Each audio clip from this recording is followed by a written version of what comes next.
Kailash. Thank you, Esponja, Kailash. Thank you so much, Kailash, for being here. I've tried to reach out to Cheryl again, and I did not get a response back from her yet.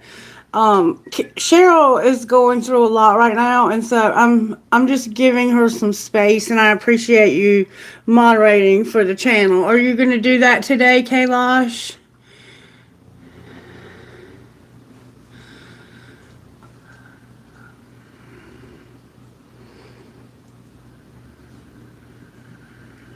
If you don't have time, okay.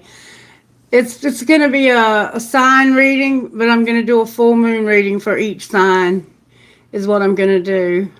So it's going to be a pretty long reading. I want you to know ahead of time what you're getting yourself into. Hi, Esponja. Good to have you, baby. Of course you can ask. What's up? Before I get started, because this is going to be a very intense reading.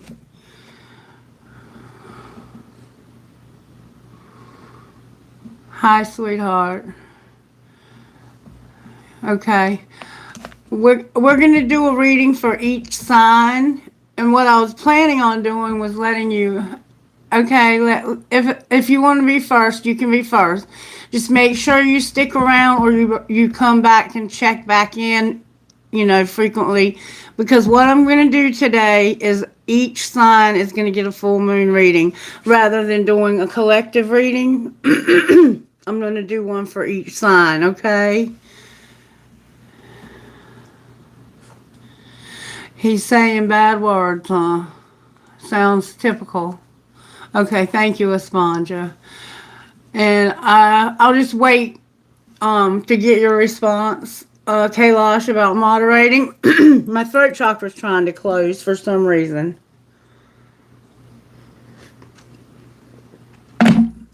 Okay. So, some of you are new here and you don't know much about me. I do not know a whole lot about astrology. I know the basics, and I know just enough that I can be dangerous sometimes. But it affects my life in a very significant way. Like, I can tell the moon is full by the way I'm feeling. I don't have to know by looking at something on TV or Facebook or the internet. However, because I don't know much about it, I do like to look it up and be informed. And I learn a lot from you all, because you all know a lot more about it than I do. For a lot of you do. And I'm aware of that. I don't know what exactly Spirit is up to, I'll be honest with you, because I don't pull out the scriptures very often, but I'm being led to read something to you out of the scriptures. And I don't know why. So I'm going to obey Spirit and do what I'm being told. I guess I'm what you call a medium, because I can somehow connect with the other side and bring messages through from Spirit. And sometimes I do that with the things that I say. Sometimes I do that with the things that I do. And sometimes I use cards. It comes out when it comes out. I don't really have a whole lot of control over it. I tend to talk a lot when I'm channeling, a lot more. And when I'm not, I tend to be a very quiet person.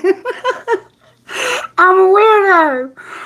Anyway, so that's just a little bit about me. We are about to have a full moon in the sign of Pisces coming up on Tuesday and Wednesday, the 17th and 18th, depending on where you live in this world.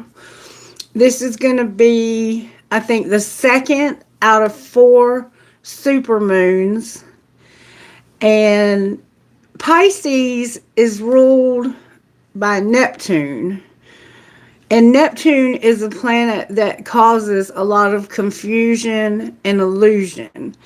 And it's a very dreamy, it is the planet that controls music. So music is very important to Pisces. It has a lot to do with the arts part of ourselves, the creativity of ourselves. It's a very emotionally ruled planet, a lot like Cancer is, but in a more erratic way. Okay, let me make sure I'm telling you right. All right, let's start out first with the scripture that I got, okay? Hello, Adam and Eve, Tarot. Welcome to the channel. I was told to tell you about Ishmael and Isaac. So if you have no biblical history whatsoever, and first let me say that I've been a student of the scriptures for my entire life. I love the scriptures. I've always loved them. I've always been drawn to them since I was a very small child. And I have a daughter who's the same way. She doesn't delve into the mystic side of things like I do, but she has also been taught since a baby about scripture. I went to Liberty University and got my master's degree. I got my bachelor's in psychology for Christian counseling from there, and then a master's in human services from there. And that school makes you learn about scriptures when you're in their school. So I also have had formal training in the scriptures to a degree. I don't have like a PhD in scriptures like some people do, but I'm close to that. And I only say that because when I've studied scripture throughout my life, I've gained a huge amount of respect for it. And I'm going to tell you why. Because for one thing, it's part of a historical document. This is a historical document, and it aligns with other historical documents.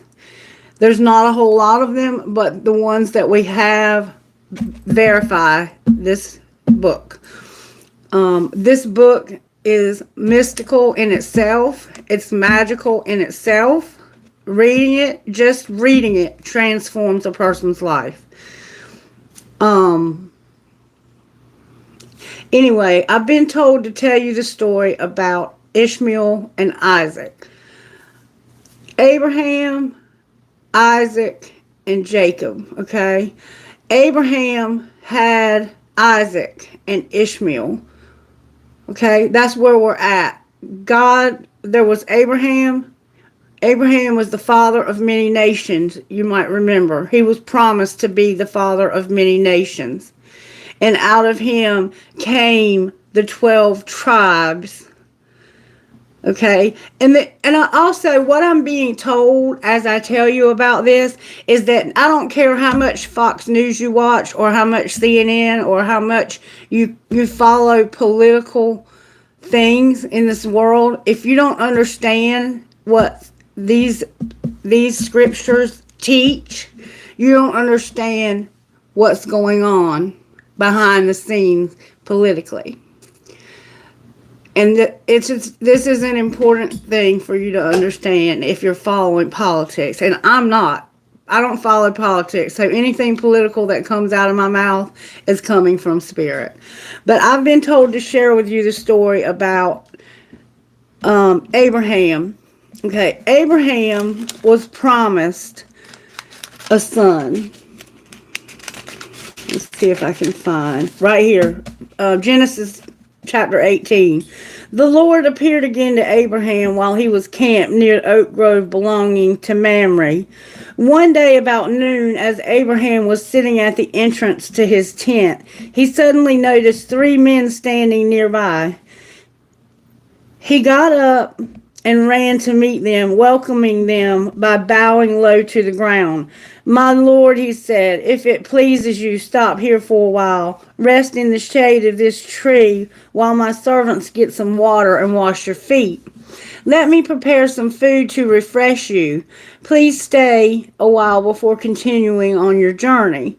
"All right," they said, "do as you have said." So Abraham ran back to the tent and said to Sarah, Sarah's his wife, "Quick, get 3 measures of your best flour and bake some bread. Then Abraham ran out to the herd and chose a fat calf and told a servant to hurry and butcher it. When the food was ready, he took some cheese curds and milk and the roasted meat, and he served it to the men. As they ate, Abraham waited on them.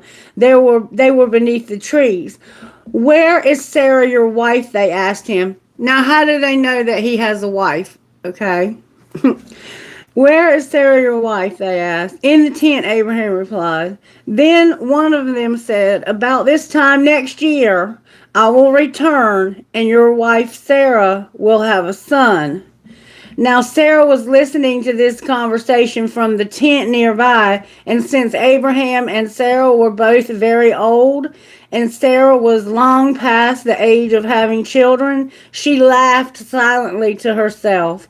"How could a worn-out old woman like me have a baby?" she thought. "And when my master, my husband, is also so old." Then the Lord said to Abraham, "Why did Sarah laugh? Why did she say, 'Can an old woman like me have a baby?' Is there anything too hard for the Lord? About a year from now, just as I told you, I will return and Sarah will have a son." Sarah was afraid, so she denied that she had laughed. But he said, "That is not true. You did laugh." So this is God, angels, or something, all three, meeting, probably the Father, Son, and Holy Spirit, meeting with him and saying, "You're in your 90s, you'll be 100 years old, but you're going to have a son." And so they waited for this promised son. Okay? And because it did not look like it was going to happen, they took matters into their own hands. And this is what they did. They decided that Abraham was going to lay down with his handmaid, Hagar. So he had sex with his servant. Now understand, you have a woman here who is given no choice but to sleep with a man and to get pregnant by him. And it probably took more than one attempt. She had no choice. So this is like one of the most disgusting ways of defiling a woman, okay, is to make her have sex with somebody that she doesn't even really know or care about, or maybe she, knew him but was not even really interested in him that way because he was so old. And she was of childbearing years, so she was much younger. I mean, can you imagine being in your 20s and sleeping with a 100-year-old man? But she got pregnant and she had a baby. As time went by and Isaac grew and was weaned, Abraham gave a big party to celebrate the happy occasion. But Sarah saw Ishmael, the son of Abraham, and her Egyptian servant, because see, while they were taking matters into their own hands, Sarah got pregnant and had a son also. Okay, so what I'm explaining to you here is what happened between these two women and the jealousy that developed here. As time went by and Isaac grew and was weaned, Abraham gave a big party to celebrate the happy occasion. But Sarah saw Ishmael, that's Hagar's son, the son of Abraham, and her Egyptian servant Hagar, making fun of Isaac. So she turned to Abraham and demanded, "Get rid of that servant and her son. He is not going to share the family inheritance with my son Isaac. I won't have it." This is the same woman that insisted that this woman lay down with her husband and give her a son or a child. This upset Abraham very much because Ishmael was his son. But God told Abraham, "Do not be upset over the boy and your servant wife. Do just as Sarah says, for Isaac is the son through whom your descendant will be counted." And see, he told Abraham this before they took matters into their own hands. And so now Abraham and Sarah find themselves in a very difficult situation with another son that they do not want. Well, Abraham is not so much not wanting him as Sarah is jealous of this younger woman and her son, who is quite a bit older, because I think 13 years went by before Sarah finally had Isaac. But so what they end up doing is, I'm going to go ahead and read it. Do not be upset over the boy and your servant wife. Do just as she says, for Isaac is the son through whom the descendant will be counted.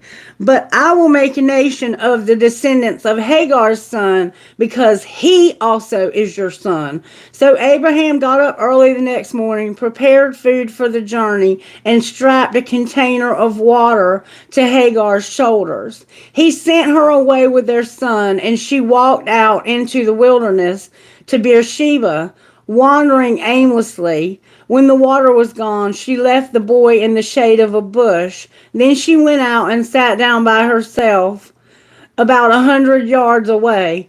I don't want to watch the boy die, she said, as she burst into tears. Then God heard the baby's cries, and the angel of God called to Hagar from the sky, Hagar, what's wrong?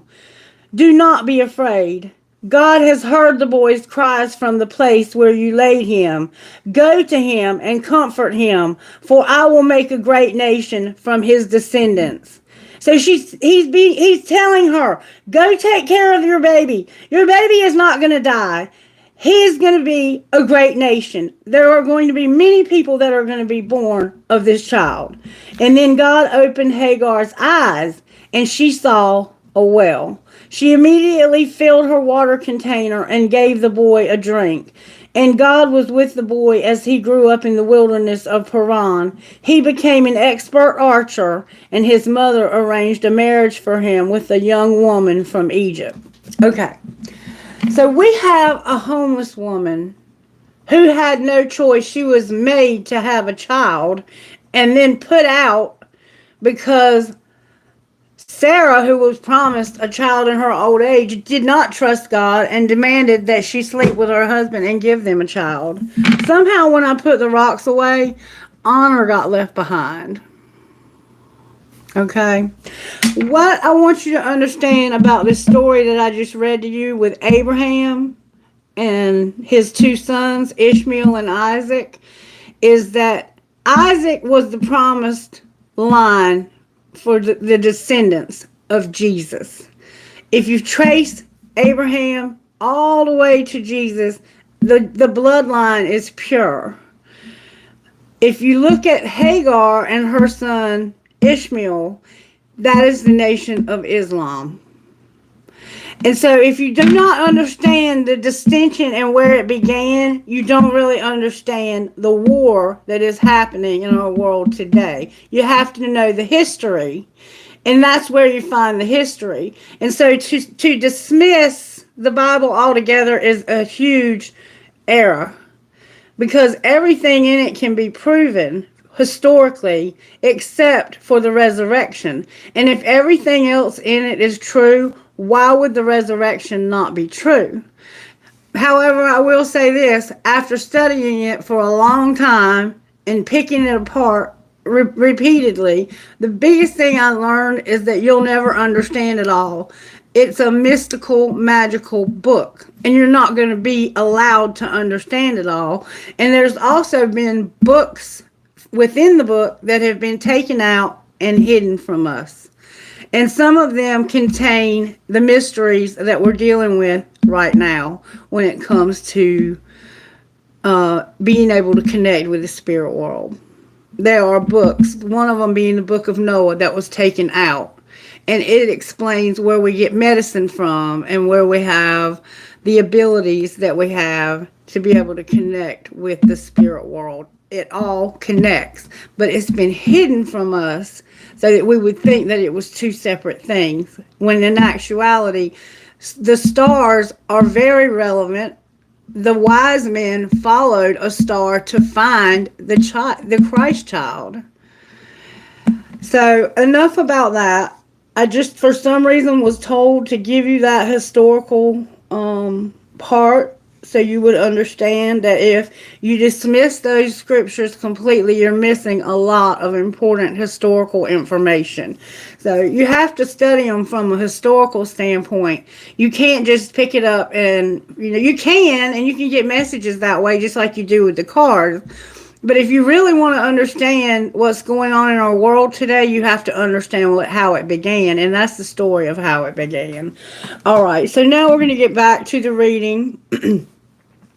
And we're going to do a full moon in Pisces reading for each sign. It's going to be a pretty long reading.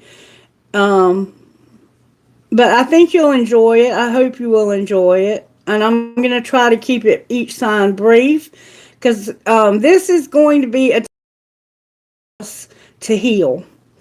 And every year when we have this full moon, it's a time for healing and for letting go of things that we don't need in our lives anymore. But every year I see people hang on to them. All right, so I'm going to read to you. This is a special full moon in Pisces because it's also a lunar eclipse.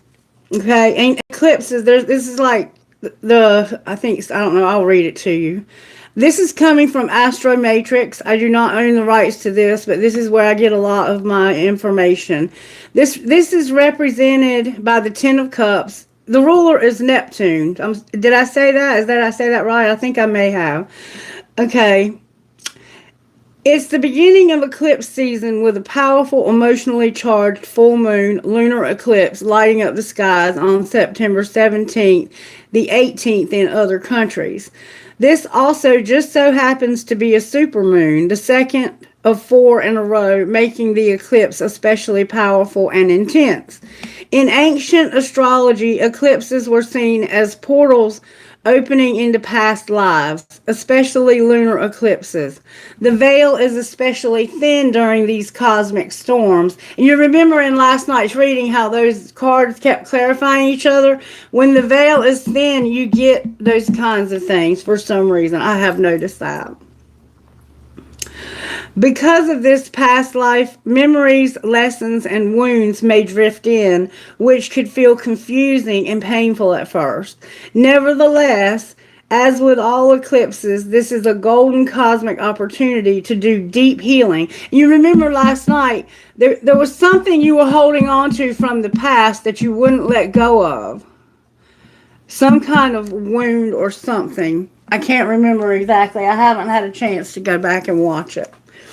But there was something that was being held on to. Nevertheless, as with all eclipses, this is a golden cosmic opportunity to do deep healing. The new moon of September 2nd prepared us for this. It reminded us to clean up our acts and create the space needed for what this.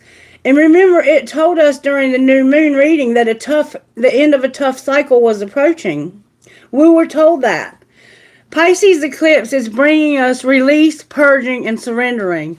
Pisces tends to feel all the pain of the world, making this an even more sensitive eclipse. We may find the hurts of the world unbearable at this time, which could drive us into numbness, reaching for escape mechanisms, dissociation, and avoidance. The dark side of Pisces, in other words. Or we could step up and take full responsibility. We can tune into the energies of Saturn, so close by to the eclipse, and choose those escapes that serve us rather than harm us. Nature, music, art, meditation, yoga. We can choose to transmute the rebellious energies of Neptune and use this planet's energy for deep self-compassion in the face of our personal storms. And we were told last night to forgive ourselves. We can choose to surrender to the divine rather than attempting to control the situation, which will only lead to confusion, anxiety, and feeling lost. Our higher selves are taking the wheel now. Eclipses are notorious for moving energy, for taking away one thing and giving us another. Placing faith in the bigger picture is what will guide us through what seems blurry and uncertain. The sextiles to both Pluto and Uranus from Luna offer opportunities for deeper transformation. And this is what Spirit's been talking to our collective about. For deeper transformation, evolution, and freedom. These Titan planets are aligned perfectly at this point, illuminating a greater general picture than we could have ever imagined. This eclipse is not just about us, it's about global healing, global surrender, global compassion. When we see our suffering as part of the human condition, we cultivate a deeper love and sensitivity towards ourselves and everyone in our field. This is pure cosmic love at its finest. This is the oneness that Pisces craves. On a personal level, allowing emotions to move through us and for the cards to fall where they may is the best way to work with this lunar eclipse. Tempering growth with limitation is key. And you remember we had temperance as what we didn't see coming last night? Tempering growth with limitation is key. Knowing that we are being tested in some ways, and we've been told that. Our commitment is being tested. We were told that during the new moon reading. Our willingness to create boundaries with empathy is one of the lessons being learned. There's so much love pouring in. Pleasure is there too, and perhaps in the most unexpected of places. And there was something else that I wanted to read to you real quick, if I can find it. I want to read to you about this Uranus retrograde, if I can find it. Go back. Okay. I think it might be right here.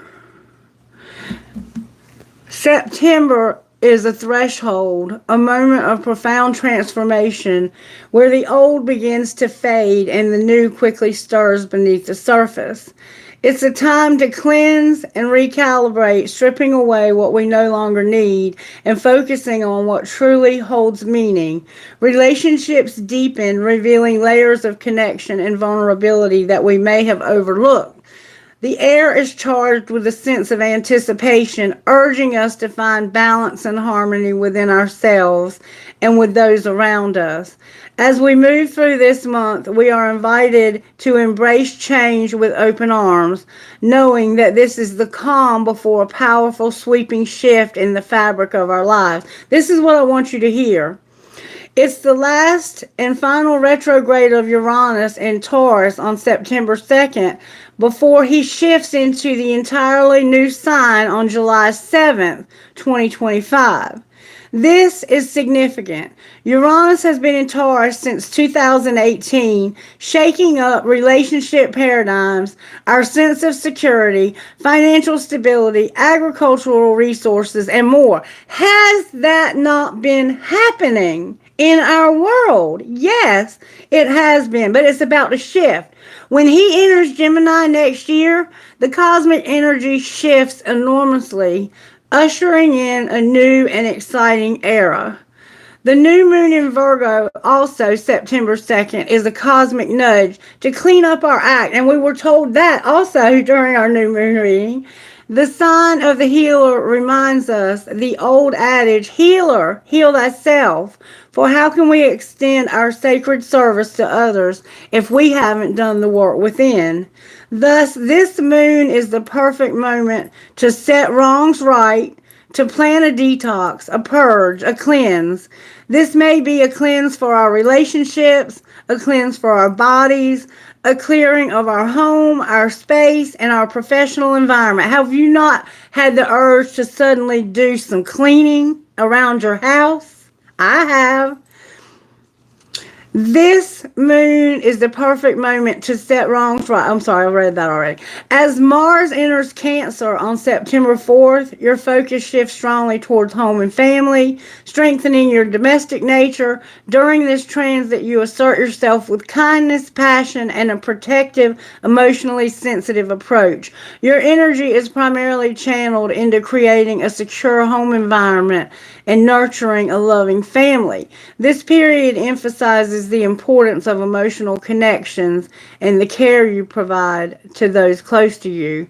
And then Mercury in Virgo on September 9th embodies the essence of meticulous analytical brilliance and a keen eye for detail. Like a master craftsman, this placement heightens the precision and efficiency of the mind, reminding us that every word, every thought, and every action carries significance. Mercury in Virgo encourages us to embrace the power of organization, strive for clarity and communication, and develop a deep sense of discernment.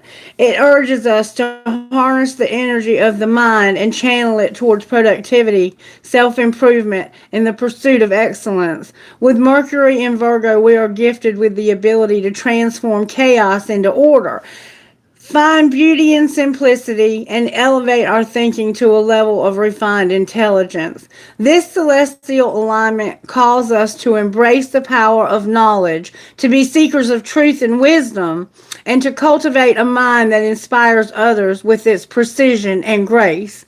It's the beginning of eclipse season with a powerful, emotionally charged Pisces full moon lunar eclipse lighting up the skies, like I said, September 17th or 18th.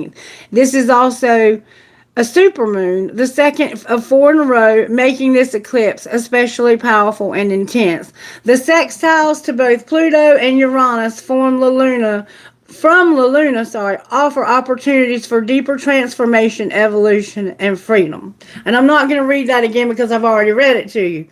So I want you to understand the significance of what is happening here. And I watch it happen every year. And I've seen in my own life for the past maybe 2-3 years that I've been encouraged to let go of something, and I've insisted on holding on to it. And it's kept me stuck in a very dysfunctional cycle. And when I say that, I'm talking about letting go of Miss Mary. I've been told year after year, year after year. I can remember me and her being down at the beach during a full moon in Scorpio eclipse. And I was down at her beach house with her. My hand started itching before the reading, and it's itching again. It was this hand a while ago, now it's this hand. But I was told then that it was time for me to let Miss Mary go and to come back home and to take charge of my household. And I didn't listen. And I'm right back there again. I think that was 3 years ago. And this time I have to let Miss Mary go. As hard as it's going to be, I have to be willing to let that relationship go. It doesn't mean I can't still communicate with her, but I have to stop putting her priority over my own, her family's priorities over my own family's priorities. I have to be prioritizing and taking care of myself. And maybe you find yourself in a similar situation where there's something, it doesn't have to be a person, there's something in your life that it's time to let go of. But it's something that you love. It's something that you care deeply about, and you are having a hard time releasing it. But this transit, this alignment that's happening right now in this month of September is going to give you the push, if you want it, to release it. Okay? All right. So, Spirit, how do you want to start the readings? How do we want to start the readings? Let's start with Aries. You said you were in Aries.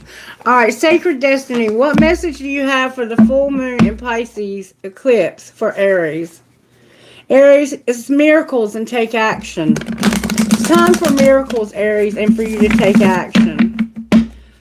Message for the sign of Aries for this full moon eclipse in Pisces. Be diligent. You're going to have miracles.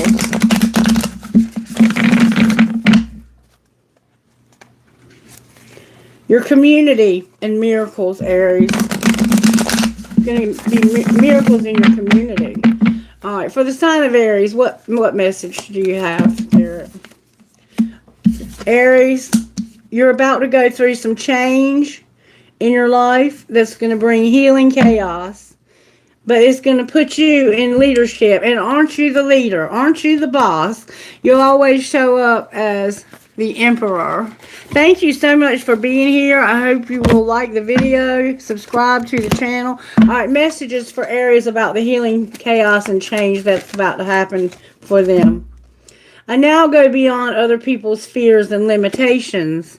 It is my mind that creates my experiences. I am unlimited in my own ability to create the good in my life.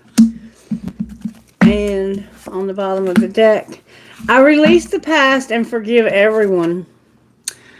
I free myself and everyone in my life from old past hurts. They are free and I am free to move into new glorious experiences. And that's what's going to happen is you're going to release whatever you need to release, forgive whoever you need to forgive, and go beyond other people's fears and limitations. Other people are afraid for you, Aries, and that's holding you back because you care so much about what other people think. But you have to think about yourself now, Aries. It's time to put yourself first. It's not selfish to do that. Change a bad habit, try to stay in the box. What does Aries need to do not to F themselves? Speak up and change a bad habit. I know I'm working on changing a bad habit in my own life. Your home needs some TLC, Aries. Speak up. But somebody might be talking to you about some changes needed at home. And you're going to glow up. And you're going to also make your home glow up. You're going to be domesticating and working on your home and taking care of it. All right, how do we not F ourselves, Aries? You're going to let go of your doubts. You're also going to let go of other people's doubts. You've been here before. Trust yourself and believe in your own strength to own your life. And you also need to do some shadow work, Aries. We all have shadow work to do right now. That's what this whole moon is about. Shadow work for Aries. Being secretive and not being forceful. Aries, shadow work. Be brave, Aries, and face this. We might have a little bit of a power trip. And don't be forceful. Shadow work for the sign of Aries, Spirit. How may Aries move forward? Don't be fixated and don't be forceful. We all get fixated sometimes and we can all be forceful. What's the shadow work for my Aries? Aries, for you, judgmental and foolish came out. Don't be judgmental and don't be foolish. Somehow you need to work on these aspects of yourself. Dig deep inside of yourself, Aries, and figure out where the judgment is coming from. Is it coming from others? Is it coming from yourself? And why do you have this fool showing up? Why do you feel foolish? Why are you feeling foolish? And also you may feel stagnant. You might feel cowardly. You could be selling out. But you got judgmental and foolish as your shadow work. How are you being judgmental and foolish, Aries? And how are you not growing in some aspects? There's shadow work to be done in all the signs. So I'm going to leave these out. Let's see, I'll put them right there. All right. How's the tarot working in Aries during this eclipse, full moon? How is the... There we go. You're the Empress in reverse. With the world in reverse. So Aries, there's a chapter in your life that you have not closed out. And it's time to release it. Just what I was saying a while ago. You have judgment and the Four of Swords showing up here. So using judgment when it comes to health and healing. And getting alone with Spirit and digging deep. An Ace of Pentacles and Judgment. This is about something new, an opportunity that's tangible, and using judgment when it comes to this opportunity, Aries. Why is the Empress in reverse for Aries? Because of the Ace of Pentacles and the Queen of Cups. That could be a Cancer. It could be an opportunity with a Cancer or from a Cancer. Why is the Empress in reverse for my Aries? Empress, it's time to stand in your power. You're showing up as the Divine Masculine. Aries, you may be giving too much. Somehow you're benevolent. I feel that you give and you have to be careful not to overgive. I think you give out of the right motives, and I think that you're fine to give. It's a good thing to give to others. But do not give so much that Aries is not already taken care of. Like I was talking about with myself, with not wanting to let go of Miss Mary. And I have an Aries placement also.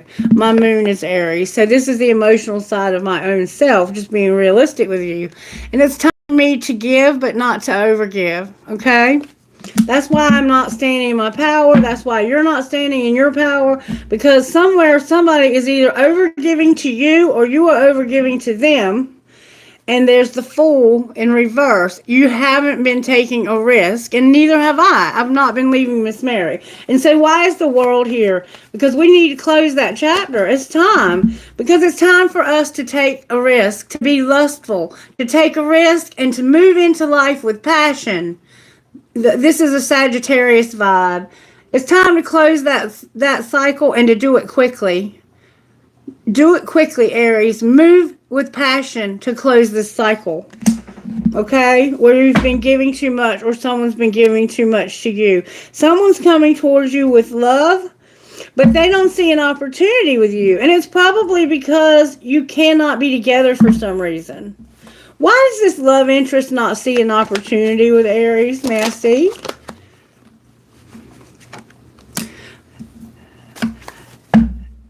This is the Four of Cups, but it came out in reverse.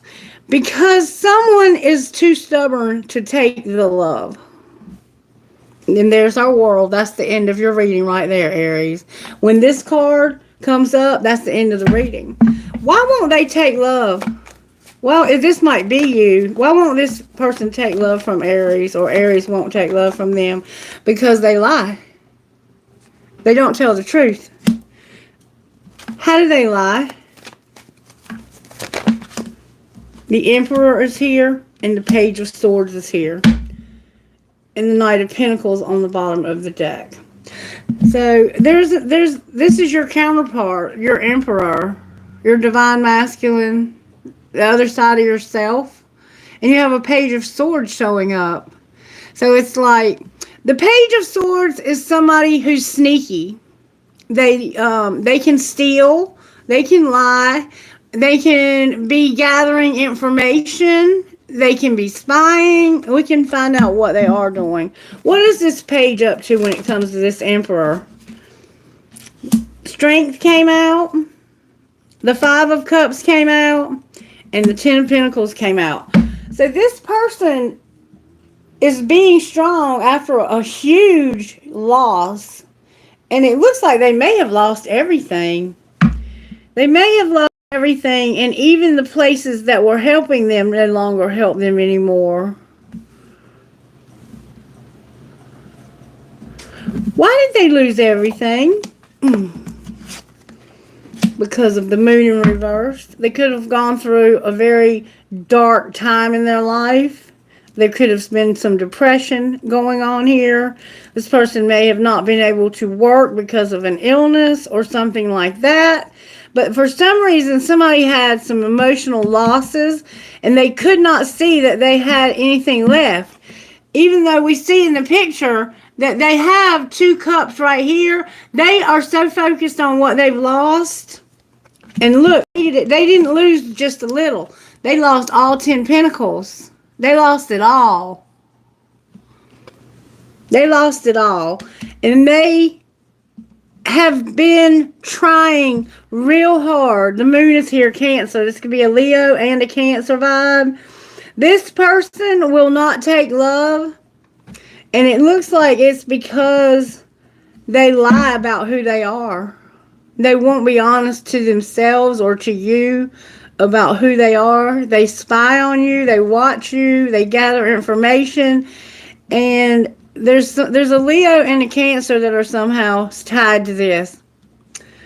And it has to do with losses and being so focused on how much they've lost everything that they can't see what's right in front of their face. And there's also an Eight of Pentacles. This person might be trying to go back to work and get back on their feet. Look, the Queen of Wands, there's somehow a Leo involved here. And it's like the Three of Pentacles. You can't work together. Somehow you just don't work together. Okay? And the shadow work you need to do, you saw. I already showed you. What else can I get for Aries before I close this reading? Because I don't want to make them excessively long, but I do want you to get something out of them. May I have a message for Aries from the hummingbirds? One card, please. Aries, you trying to get stingy on me, baby. One card for the sign of Aries. Spirit for guidance. You might need more than one card. Okay, there we go. A joyous gift is swooping in from the heavens, Aries. You're about to have a magical surprise. And turn toward the beauty, love, and sweet joy you desire. You're attracting something you desire. It's coming in real quick, like a swooping gift from the heavens. What would your best friend say to you, Aries? Whatever would your best friend give you? Opinion isn't reality. Go deeper. And we've already seen what you need to go deeper on, okay? Okay. All right. That's it for the sign of Aries. I hope you got something out of that can help you on your journey, Aries. Thank you for joining me, and I hope you'll come back. All right. Practical ways not to F yourself. Okay. All right. We're going to move on to the sign of Leo now. We're going to do the same thing or something similar for the sign of Leo. Alright. Leo, Spirit. I'm just shuffling the cards. I'm not even going to look at the three shuffle right now. I want you to know that I am shuffling them. I'll shuffle them more when I get to them. Alright, Spirit. How are you working in the sign of Leo? Miracles and change. Leo, you're going to have miraculous change. How are you working in the sign of Leo? You're going to have change and release something. You're also going to let go of something, Leo. We're all letting go of something that doesn't work for us anymore. Purification is here and change, Leo. Somehow you're going to purify yourself, Leo. How are you working for Leo during this eclipse, full moon? Leo, your happiness came out. The truth came out, and being flexible. The truth literally came out in reverse for you, but your happiness and being flexible are being affected by the truth. And it has to do with purification. Diligence is on the bottom of your deck. Alright, let's see. I just want to shuffle these up a little bit so they're not... May I have a tarot card for the sign of Leo? Tarot for Leo.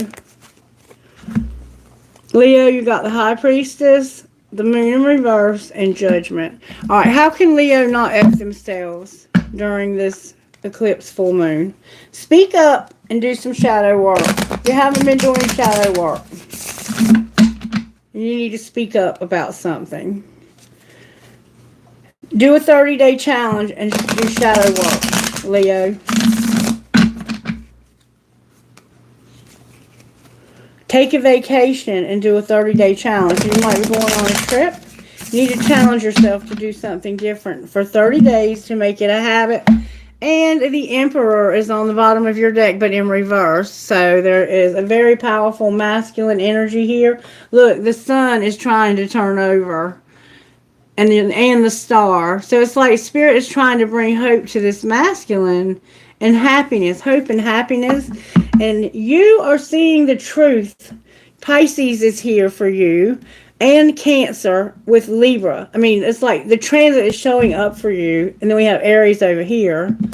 All right, how can Leo not F themselves during this time? May I see, please? How can Leo not detox from social media? Tried to come out. Get some more sleep and rest. And there's something ritualistic. To experience the magic of life, you must practice it first. And let your body have the peace it deserves without feeling guilty. So there's something you do ritualistically that you may need to stop. You also need to set some financial goals. Set and reach your financial goals to achieve a financial stability. So your finances may be a little unstable at this time, Leo, and you need to set some goals to work on that.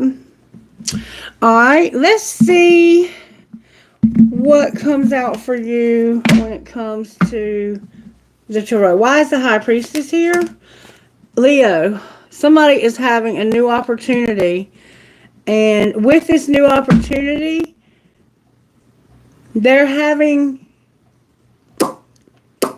It looks like you're walking away from an opportunity because you have love. Why are you leaving this opportunity? Because you want balance in your life. You want your financial goals. You're walking away from an opportunity because you love having financial security and stability, and you're working towards that. Why is the moon in reverse? Because of a King of Swords. So you have been in your feelings about a Gemini, Libra, or Aquarius. All right, what's your judgment? You're seeing the truth about this situation. It's like, I love you, but we have to get this money right. The truth about the situation is that you have been coming to this person's rescue way, way, way too much. You rush in and save this person at the drop of a hat. I mean, all this person has to do is look at you a certain way and you give to them. This is what's causing you need to say fine. And look, there's somebody who even comes in and lies to get what they want. Why is the Emperor in reverse for Leo? Why is the Emperor in reverse for Leo? Sagittarius is here, Gemini, Libra, Aquarius, Capricorn, Virgo, Taurus. The reason why this Emperor is in reverse over here is because of you. Oh my goodness. I've never seen anything like this, Leo. The reason why the Emperor is in reverse, there's a new love that's being withheld or withdrawn. The reason why he's in reverse over here is because this could be you, but you're showing up here. This Emperor could be this King of Swords right here that you give way too much to. And there's hope for this to end. There's going to be some excitement around the ending of it. That could be, I don't know what that could be. It could be an argument. I mean, I'm just going to say, because it doesn't have to be, though. But it's like there's hope, and you're excited that this is finally going to end. I love you unconditionally, but I need my independence. I need to be independent. That's why he's in reverse. And you're here, the Queen of Wands. There's a Sagittarius vibe here that comes to this person's rescue. And you're like, I'm walking away from this opportunity that I have. It's like you are being given a gift from the universe, and somebody is walking away from that because they have love. And the person is this King of Swords, but he has a water placement too. And there's a part of him that's in love, that wants to show love. But it has to be balanced and fair. And they don't want anybody rushing into their rescue. And the reason why the Emperor over here, whoever he is, if he's not these people, he's somebody else. The reason why he's there is because of hope and an exciting message about this ending. I love you unconditionally, but I just don't want to be left alone. I don't want to be left alone. It's like you don't want this person to leave, but they're leaving. Why do you not have your own independence, Leo? Why don't you have independence? Because of some denial that you're in. You're in some denial. You don't know what to do. You don't know, look, you don't know how to get this Emperor. There's the end of your reading, Leo. You don't know how to get him upright. But the truth is that you can't get him upright. What is the shadow work? This denial is shadow work. What does Leo need to do? Leo, you're being made to feel uncomfortable in your own skin, in your own environment, wherever you are, you're uncomfortable. You are uncomfortable and you're in denial about it. You're also being irresponsible. See how they look like they're married? You may have married somebody irresponsibly, taking on responsibility of them as if you were married. But look, you look like you're dead. Anything else? You're also childish, Leo. I'm sorry. The Spirit said it, not me. And also you have a fixation. You're fixated. You're fixated, childish, and uncomfortable, Leo. And it's because of this Emperor right here. That's the reason. Alright, what would the Power Thoughts say to Leo? I love these cards. How does Leo get out of this mess, Spirit, with this person that makes him uncomfortable and makes him childish? The past is over. It's that simple. The past is over. This is a new day, one that I have never lived before. I stay in the now and enjoy each day, every moment. And this is you right here. You don't want to be alone, but Spirit says the past is over. So whatever went on in the past, it's over. And I release all doubts. I accept myself and create peace in my mind and heart. I now choose to free myself from all destructive fears and doubts. I am loved and I am safe. So Spirit is wanting you to realize this ending. It's time to end this. It's been time to end this. This Emperor will be upright when you end this. And you have been given a new opportunity, somehow an Ace of Pentacles from the universe. And this person is going to affect your financial goals in some way. If you don't, you have to get them out of your life. There's no truth here when it comes to your happiness. You're not being honest about your happiness and how flexible you are. You're not being flexible because you don't understand the truth, or somebody else doesn't know how you feel. You're not being honest. You're hiding something from somebody. And it may be yourself because you're in denial. That's what I see here, Leo. You saw the shadow work that needs to be done. Let me give you some hummingbirds real quick. Hummingbirds for my Leo's Spirit. Thank you so very much. Pay attention to new thoughts and ideas, as they are seeds that will soon blossom into fulfilling opportunities and projects. And do not feel small. You are stronger, braver, and more valued than you know. It's time to tap into your true source of power. You're a powerful warrior, Leo. All right, let's see what your best friend would say. What would Leo's best friend say, Spirit? What would Leo's best friend say? Check in on your friends. It's okay to care. So maybe somehow you haven't really been keeping up with your friends lately. Spirit says, check in on your friends. It's okay to care about your friends. Maybe somebody doesn't want you to care about a friend or something like that. They're thinking you don't need to be around that person.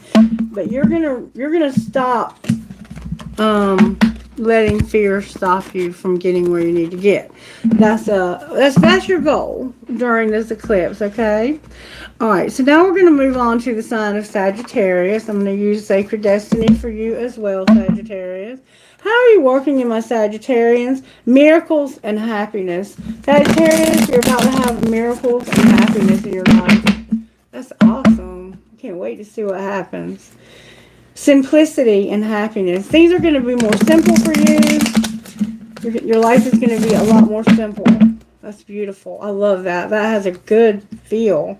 You're going to have courage to have your happiness. Good for you, Sagittarius. All right, show me, Spirit, how you're working in my Sagittarians when it comes to this full moon eclipse in Pisces. How are you working in my Sagittarians? Sagittarius, you're going to have freedom and you're embracing it. You're embracing your freedom. I love that. And it's leading you to your abundance. So I am a Sagittarian. I'm actually an Ophiuchus, but I fall under Sagittarius. And I am going to have my freedom, and I'm going to embrace my freedom. And not just from Miss Mary, but anything in my life that's not producing the same effort into me that I'm putting into it has to go. I don't care who or what it is. I'm no longer going to I'm necessarily going to cut people out of my life. I'm just going to stop giving too much, because I give way more effort than other people, and it leaves me feeling drained and empty. And you can't give if you don't have anything to give. You understand what I'm saying, Sagittarius? Do you feel me? All right, so you have freedom that you're embracing, and you're going to have your abundance. How does Sagittarius, let's look at this first. Power thoughts for Sagittarius. Spirit, talk to me, darling. Talk to me, darling, for my Sagittarians. Thank you, Spirit. Sagittarius, I love life. You're going to just love life. It is my birthright to live fully and freely. See your freedom? You're very focused on your freedom right now. I give to life exactly what I want life to give to me. And isn't that what I just said? I am glad to be alive. I love life. You love life, Sagittarius. And you're going to express your creativity. Beautiful. My unique creative talents and abilities flow through me and are expressed in deeply satisfying ways. My creativity is always in demand. So your creativity is unique, and you're going to have demand for it. You're going to use art of some sort, some talent you have to get you through the emotional chaos that's coming with this moon and this month in general, to let go of the things that need to be let go of. And you're going to be willing to forgive. Forgiveness of myself and others releases me from the past. Forgiveness is the answer to almost every problem. Forgiveness is a gift to myself. I forgive and I set myself free. There's your freedom right there. You're going to forgive. And you might be seeing something very clearly right now. I willingly forgive. I breathe love into my vision, and I see with compassion and understanding. My clear insight is reflected in my outer sight. You're seeing something. You're seeing something, Sagittarius. You're seeing the truth about it, and you're freeing yourself. You're embracing freedom from whatever this is that you're seeing, so that you can be free from it. How does Sagittarius not F themselves, Spirit, during this time? Denial and financial goals. Don't be in denial about your money, Sagittarius. You are charming. You're in denial somehow and charming. Maybe you're in denial about being charming. Maybe you're in denial about somebody else being charming. Declutter your denial. Ooh, you are too. You are. You're embracing your freedom. Alright, how does Sagittarius not F themselves? Create a routine, Sagittarius. Have a routine, and it'll help you limit procrastination and give you structure. And my Sagittarians, bless our hearts, are always procrastinating. I love to procrastinate. And you might need to exercise too, Sagittarius. But Spirit's saying to create a routine. And you know, that doesn't even go with freedom, really, does it? So somehow you're going to create a routine, but also be free. So that's beautiful. That is... to me, this is a sign of a very mature Sagittarius. To me. I'm hearing go one more time. What else do we need to do not to F ourselves? Exercise. Sagittarius, you need to get some exercise. And your home needs some TLC. And you need to open up. You're being asked to open your heart to another. To let down your walls and trust that they want what's best for you. Your life will open up in wonderful ways once you've decided to open up. You're going to give your home some TLC. Good for you. And I have been this weekend trying to do a little cleaning around here. But I need to be here all the time if I'm going to keep up a household. Oh, we're going to pull tarot for you. I'm going to use the White Witch for you. It's just 22 major arcana. How are you working in my Sagittarians right now, Spirit? May I see, please? Ooh, that flipped over. Wow. The Hermit is here, so you might be dealing with a Virgo and a Leo. There's a sense of you coming out of a place where you have been kind of isolating yourself and being happy again. And you're also going to have a wheel. There's going to be some, maybe some fortune or some luck for you. We're going to find out what that represents for you. And here we see it represents abundance. All right, show me what's going on here, Spirit, with Sagittarius. Why is Virgo the Hermit here? Because somebody's in denial about having a new love. So maybe you're having feelings for somebody new and you're kind of denying those feelings for them. because maybe they're not reciprocating them or something like that. Why is the Hermit here? Somebody's coming out. Oh, their Capricorn is here. The Devil is here with the Two of Swords. You are in this place of not knowing what to do, but having a strong desire to do something. You know what you want to do, but it's like, I don't know how to do it. There's a Queen of Cups here, and there's a Capricorn, the Devil. There's a Cancer here with a Capricorn, Devil. It's like, this person loves you so much that they would literally die for you. I mean, they have so much desire to love you. Or do you want to love them? This could be your mother. Alright, why is the Hermit here for my Sagittarians? We have Virgo, and then we have the fixed signs on the bottom of the deck. Virgo. Oh, there we go. Okay, you're coming out with, you have feelings, some feelings for somebody, it looks like. Friendship type feels, maybe a little bit stronger than that. Maybe it's surprising you that you have these feelings. Why is the Page here? We also have the Page of Pentacles. So it's like you're in the pre-contemplation stages of something. Why is the Page of Cups here? This could just be a friend. Because there's been some lying going on. This person may be lying to you about feelings, or you may be lying to them about your feelings. Why is the Knight of Swords here? What are they lying about? They're lying about a Queen of Wands. And there's a Queen of Wands here with a Page of Swords. So they're in reverse.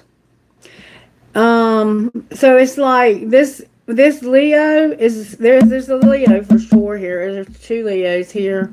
Aquarius is here, Scorpio is here, Taurus is here, and Leo. But Leo is here twice, and the lie is about this Leo, Sagittarius. You're surprised that somebody lied to you about a Leo.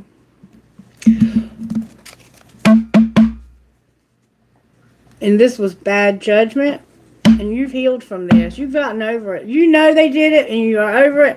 And I think that you're freeing yourself from this situation. This could be a Libra or Gemini, Libra, Aquarius. Why is the Sun here? Because this person lied to you about somebody. How do you feel about that, Sagittarius? I want to know how you feel. Look, you want to know the truth. That's how you feel. We're not done yet, but we have to go a little deeper in Sagittarius's reading here to find out what's going on here. Because there's somebody that's lying to Sagittarius, or you're lying to someone else. All right, show me what is going on with this lie for Sagittarius. What's the truth? So there's already a card turned over. Thank you so very much, Holy Spirit. Look, there's lust here. That was just already turned over for some reason. So somehow somebody's been lying to you about their feelings. They have lust, maybe for this Leo. Or this could be you. The Queen of Wands can be you. But it's showing up that it's Leo. Somebody needs to apologize about some possibilities. So they may have given you the impression that they thought there was a possibility that you would be together with them. They were showing feelings for you, but they were lying to you. Yeah. They didn't apologize to you for being very shallow. There's somebody who's shallow as hell. Alright, show me what's really going on here for Sagittarius when it comes to these lies with this Queen of Wands. Perspective and apology. No apology and seeing it from the wrong perspective. Alright, show us what's really going on. How does Sagittarius feel about this situation? You're escaping it, avoiding, blocking, and pushing it away. So you're getting the hell out of it. That's what you're doing. You're like, you're not going to lie to me. I'm just not going to let you do that. How does the other person feel about Sagittarius? Like they owe you an apology for doing this to you. How does this Queen of Wands feel? Conflicted. What is she conflicted about? The pain that she's in. She's conflicted because this has caused her pain. And it's a soulmate that she's trying to let go of. Soulmate on the bottom of the deck in reverse. What is going to be the outcome here for Sagittarius? Sagittarius, you're tired of this. That's your outcome. You're going to get sick of this. And you're going to stop talking to somebody completely because of it.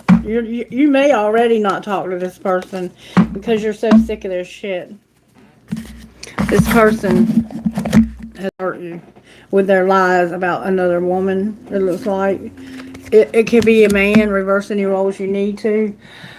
Alright, now, why is the sun here? Because that's your happiness.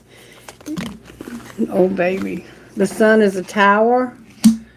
Oh, my goodness, Sagittarius. Your happiness is coming through a tower and the end of sleepless nights that you've had.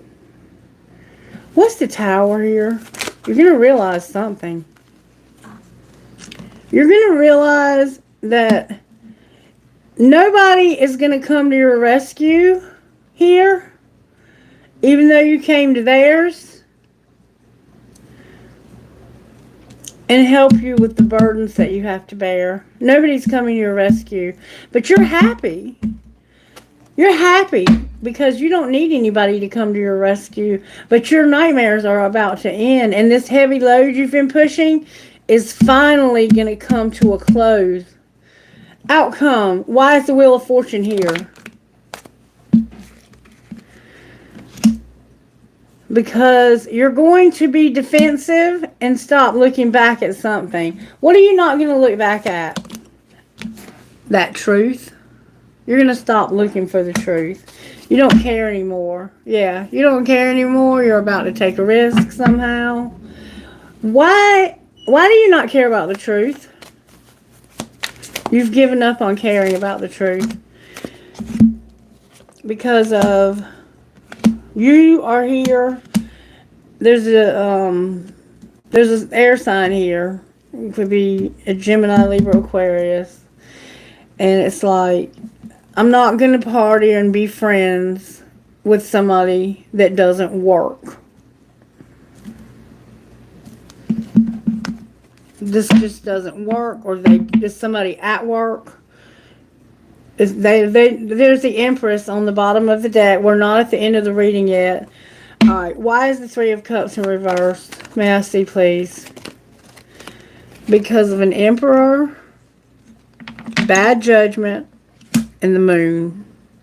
So, this, when you pair it with Temperance, is somebody who celebrates too much. They goof off. They don't take life seriously, or something. They don't use good judgment, and they're moody as hell. And it's an Emperor. Alright. Why is Temperance here? I'm having to break this down one little bit by a time. Sorry, Sagittarius, that your reading is going a little bit longer. What the Temperance card is wish fulfillment, the sun, clarifying the sun, and moving on. You're just going to move on. What's going to bring your fulfillment and your happiness is to move on from this. You're moving on from this person who lied to you. Alright, why is the Eight of Pentacles here? Because of the Hermit clarifying the Hermit. Both of your cards have clarified each other. But because of you coming out of this place of soul searching about work. About this trying. I think you've been soul searching about how you could make this work. Why is the King of Swords here? Because of an injustice when it comes to a relationship. Or the lack thereof. This person is not in a relationship. The King of Swords is not in a relationship. Why is the Ten of Wands here? Because you are going to have a very fulfilling, loving relationship. The end. You're coming to the end of your burden of being alone, of carrying all the burden yourself. And there's been some injustice with some other relationship. You're no longer afraid, and you are going to passionately move forward. You have almost all the aces on the board.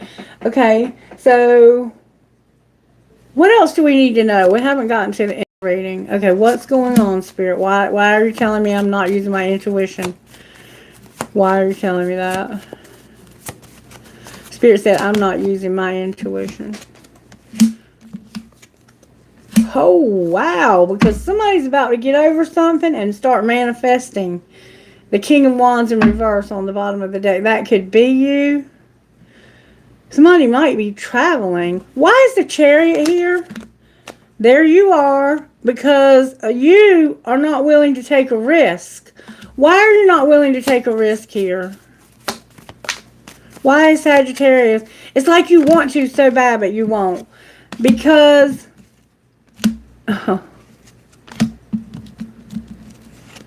there's somebody in your life that you've been giving a lot to, and you feel a lot of passion for this person, but they are struggling in life, and there's the world. This is what's ending, is this person struggling. What's going to be the outcome of this Ace of Wands? It's like you have a lot of passion for this person. You have a lot of memories. Why are you telling us that? It's like... because the Queen of Pentacles here is in reverse. So it's like somebody here who has a lot of history together. They give a lot to this person. They overgive. It's like they passionately give. This person can whimper and they give. They're both in reverse. Why is there hope if they're both in reverse? Because somebody here has a lot of confusion. Pisces is here with seeing this from a different perspective or taking a risk. Why is the Hanged Man here? Pisces is here. The Hanged Man is here because there's somebody who's been deceiving you about money. About their even earning it. Like they're lying to you about even moving towards earning it. It's like they don't even have a strategy and they've lied to you. They lied to you about some kind of strategy, thinking you wouldn't know. Why did they lie to you about their having a strategy? Because they didn't know what else to do. They were fighting. Death is here with the Ten of Swords and the Five of Wands. It's like somebody was fighting about a death or about a change. They didn't want something to change. This is getting deep, Sagittarius. Somebody got victorious, though. Clarify what happened here with this death. Somebody set some boundaries, or is going to, and they are not going to allow anybody to be sneaky with them or deceptive with them. Finally, at the end of your reading, Sagittarius, with the Wheel of Fortune here.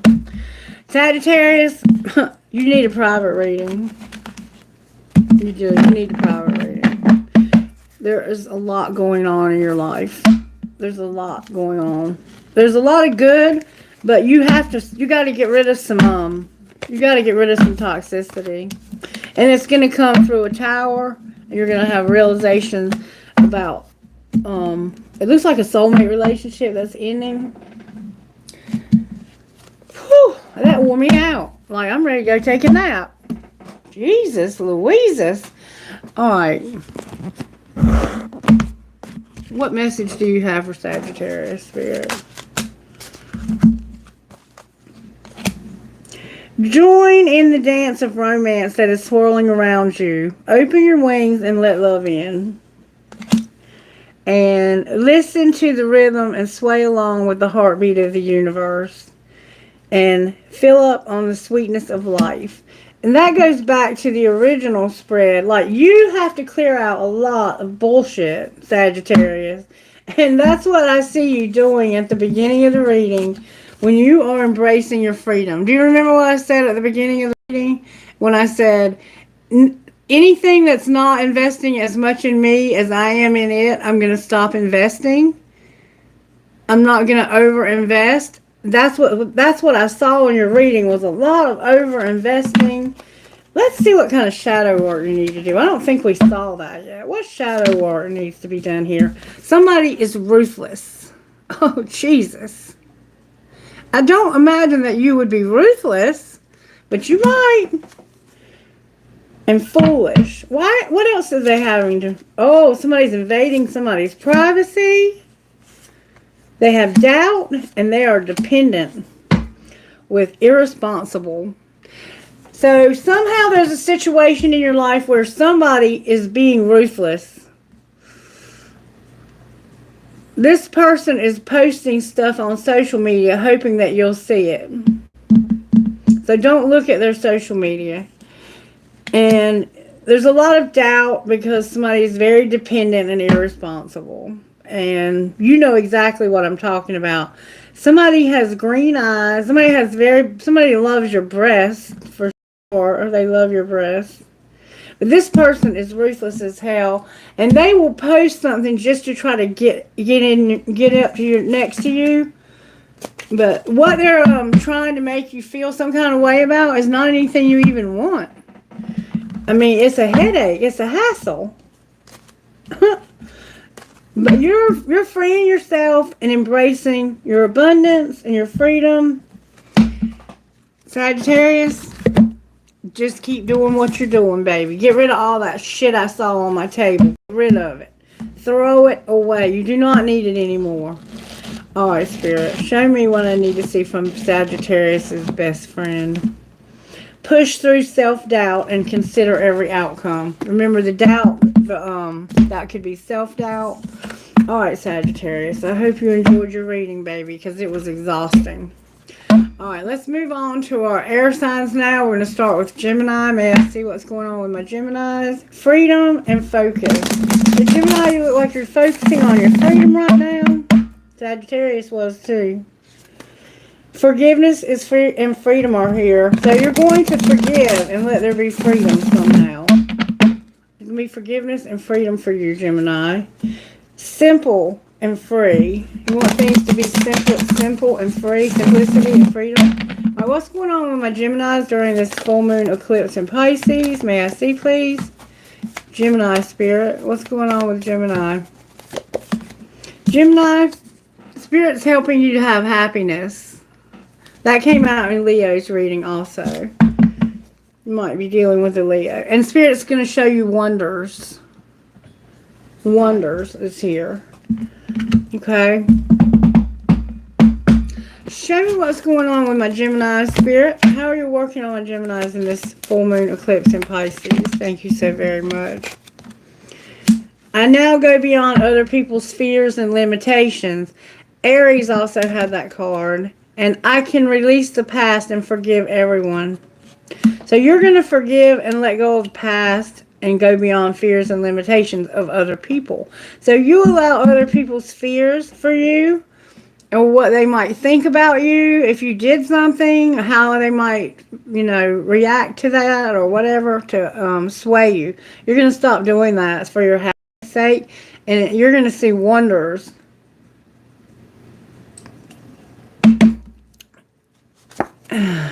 I'm at peace with my sexuality came out also for you, Gemini. And I forgive myself. Alright, how can Gemini not F themselves? May I see, please? Past connection, past life connection, and plan your career. Maybe you have a past life connection and you're supposed to be working with this person, or somehow working things out with this person. Rest and sleep and plan your career. For somebody, that sexuality, being at peace with your sexuality, it could be about homosexuality, but it's not going to be for everybody. For some of us, I rejoice in my sexuality and in my own body. My body is perfect for me in this lifetime. I embrace myself with love and compassion. So you might have feelings of about how your self-image or something like that. How can Gemini not F themselves? Love your journey and glow up, Gemini. It's time to do something to glow up. Get your haircut. Improve, get you a new outfit, get your car cleaned out, whatever it is you need to do to glow up and love your journey. And let go of doubts, just like Aries, let go of your doubts. Stop letting other people's doubts stop you from doing what you want to do with your own life. Somebody is encouraging you to not do what you want to do because they want you to do what they want you to do. And you're going to go beyond that. You're going to let go of the past and forgive everyone, including yourself. And you're going to be at peace with your sexuality also, Gemini. Okay? All right, Spirit. How are you working in my Geminis? May I see, please? How are you working in my Geminis? May I see, please? Gemini, the Chariot came through for you. So... oh, and the High Priestess, you're using your intuition.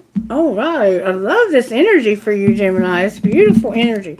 All right. Why is the Chariot here? That's an earth element. That's a Taurus.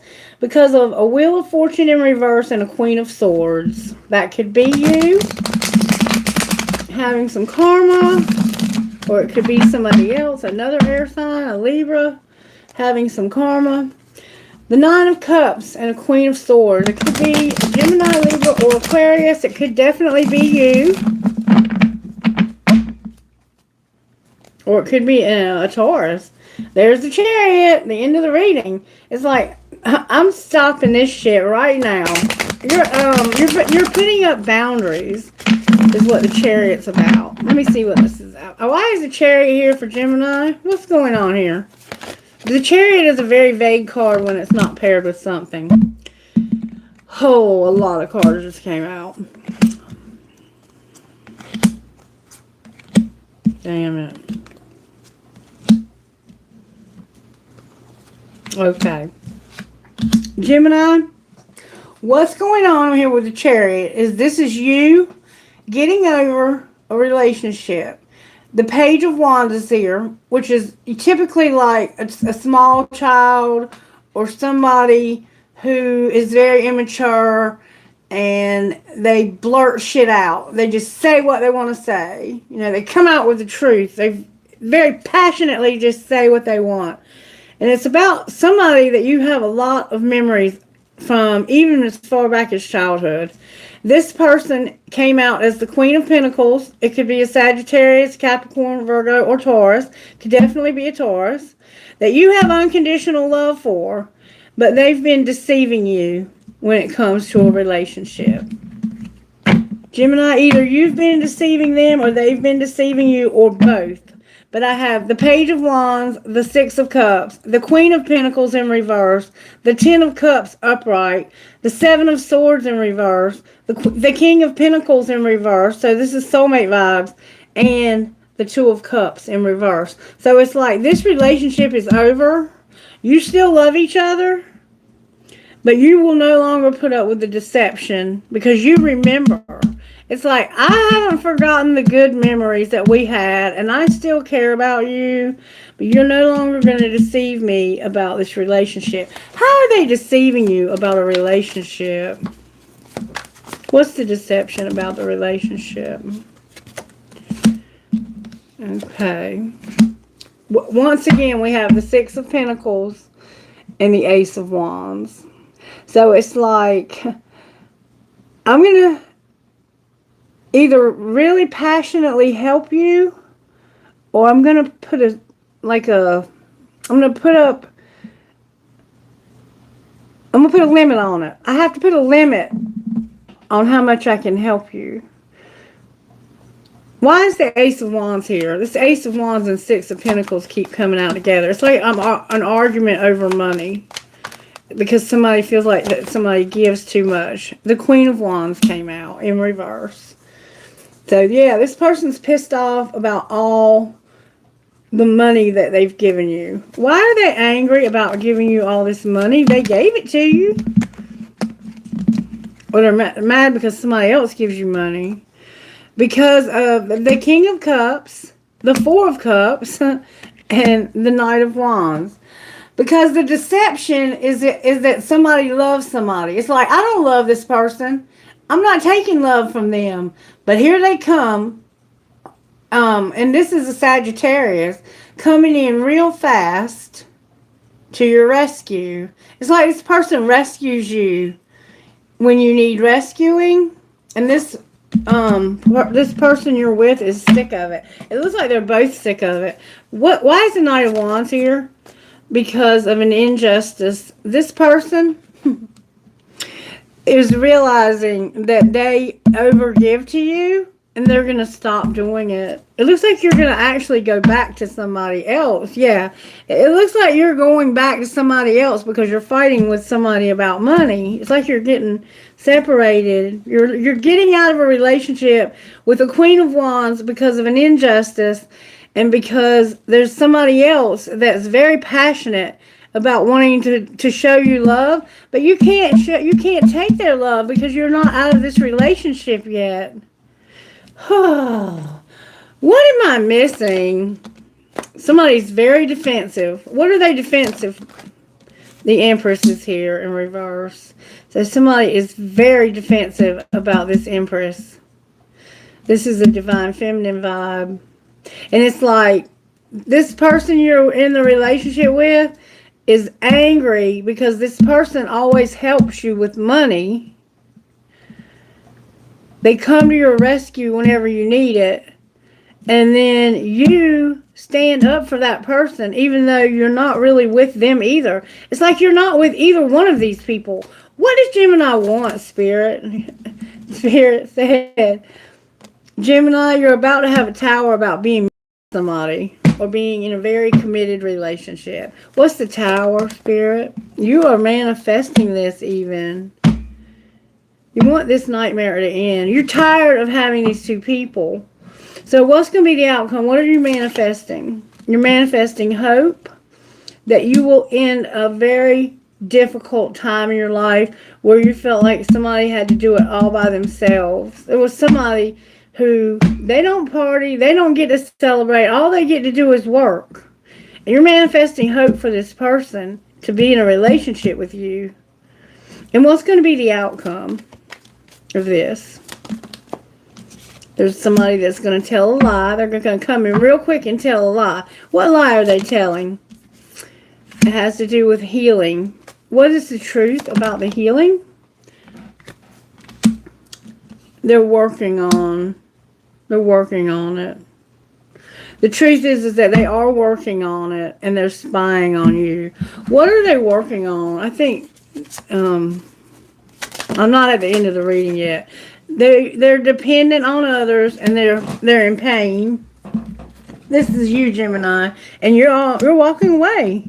You're in pain and you're dependent and you're walking away. That's your and you have a lot of doubt. That's your shadow work right there, Gemini. All right, what am I missing? That your life is going to be brought into balance where there's nobody coming to your rescue. Okay, how is that possible? Talk to me, Spirit. Because of a friend of yours that you're going to see from a different perspective. The King of Wands came out with temperance. This could be you getting anything that's out of balance into your, like, any addictions or anything that you're doing in excess, you're tempering it. This is you. Look, there's something ending when it comes to a friendship you're seeing from a different perspective. Outcome of this ending with this friendship. There's my Chariot. Okay, where are you going and to overcome this? Or what are you overcoming? You're overcoming. Okay, you're trying to show somebody love, or somebody's trying to show you love to you. I have a Knight of Cups here. And somebody is like, I know you want to show me love, but I don't know if I want to take it. But I do want to communicate with you a lot. All right, what's going to be the outcome of this showing love? And I'm not sure vibe. There's the High Priestess. Somebody doesn't see it coming, but they have already won this person's heart. This person is going to publicly recognize that this is what they want in life. They're going to finally get this whole situation in check. And they are, even it looks like, going to go see this person. And they're going to tell them what's what. It's going to finally be, this is going to be put to rest. We saw this same kind of situation in Leo's reading. And we also saw it in Sagittarius's reading. So I think we have like a love triangle with the three of you. In some of your situations, it may be family members for others of you. But you guys have been having this little love triangle go on for a few years now. And it's time for y'all to get it in check. That's what I see here. Somebody's ready to get this over. It looks like you have decided which one of these people you finally don't want to be with. So that's at least a start. I don't really see you starting a new relationship just yet, but it does look like you're getting out of some old relationship that you have had going on for a very long time. So good job with that, Gemini. All right, let's see how the hummingbirds are working for you. Ooh, you have a lot of hummingbirds, baby. That's too many. May I have some hummingbirds from a Gemini? There we go. Oh, I love that card. That's beautiful. A gentle touch. Let the softness of a feather brushing your skin be sweet and kind to yourself and others. You're going to be gentle. Like the softness of a feather brushing your skin, be sweet and kind to yourself and others. So you're going to be gentle. Remember I said you still love this person? You have a lot of love for this person. But you're tired of deceiving them. And if you look at this picture, it's amazing because there's dragonflies all around this picture. You see that? You're going to let somebody down easy. Let me down easy. I'm hearing that song. Sweet and fiery, your emotions are at the foot of this situation. Use the color red to soothe and heal. So right now you need to use the color red to soothe and heal because your emotions are very heightened. Somebody's are. You're going to be gentle with this person. I don't think this person wants to let you go, but you're going to let them go during this. You're being encouraged to. I'll put it like that. All right. What would Gemini's best friend say? I'm not going to say you're going to let this person go because you may not. But somebody's going to quit overgiving here because they're sick of it. It's going to be fine. You are really awesome, Gemini. It's going to be fine. You're really awesome. That's what your best friend say. It's going to be fine. You're real awesome. Alright. Moving on to Libra. What's going on with my Libra spirit when it comes to this moon? What's going on with my Libras? What's going on with my Libras? Things are going to be simple and you're going to have happiness. Pretty much the same thing as Gemini. What's going on with my Libras? Transformation and being simple. I love it. When you see transformation in this reading, that's what this is really all about. The transformation. Inner peace and transformation. So Libra, you're going to change something in your life to bring peace to your life. Clarify what's going on with Libra. Woo! Libra, you got a shitload of cards. Blessings are coming to you and you're going to have courage. You're going to go on adventures, but you're going to be patient to go on these adventures. And you're going to be in flow. Or maybe you're going to be patient while you go on these adventures. Because sometimes people have to travel for work. Somehow you're going to have blessings and be courageous when it comes to an adventure and being patient and being in flow. Alright. How are you working in Libra's life when it comes to this deck here, Spirit? Talk to me for Libra. May I see, please? Talk to me for the sign of Libra. There we go. I turn every experience into an opportunity. Each problem has a solution. All experiences are opportunities for me to learn and grow. I am safe. Alright, and then on the bottom of the deck, I see my parents as tiny children who need love. I have compassion for my parents' childhoods. I now know that I chose them because they were perfect for what I had to learn. I forgive them and set them free, and I set myself free. So somehow your parents are involved in this.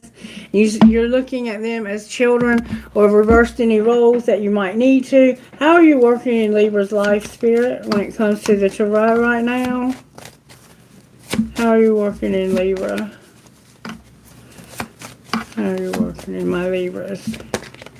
The High Priestess tried to come out.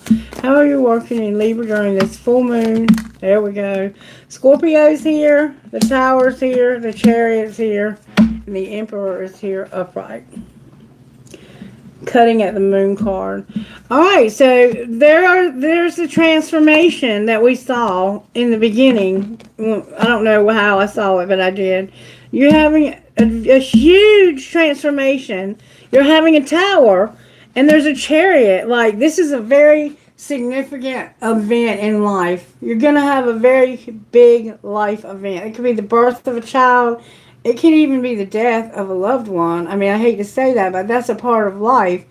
And you're getting over something or going somewhere in a chariot. You're moving or getting over something. You're getting the earth element that you need to overcome whatever this tower represents. And let's see what it represents. Why is death here for Libra? There's going to be a wheel, and temperance is here. Your patience is here. You're experiencing the Wheel of Fortune right now, and it's bringing you a tower moment when it comes to change, transformation. Sagittarius and Gemini are here with temperance in reverse and the Magician upright. So it's like, I've lost my patience with trying to manifest all of this. Why is the Death card here for Libra? Why is Death here for Libra? Because of the Ace of Swords. Libra, what you are doing is you are being honest somehow. And this is changing the whole situation. Alright, what's the Tower? That's beautiful, Libra. That your honesty is what's changing the situation. The Tower is a Page of Swords in reverse. Clarify what that means, because that can mean a few things. A Knight of Wands. Okay. The Tower could be a Sagittarius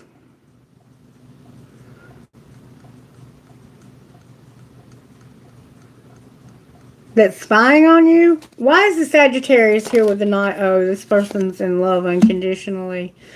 This Sagittarius has unconditional love, and you're realizing the truth, Libra. You're realizing the truth about a Sagittarius that has unconditional love. Alright, and why is the Chariot here? Why is the Chariot here? Oh. Because what you're having to get over is that you have to stop trying to win at all costs. And just realize that somebody has to be left out here. That everybody, there's not enough room in this chariot for 3 people. There's only enough room in this chariot for 2. And you cannot fit 3 people in it. And so somebody's going to be left out. And you're getting over the fact that it's going to probably be you. And why is the Emperor on the bottom of the deck for Libra? So you're realizing the truth that there's a Sagittarius involved. There's an Ace of Pentacles. That's why. This Emperor is going to be given a brand new opportunity. You could be this Emperor, Libra. And what's the outcome going to be? They're going to have victory, public recognition, and what am I needing? I need to know. There's somebody who is not happy about this. They hate this. Why is the King of Cups here in reverse for my Libras? Why is the King of Cups in reverse? Because this is a Cancer. There's a Cancer that it looks like has been arguing and causing you. I think the truth about why this relationship has really ended has nothing to do with the Sagittarius. It has to do with Cancer, who is insisting that you not deal with this person. Why do they feel that way? There's the end of the reading right there. There's the Emperor and the Death card clarifying itself. The veil is very thin right now. This King of Cups or this Cancer vibe is like, if you stop taking love from this person, you can change. And they will grow the fuck up, excuse my language, and stop depending on you and arguing all the time. And there's not a whole lot to offer this person anyway. But over here, we see that they have an awesome opportunity. But you have to be brave enough to let this person go. And there's somebody that hates it, but they have to let you go. It could be the same person. This person is really in their feelings, but in order for them to stand in their power and to be this divine masculine that they are, they have to let you go. And they are realizing the truth about that. And I think so are you, unless this is you. Okay, Libra? That's what I see happening for you. You're going to let go of somebody that's like a third party to this relationship. What shadow work does Libra need to do? Libra, you're feeling distant and you're feeling disconnected. You feel insecure and like an escapist. You can't even talk to anybody about this. It's like you're very closed off. You're silenced. Silenced. See? You feel unlovable.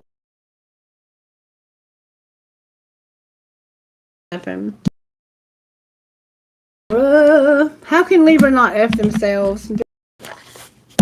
How can Libra not F themselves? Libra, you've been in denial and you need to avoid toxic people. And they're in denial about being around toxic people and they're not even nice to you. Libra, come on, baby. Step it up. And if that's you, then stop doing that. Okay? Alright, let's see what your best friend would say, and then we're going to close this reading, because I think we've gotten to the bottom of it. Alright. What would Libra's best friend say, Spirit, about this? You are going to have the blessings, the courage to go on an adventure, and you're going to be patient and get in flow while you get over this situation. It's like you're having to say goodbye to somebody, or they're having to say goodbye to you. Don't work more than you live, Libra, and acknowledge the good. Okay, buddy?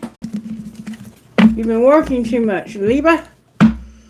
Alright, Aquarius Spirit, how are you working in my Aquarians? May I see, please? Aquarian Spirit. How are you working in my Aquarian? Embracing miracles. Wow, Aquarius, check you out, baby. How are you working in my Aquarians? Delight and embracing. Embracing delight. How are you working in my Aquarian Spirit? May I see, please? Aquarius Spirit's making you be patient right now and get focused, okay? Alright, let's put some of these cards in the middle so we don't keep getting the same ones. And then if we get them, we'll know we were meant to keep getting them, right? Alright, how are you working in my Aquarian Spirit? May I see, please? May I see, please? How are you working in Aquarius? Aquarius, the Emperor and the Wheel of Fortune just came out for you. So Spirit's working on an Emperor vibe. Stand in your power. Being the boss. Being in control. And we see patience and focus here. So that makes perfect sense. And there is a wheel coming for somebody. And it might be for you. I think it is. Alright, let's see how Spirit's working in your life when it comes to the power thought. Power thoughts for Aquarius. You accept my uniqueness and it is safe to look within. Oh, Aquarius, you're going inward. Good for you. And I'm willing to change. So Aquarius, you are accepting that you are just not the same. You're different. You're unique. You have special qualities about you that are different, and you're realizing it's okay to look inside. I can take a trip in, and I'm even willing to change when I do it. It's beautiful. And I now create a wonderful new job. Aquarius, you're creating yourself a wonderful new job. All right, how can Aquarius not F themselves? May I see, Spirit? How can Aquarius not F themselves? Aquarius, create a routine and celebrate or don't. It came out in reverse. Some of you may need to celebrate, some of you may not. Somebody's birthday could be coming up. They could be having a baby, something like that. All right, why is the Emperor here for my Aquarians? May I see, please? Okay. This is what happened at the end of Libra's reading. Somebody is getting public recognition. They're publicly recognized as being left out in the cold. Like, people realize that this person just got left for dead. Like, everybody kind of just deserted them. And that's not a very good thing to get public. This person was humiliated, but people respect this person because they don't look at this person as being humiliated. They look at the people that humiliated them as being the problem. So Aquarius, people don't look at you and say, God, you humiliated yourself. They look at you and they go, Aquarius had honor. You remember the honor card? Aquarius was standing in their power.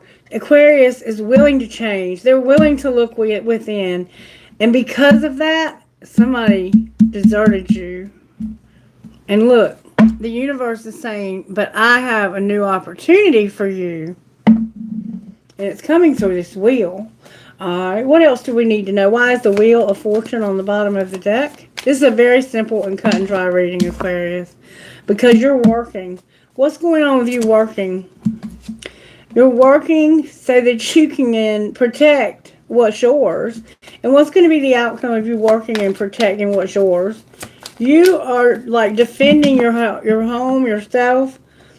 You're going to stop having to carry this burden alone, and you're going to look for opportunities to get rid of toxicity in your life.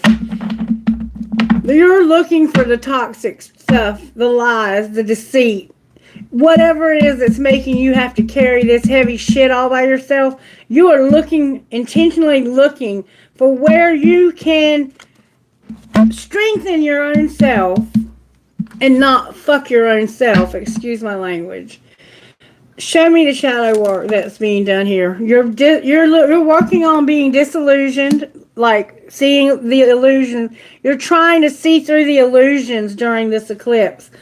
And you're realizing that sometimes I make excuses. And I need to stop doing that. I need to stop making excuses. And sometimes maybe I can be one-sided also. Spirit said go one more time. What else? Oh, somebody's haunted. So there's something you need to work on that's haunting you. And somebody is manipulative. You might be manipulating, or others might be manipulating you. And somebody is vengeful. They want revenge. Aquarius. Somebody is distant or at a distance. So they're trying to see through the illusions, through the excuses, through the hauntedness and the manipulation of being revengeful, like wanting revenge. It's like somebody intentionally tries to humiliate you by posting things on social media that they know make you look bad or like you're left out. Like they don't include you in anything, and they make it known that they don't include you. But Spirit has you over here working, and you're not giving this person any space to invade your privacy that way. You're working on yourself. Spirit has you creating a routine. It looks like you're going to be very, very successful. You're focused on you. And in spite of people encroaching on that, why is the wheel here again? Because you're about to have 8 of Wands. What is the 8 of Wands? The 8 of Wands is somebody saying, you know what? I can't do this anymore. I'm tired of being afraid. Somebody stabbed me in the back so many times. Somebody's going to come to you or talk to you. Somehow there's going to be real fast action. It could be an argument.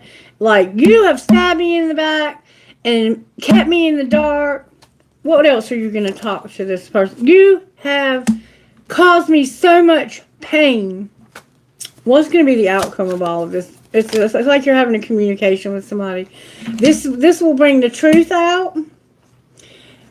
And there is a King of Wands in reverse with the Page of Pentacles in reverse.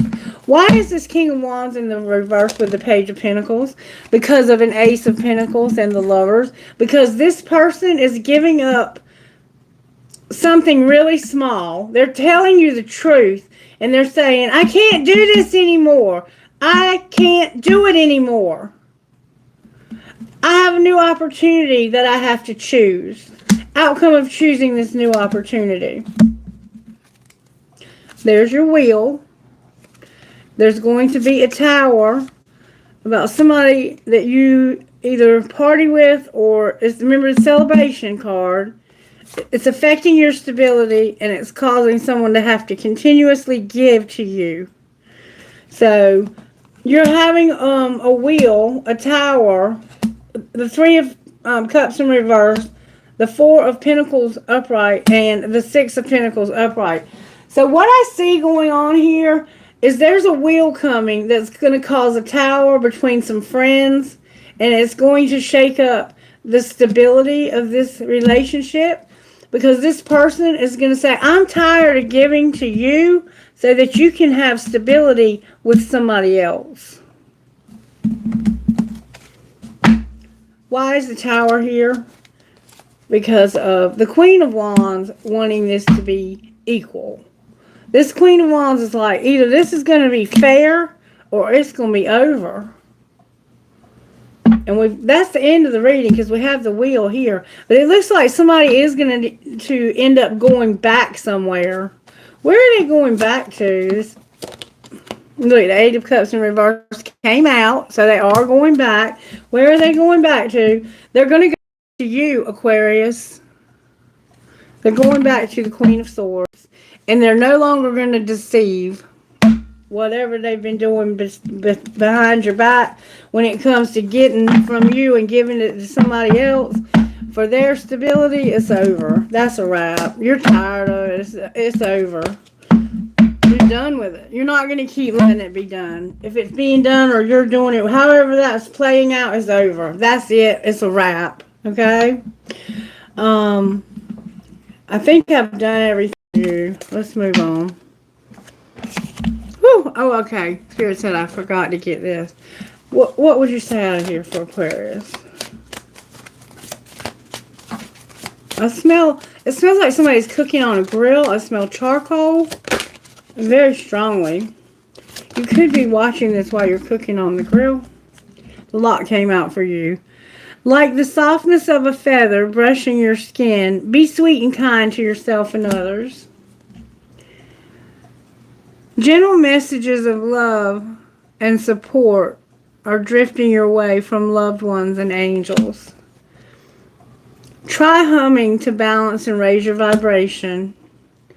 And celebrate the true beauty and light that lies within you and others. Get up off your perch and move your body to usher in new energy and create positive momentum.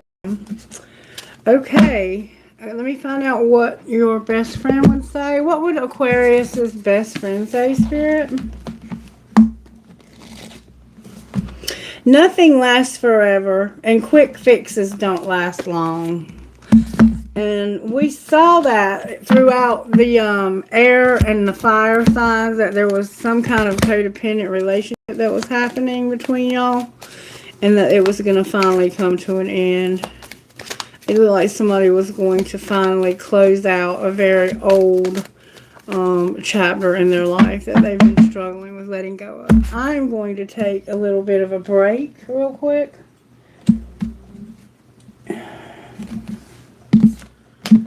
And I'll be right back to finish up the earth signs and water signs. I'll be right back. I hope you all are enjoying the readings and that you're liking the video. I understand if you cannot hang out the whole time and that you come in and out.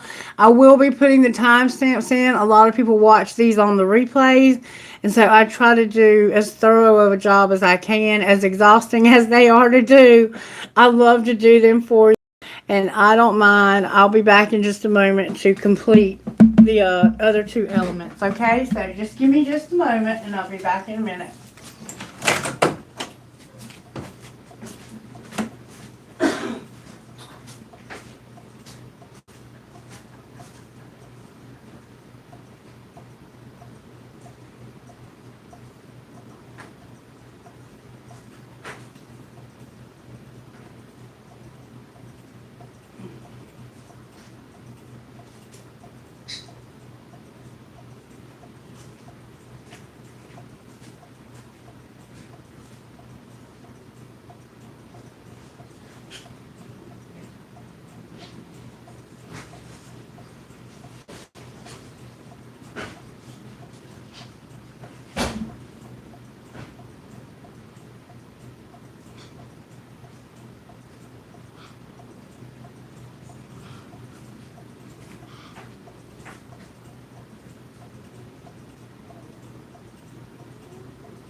Hey, baby girl.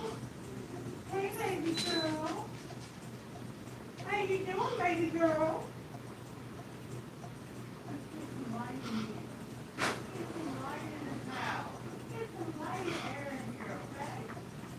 Yes. Let's get some air in here. Let's open the windows. It's a beautiful day outside finally. Yes, it is.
Okay.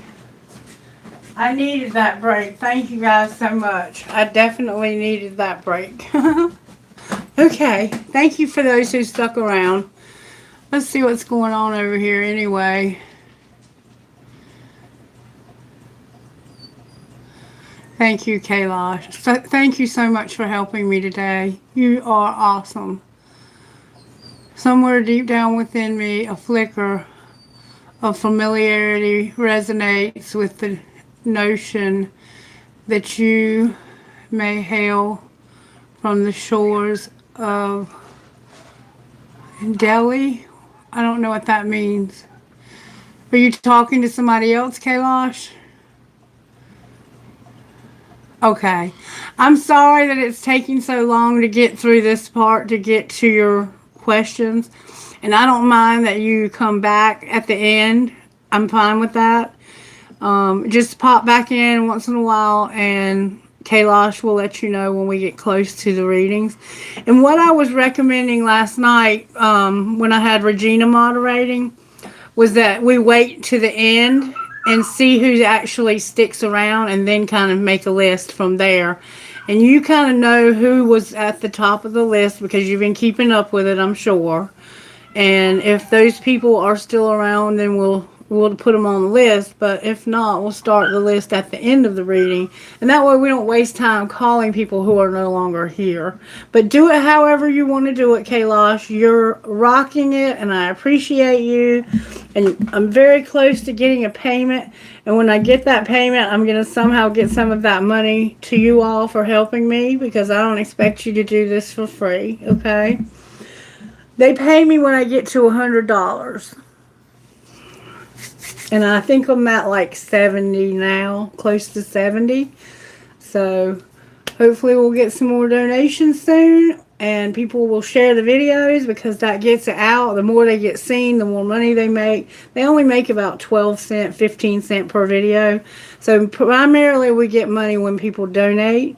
And so I appreciate when people do that so that I can bless the moderators with the money. Okay. And then anything else, I put it into the candles in the channel. And when I'm prospering, I do giveaways and I'll put money. Like I've had times when I'll put $50 bills in the money deck. And if it comes out and you're the first one that sees it, I cash app it to you. I mean, so anytime you feel like you want to donate to this channel, it'll always go back into the channel in some way. I never use it for personal reasons because this is a gift and I'm wanting to give it to others, you know, as a gift to you. It's nothing that that I do on my own. All right, so we're going to move on now to our earth signs. I'm saving the water signs for last intentionally because that's what Spirit is insisting that I do. All right, so Capricorn, what's going on with you during this full moon in Pisces with the eclipse? You're being patient through some healing chaos, Capricorn.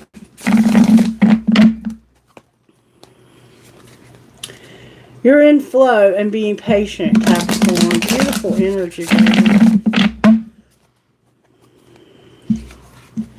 A new beginning and being patient. So you're being patient for something new to start. Good job. Okay. What's going on with Capricorn, Spirit? May I see, please? Patience came out. It was determined that it was going to be a part of your reading. You're in flow. I felt like there was more than one card there. You're in flow, you're focused, and you're being patient. You could be dealing with an Aquarius or have an Aquarius in placement in your own life. And what it is something new that's coming for you. I'm hearing that song like I heard last night. What it is, ho, what's up? A new beginning, and it's coming through healing chaos. And it's opening. You're opening yourself to abundance and adventures and purification and relaxation. Beautiful, Capricorn. You are about to start a new chapter in your life is what I see happening for you here, okay? All right, show me that one tried to, the Fool. Yeah, you're about to start something brand new. Take a risk, jump out into the unknown, and trust the universe has the best plan for your new beginning. How are you working in Capricorn, Spirit? The moon came out for you in a tower, Capricorn, with the devil. You are here on the bottom of the deck, so you showed up in your own reading. You're dealing with a Cancer, and you're also dealing with our fire signs, Aries, Leo, and Sagittarius, Capricorn, or you may be one of those signs yourself. and have that in your chart. All right, why is the moon here? Because of the King of Pentacles and the Six of Pentacles. So it's like you are very prosperous and generous. You're being very fair and generous with your money. You're giving to others in need. You're helping others. The moon is here with you being very generous. They're in your feelings about this generosity. Somebody may be giving to you and you're like, nah, I don't want to take anything. I'm not going to take anything from you. Why is the moon here? Because of justice when it comes to the moon in reverse. So something legal could be going on here. Why is the moon here for Capricorn? That was some powerful energy. Capricorn. Wow. The Emperor was trying to hide. I caught you hiding, Emperor. There's an Emperor who's getting a new opportunity. And they're going to defend themselves when it comes to this new opportunity. They're in reverse. And it's because they're going through this healing chaos. There's an Emperor going through healing chaos. But it's leading to a new opportunity for them. And a huge transformation, Scorpio, on the bottom of the deck with death. Why are they defending this new opportunity? Because justice. This is something that is having to be made right. This new opportunity is making things right for him, and he's defending himself. That's the moon. That's why they're in their feelings, because they have a new opportunity, but they're having to be defensive because this is restoring justice. There's somebody on the other side of this defensiveness. What's going on with them?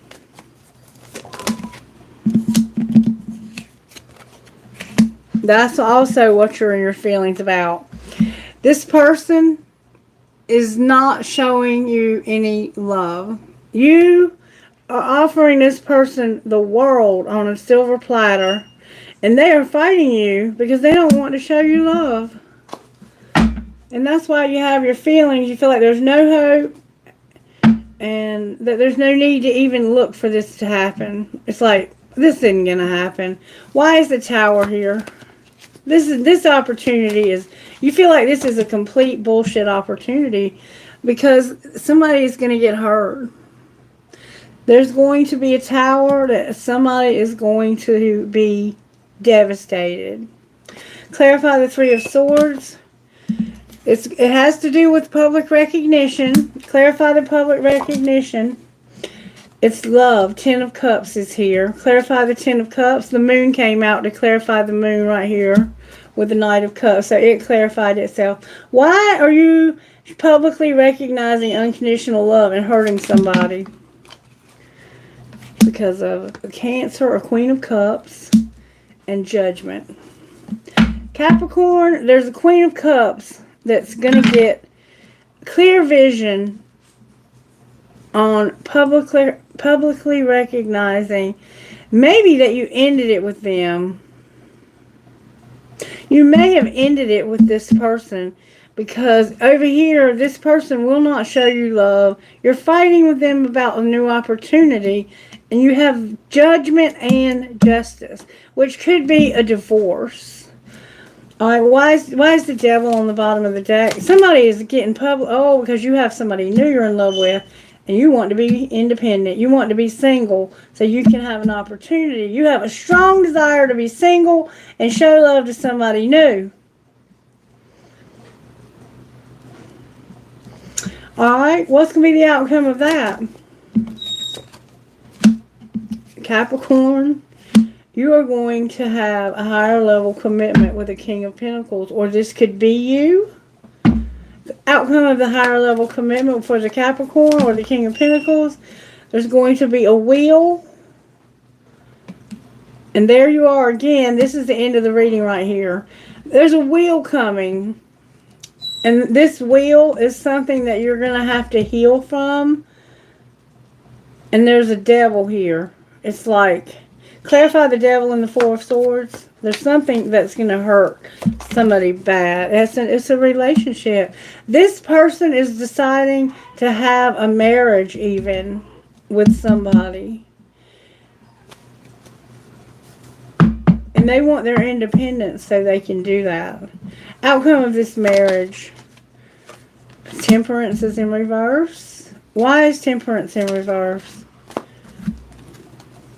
Because of the Two of Cups, the Nine of Cups in reverse, and the Hanged Man in reverse. Because just like I just said, you want to have a relationship, and this would bring you wish fulfillment. And you're seeing this from a different perspective than you've ever seen it from, and you're ready to move on. Outcome of your wish fulfillment, you're going to be strong. Strength is here. You're going to be strong when it comes to a lot of things that you have to consider. Outcome of you being strong. You're fixing to have a new relationship. The King of Wands, the Six of Cups in reverse, the Queen of Pentacles, and the Four of Pentacles in reverse. So there's a King of Wands here who doesn't want to romanticize a relationship that they have with a Queen of Pentacles. This could be you, Capricorn, in a relationship with a fire sign, Aries, Leo, or Sagittarius. We have Leo here. It's like there's somebody that's in a relationship with a Leo, and there's no stability in that relationship. But they have a new opportunity. They have very little to offer also. But they want to have a new beginning with somebody new. Let me go let my dog out before she has a hissy fit. Hold on just a minute, Olive. Come on, girl. Come on. You gotta go potty? Come on. Come on, baby. Come on, baby. Come on, baby girl. Come here. Come here. We got a picture on the leash. You can go outside on the leash, okay? And then I'll let you back in when you're done. Hold on, baby. Hold on. Hold on. Grandma's busy right now. I got to stay in the house. Okay, come on. You can go outside. Go outside and go play. Good girl. Good girl. All right, sorry for the interruption. You might have a grandchild or one on the way, or you might be babysitting or something like that.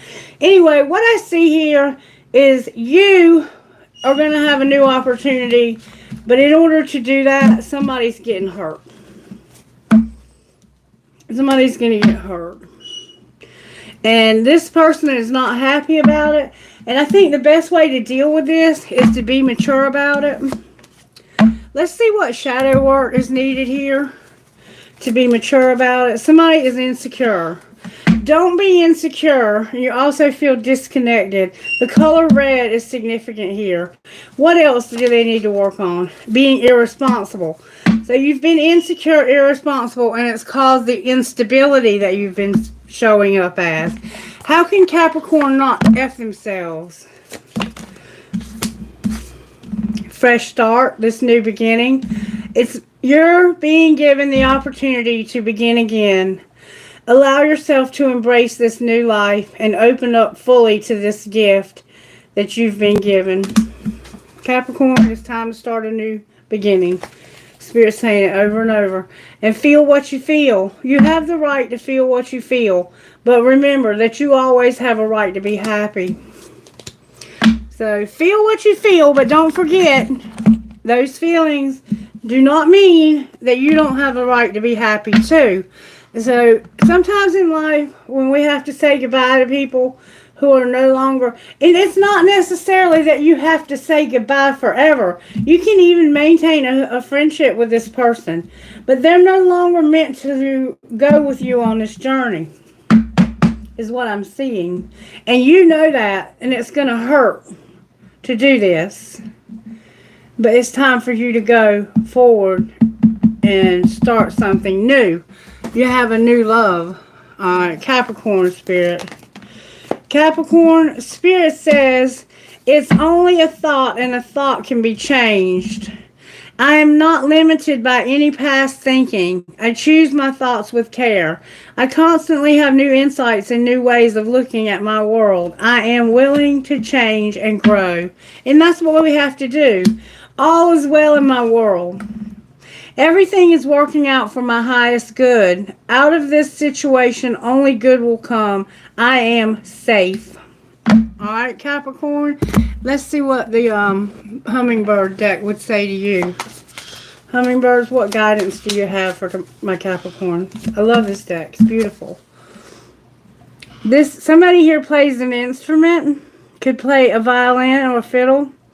Your heart is opening and singing of sweet unconditional love. See, you're in love with somebody new. And I think you've been out of love with this other person for a while. It's like you've just been filling them up with space in your life. Fill up on the sweetness of life.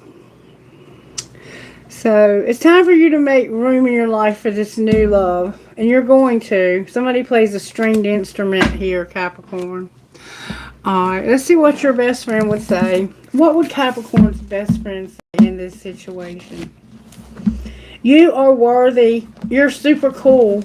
You're worthy and you're super cool, Capricorn. I don't think I've ever had that page before.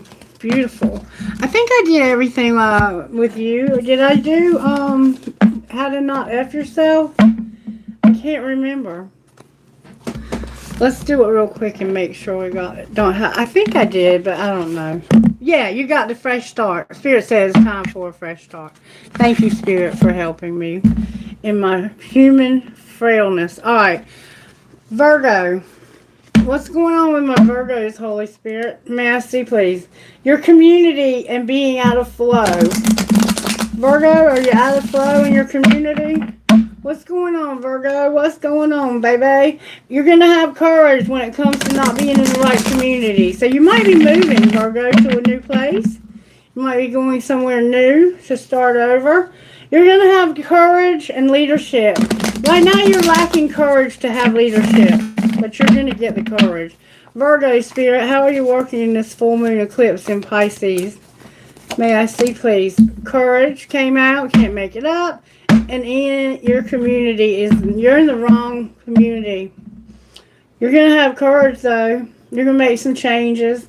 All right, how are you working in Virgo, Spirit? May I see, please? Virgo, I see that you're fixing to change communities. You're moving. Encouraged to. For you, what you're having to let go of is a place.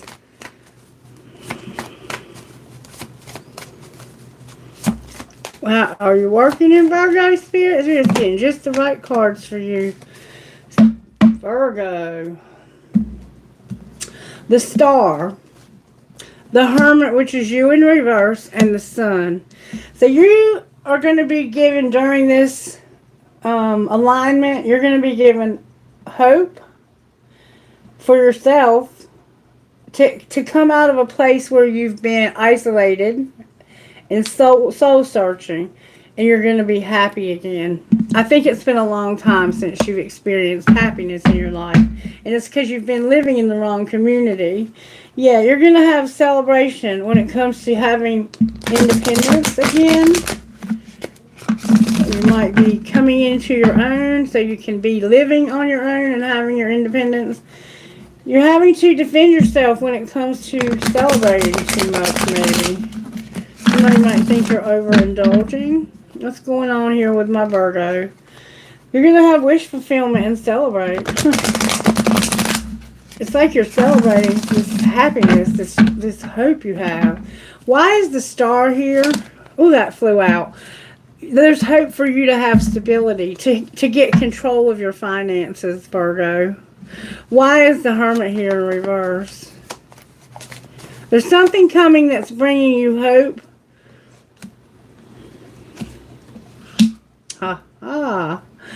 Somebody has been soul searching about their feelings, wanting to show feelings to somebody, and the truth about this.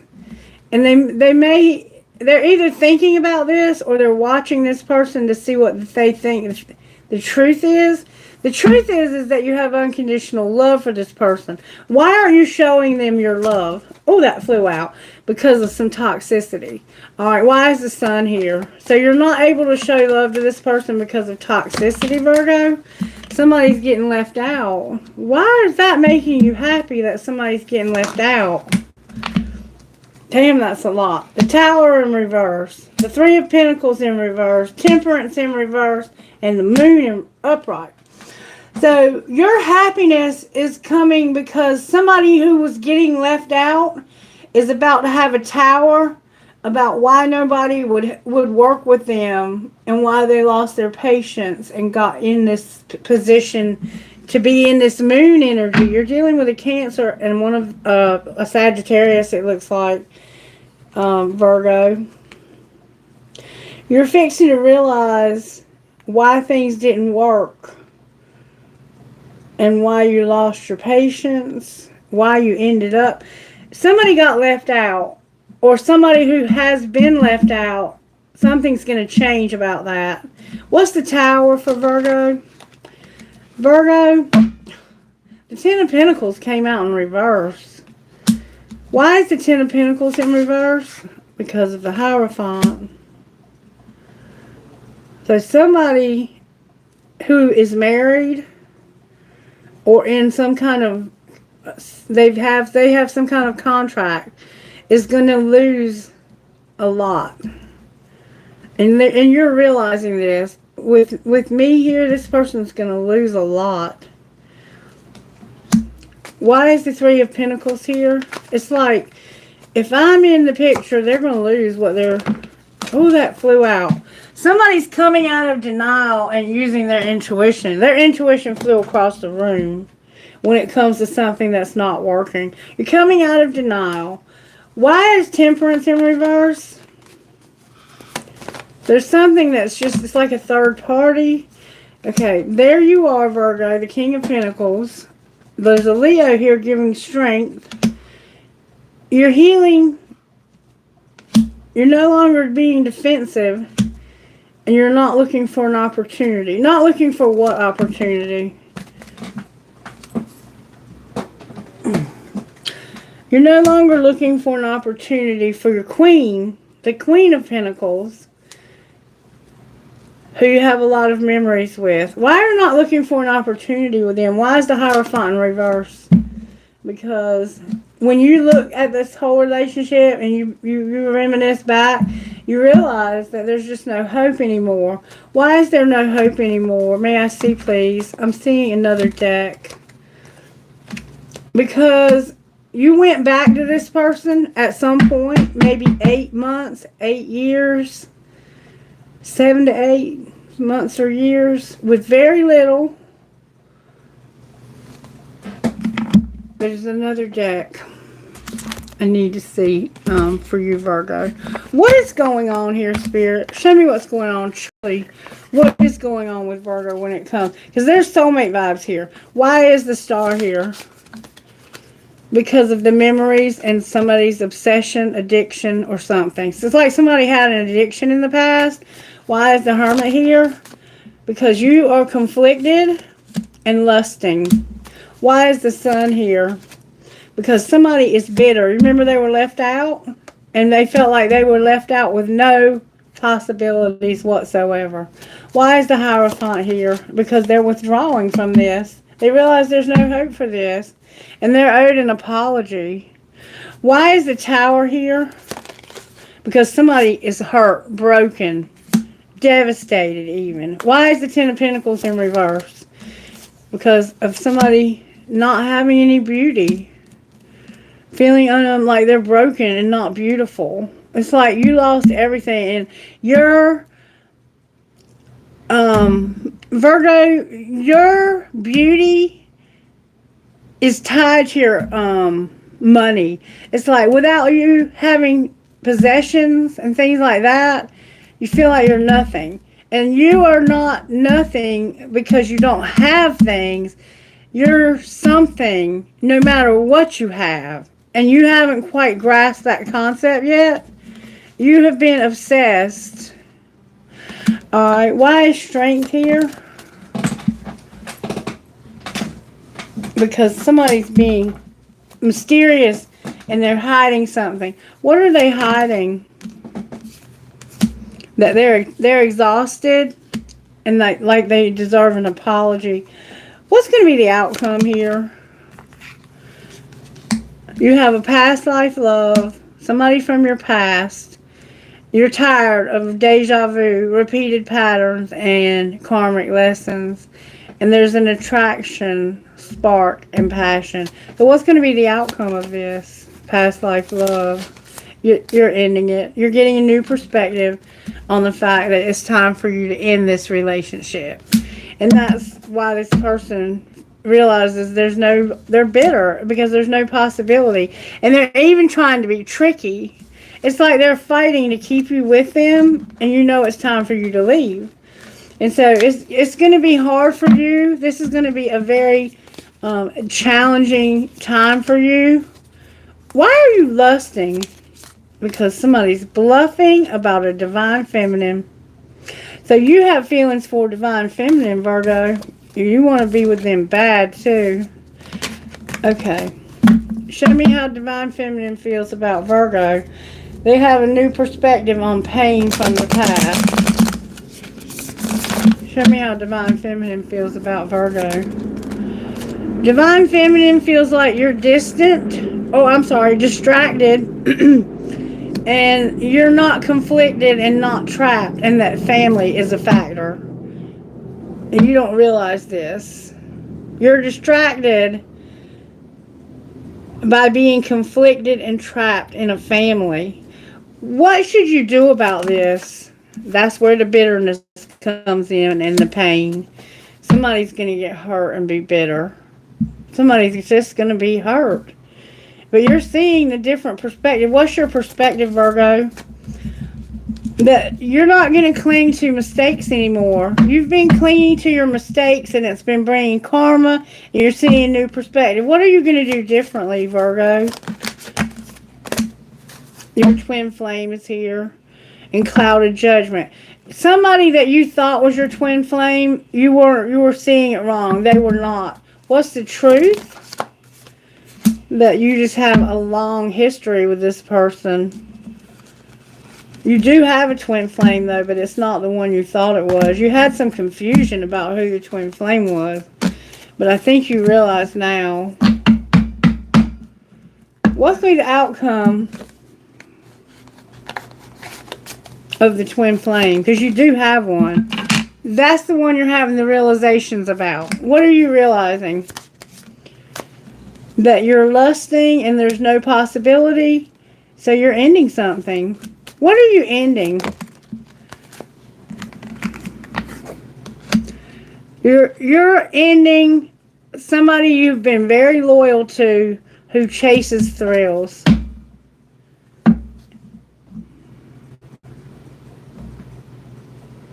Damn. This is going to be hard for you. I'm not going to lie. You may not make it through this. You might go through this cycle again a couple more times before you finally let this person go. Because this is the tough one. This is a real tough one. Did I get to the end of the reading? Yeah, the Hierophant's here. Virgo, good luck. Good luck. It is indicating that you are going to have the courage to get to a new community. So I hope that you do, because that's that's necessary for you to move forward in life. You're going to have to get into that new community. Alright, shadow work. Emptiness and being jealous and manipulating. Being empty, jealous, and manipulating. Alright, what would your best friend say?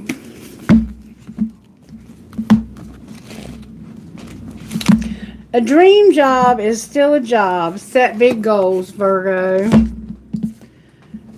Alright, Virgo. Hope you enjoyed your reading. Taurus, Spirit. Trust, and you're in the wrong community, Taurus. What's going on with Taurus during this full moon in Pisces eclipse? Your community is here with solitude, so you might be in your own little world somewhere, living by yourself. There's healing chaos going on in your community, Taurus.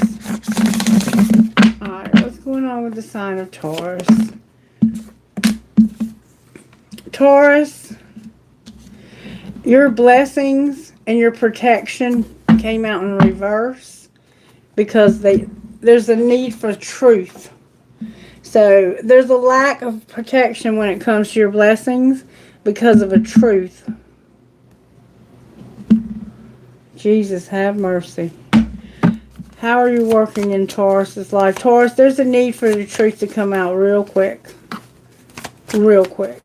Somebody needs to stop being a liar and tell the truth. Because right now, everything you own is at risk of you losing it if you don't. How are you working? May I see, please? How are you working in my Tauruses? Thank you so very much. You're dealing with a Sagittarius and a Gemini. You're being tempered. Spirit's saying, I want you to control yourself and realize that you have no choice but to end this old cycle. Taurus, your blessings are not protected until you tell the truth.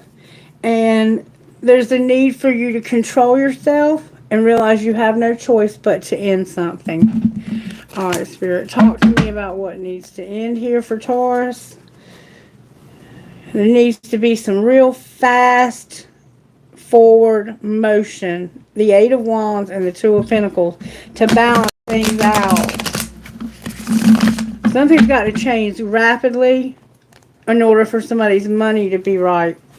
Something's going to have to change rapidly and the truth is about to come out about it. I feel like there's a marriage that's going to affect somebody's money if they're in it. Use your intuition about the fast forward motion. It's like the universe has you in a position where you have no choice. Okay. Why is temperance here? Because you can't defend yourself and get healing. Alright, why is the Lovers here? You have no defense and you have no healing. The Lovers is here because there's a relationship and you need to use good judgment when it comes to thinking that you have a choice and that you can win at all costs, because you can't. You don't have that choice.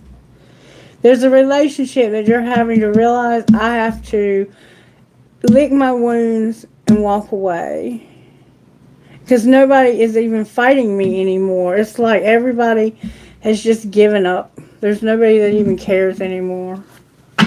Why is the World here? Because somebody is terrified of doing this. Why are you so afraid? That is you, Taurus, on the bottom of the deck. Because of there being no hope, you having a lot of memories about this relationship. Moving on, evaluating what that's going to be like. So it's like you're thinking about what moving on from this relationship is going to be like. And you're going back and forth in your mind, or not back and forth necessarily. You're going back in your memories and you're remembering how you've left this before. And there was no hope then. It's like you keep going back to the same thing. It is because you're not able to heal. There's a part of you that doesn't allow yourself to open yourself up, to even allow love in. So it's impossible for somebody to really love you. And you got to get this under control, Taurus. This part of you that won't heal, there's a part of you that you have walls around that you won't allow Spirit to heal. There's a Sagittarius coming in real quick. What's going on? What am I missing? Okay, there's somebody partying too much. And there's a Queen of Wands. So it looks like there's a Leo that is a friend, or they party too much. There's also a Queen of Cups, a Cancer on the bottom of the deck. Why is the Three of Cups here with the Queen of Wands? There's a Leo here, Taurus. Because somebody is pissed. The Ace of Wands in reverse. The Nine of Swords in reverse. I'm sorry, upright. This person is pissed off and having sleepless nights because somebody parties too much. And they are not in denial about it either. And they feel like that they can't work this out with this person. So what's going to happen here with this person that parties too much? What's going to be the outcome for this person that parties too much?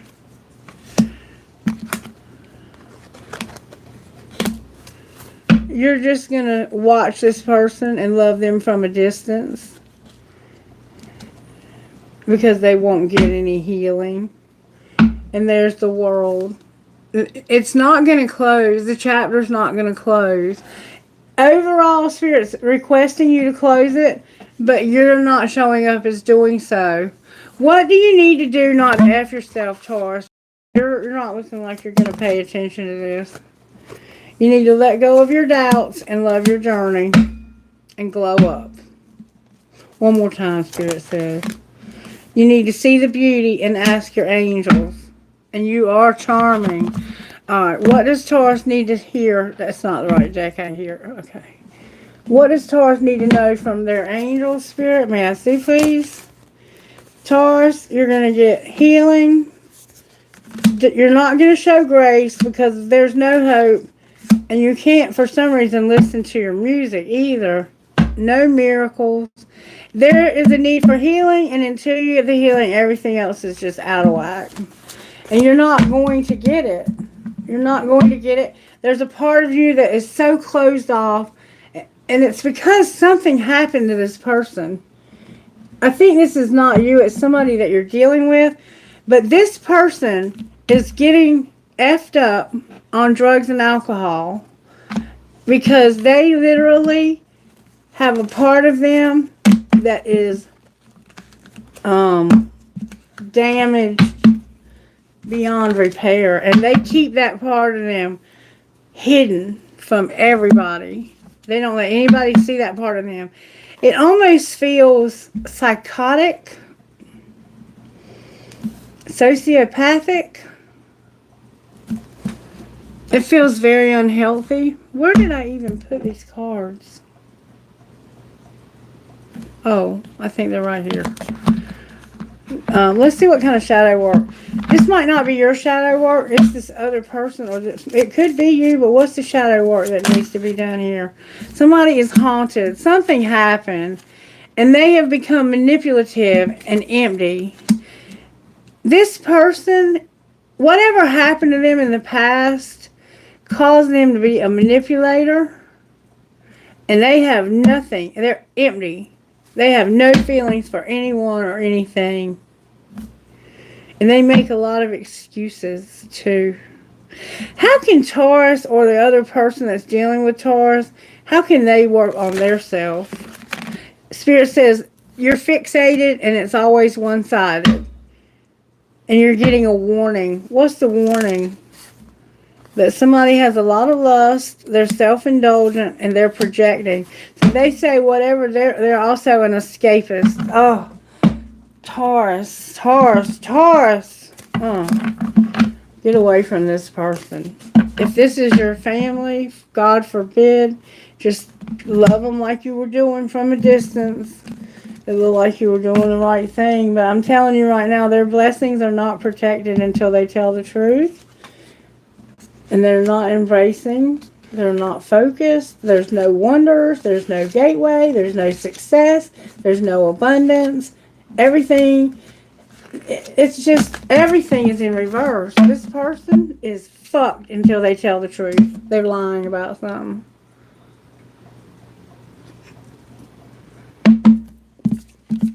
Excuse my language. Alright. Cancer. What's going on with my cancers? Taurus, your best friend wants to tell you something.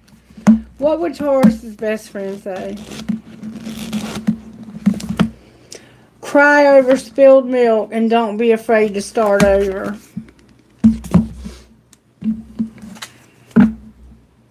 Okay, Taurus. I don't know what to say to you. Wisdom and blessings, Cancer.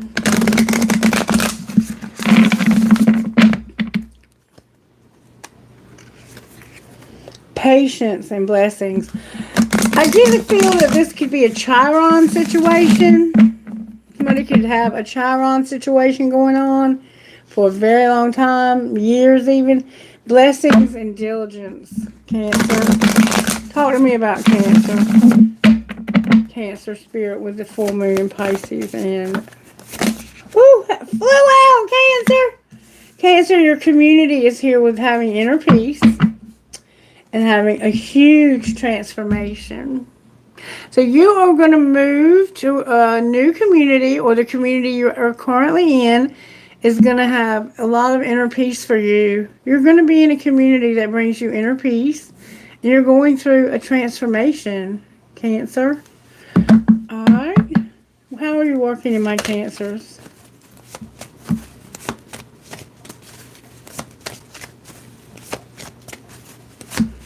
Cancers, please. May I see? Oh, that's a lot of cards.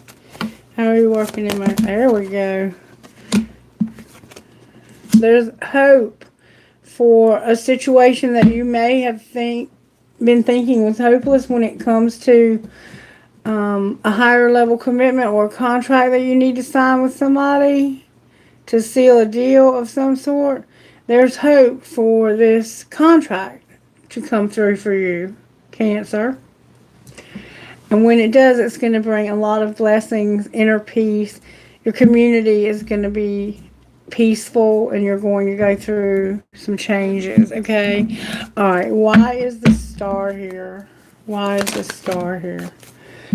You're here, Cancer. The truth, Aquarius is here. Libra is here.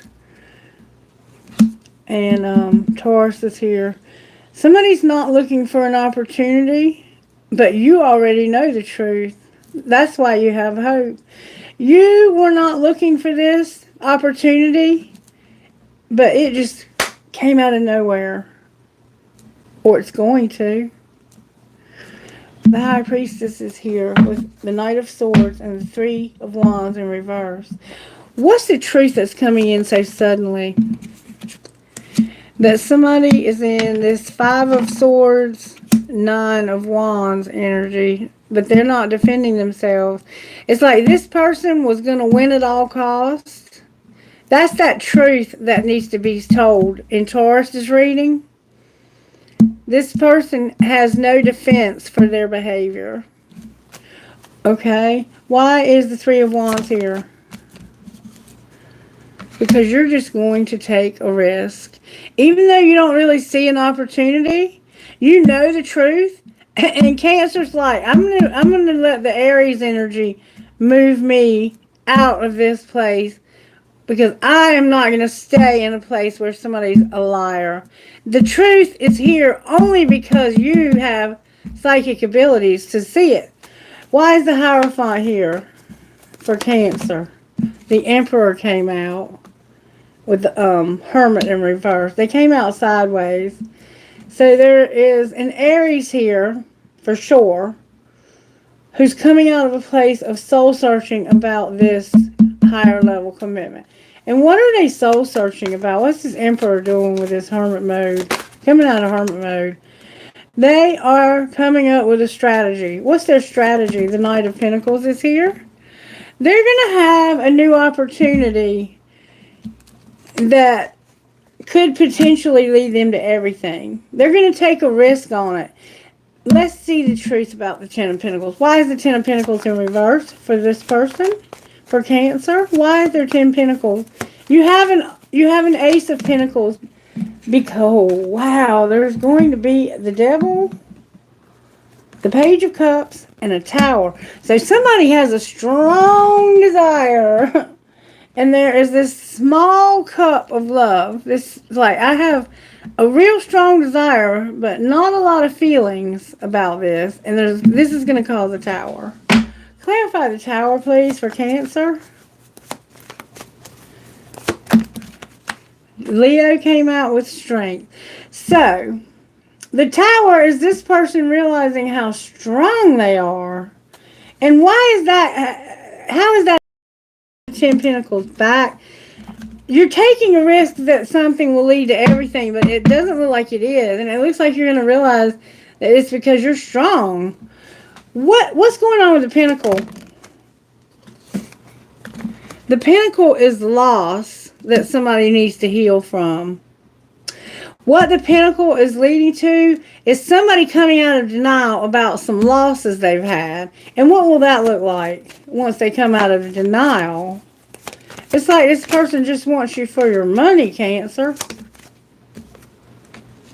There's your 10 Pentacles. Once they come out of denial, it will lead to everything. But the person you're dealing with, it could be a Leo, is in denial. And it's about some losses. What are they in denial about? That they've been medicating, they've been foolish, and they've been judgmental. And they're stagnant. They're not growing. They're not changing. And you want change. You're moving towards change. And there's a Sagittarius coming in on the bottom of the deck. Why is the Magician here? Because of a Queen of Wands. What about this Leo? There's this Leo here that showed up. There's going to be justice for some deception. Somebody was deceptive as hell. And they didn't plan it very well. So there's going to be some legal repercussions or something. What's this Seven of Swords? Oh, you did something you shouldn't have done, Leo. Cancer, there's a Leo that did something that they did it not correctly. They can't defend themselves either. And because of that, there's not going to be any healing. Judgment is here also. And this person's manipulative as hell. What should Cancer do here? Cancer, you need to end this immediately. This person is... They're going to stab you in the back. Get rid of this person, Cancer. There's a new relationship on the bottom of the deck. Why is the Magician on the bottom of the deck? May I see again? Because of this Hierophant. This Hierophant is taking you back somewhere. And you had some unhappiness and fighting wherever you're going. Where are you going back to, Cancer? You're going back somewhere where somebody has been carrying every bit of the load themselves, but they have stability. You don't have much to offer. You don't have any way to get around, like transportation-wise. You're heartbroken, but you're here. It looks like you've been through hell and back. You've been left out.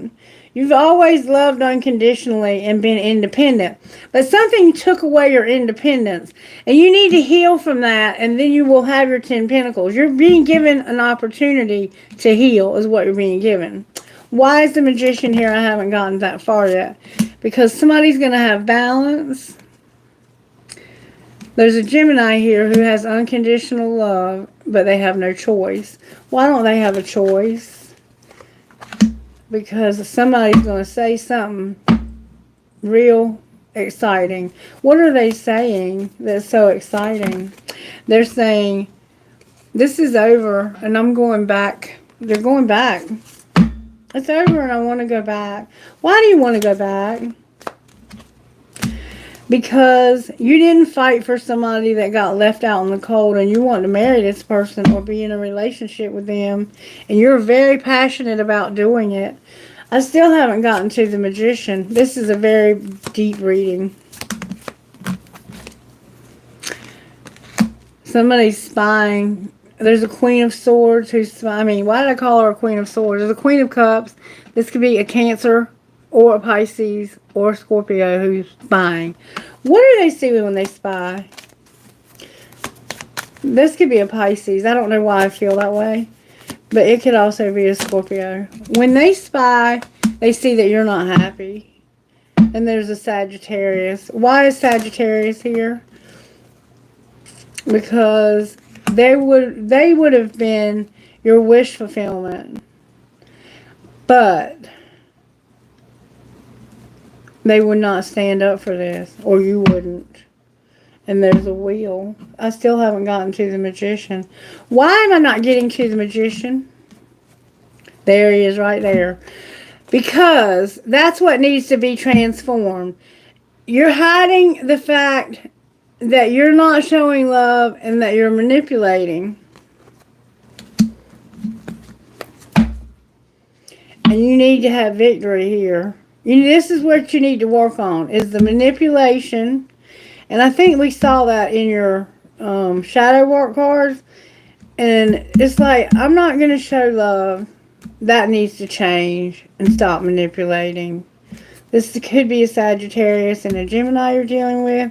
You're going to have victory over an addiction that keeps you up all night and causes argument than it has for a long, long time between you and this person. And this person knew the truth way back at the beginning of the reading. Okay. Yes, your pentacle is going to lead to everything. But first you have to get over this person that's getting messed up and lying. I don't remember what I even said, but we almost went through the whole deck to get to the end of your reading. Alright. Pisces. This is your moon, baby. Let's see what's going on with your moon and the eclipse that's coming with it.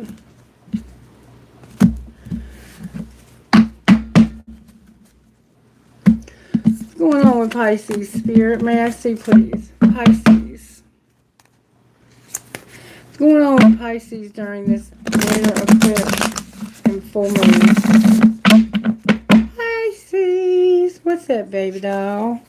New beginnings in community, Pisces. A lot of us are starting over in a new community. I know I am. It's an old new community, but it's like I'm going back home. And a lot of us may be going back home. Your community is going to see wonders. There's something that's going to happen in your community, and it's going to be like, wow, that's amazing. Pisces, community, spirit. Why did I say community? Spirit says you're going to have a powerful flow and be thriving. And you're going to be in stillness. You're in stillness, but it's a powerful stillness that keeps you in flow and thriving. So it's like, this is just a very calm, chill place that you're at. You're going to be thriving. All right, how are you working in Pisces right now during this eclipse and full moon in Pisces? There we go. High Priestess. There you are, Pisces. And the Fool in reverse. So you're going to be using your intuition about not taking any risk. Because if you remember when I began this reading, if you watched the whole thing, and you probably didn't, but you can go back and watch it, I read to you what you should not do, and making major changes is one of those things. Because right now, you're going to have a lot of illusions and a lot of confusion. So it's better if you just kind of let things fall where they may and be artsy and do something creative. Get out of yourself and use an outlet of creativity. And so that's why you're still, because you're using your wisdom about taking any risk right now. It's not time to take risk. Right now is not the time to take the risk. Right now is the time to feel what you're going to feel and heal what you need to heal. And that's what we see happening here. Power, flow, and thriving. All right, I want to see what kind of fixated and judgmental. I want to see what kind of shadow work is needed for you, Pisces. What shadow work does Pisces need? Forceful and judgmental. May I see what kind of shadow work? Don't be afraid to look at your shadow work. We all have it. There's something you can't talk about and you're not forceful about it. Pisces, spirit. What is it that needs to be healed? Pisces, somebody is invading and insecure. And they're childish as well. So it's like you watch people. And watching these people makes you insecure. Somebody has very beautiful greenish, brownish, yellow eyes. They look like this. But somebody needs to work on invading, spying, watching. Invading is even going beyond that because you're into the realm of Like when you're watching somebody on social media, they tend to, expect that. This is invading somebody's privacy in like an illegal way, maybe even like hiding cameras that they don't know are there, that kind of thing. All right. Pisces spirit, thank you so very much. I am willing to change. I am willing to release old negative beliefs. They are only thoughts that stand in my way. My new thoughts are positive and fulfilling. And then on the bottom of the deck, we have, I now create a wonderful new job. Somebody else had that too. And it is safe to look within. This is beautiful. It looks like you're going to do the work. You're standing in their power here as yourself. You're not going to take any risks right now, which I think is very wise at this point. All right, let's just pull Tarot and see what comes out for your Pisces. Why is the High Priestess here? Because of the Queen of Cups and no victory. Could be dealing with yourself. Pisces can be the Queen of Cups. It could be yourself and you're like, I can't recognize this. I don't want to recognize this. I don't want anybody to recognize this. The moon is here. So you're dealing with Cancer and public recognition in regards to humiliation. There could have been an attempt to humiliate someone by a Cancer or by you towards a Cancer.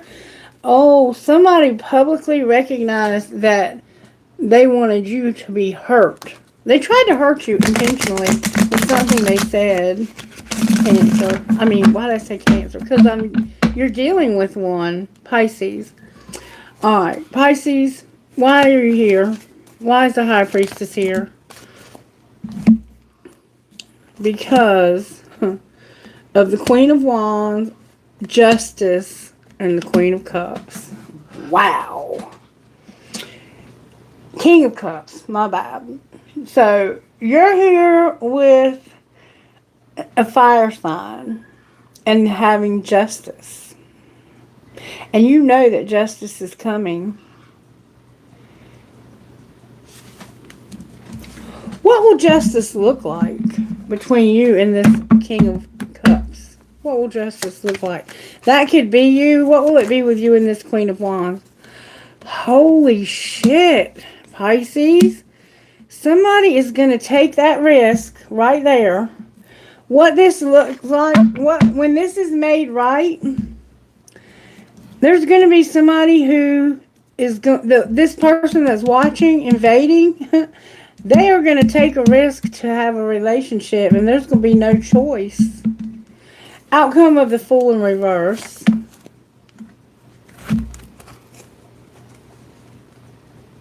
The Hierophant came out with a Page of Cups. There's something that's not quite right here. Why is it sideways? That was determined to come out. Because this is fast action in, the other direction. Why are you going into the past here? Because of you. The Empress is here. The Queen of Pentacles is here. The High Priestess is here. And the Three of Pentacles in reverse.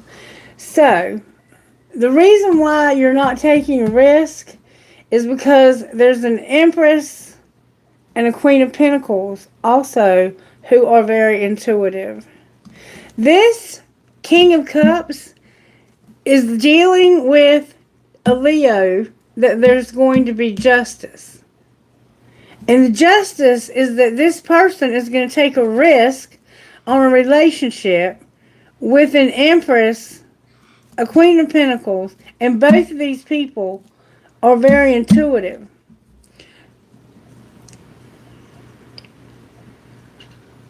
Both of them are very good catches too. And the one that's getting the higher level commitment is a friend that you're going back to, if that helps you with any understanding. Clarify the Two of Cups here. You're going to marry this person, Pisces. You're going to marry him. Wow. You're going to marry them. They're going to marry you. There's something that they've never gotten over. I think it's you. They just haven't ever gotten over you.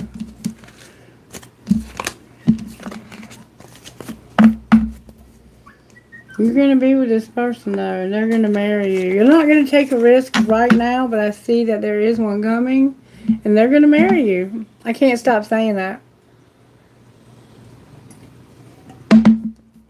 And it's going to be justice with the Queen of Wands in this person. You, I guess. Show me how you feel about this person that's going to marry you. How do you feel about them right now, Pisces? Right now, you feel like they're not loyal and that this is over. How do they feel about you? They feel like you're bluffing and like you're not divine feminine, and they're going to release you and not have good boundaries.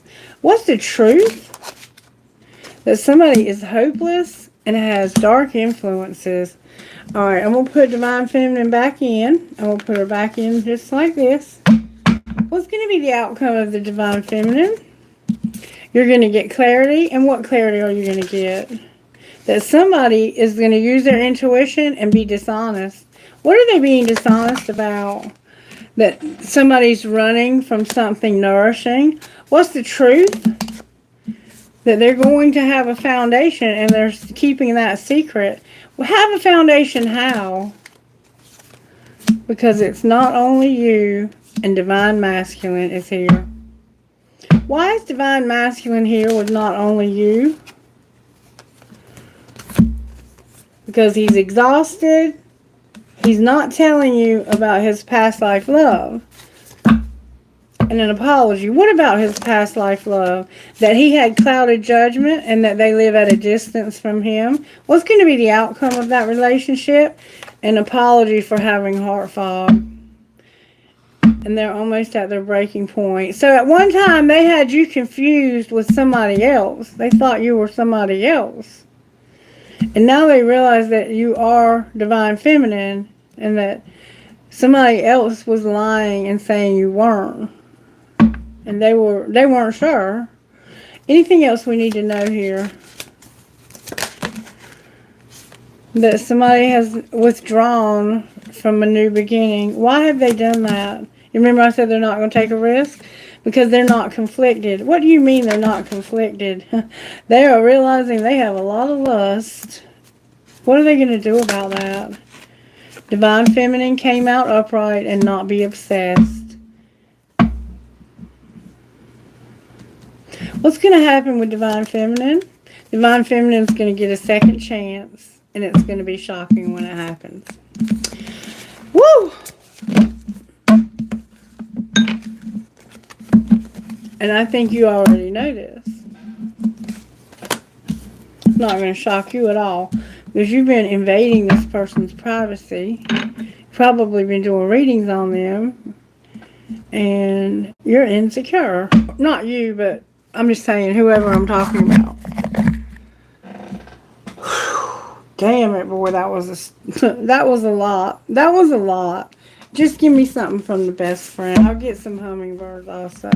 Is this the last one? Scorpio. Don't work more than you live. Why was I going to say more than you lie?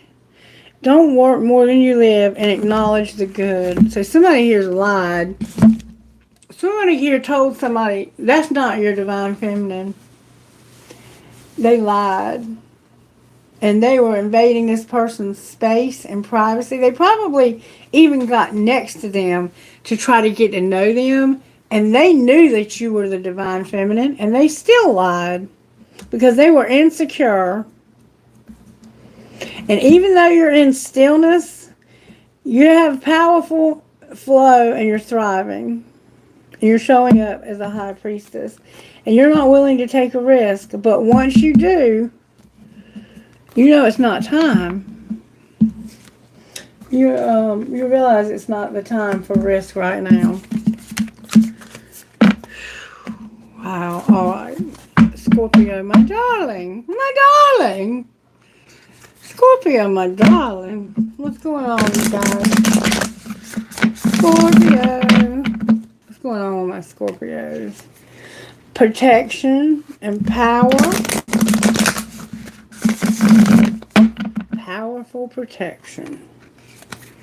Patience and protection. What's going on with Scorpio, Holy Spirit? May I see, please? Scorpio. What's going on with the sign of Scorpio? Stillness came out for you. You're in stillness right now. You're working on your purity, Scorpio. That is absolutely beautiful. Alright, I'm being told to use this deck for you. How are you working in Scorpio? Woo, there we go. Scorpio, unconditional love or charity came out, and the High Priest in reverse.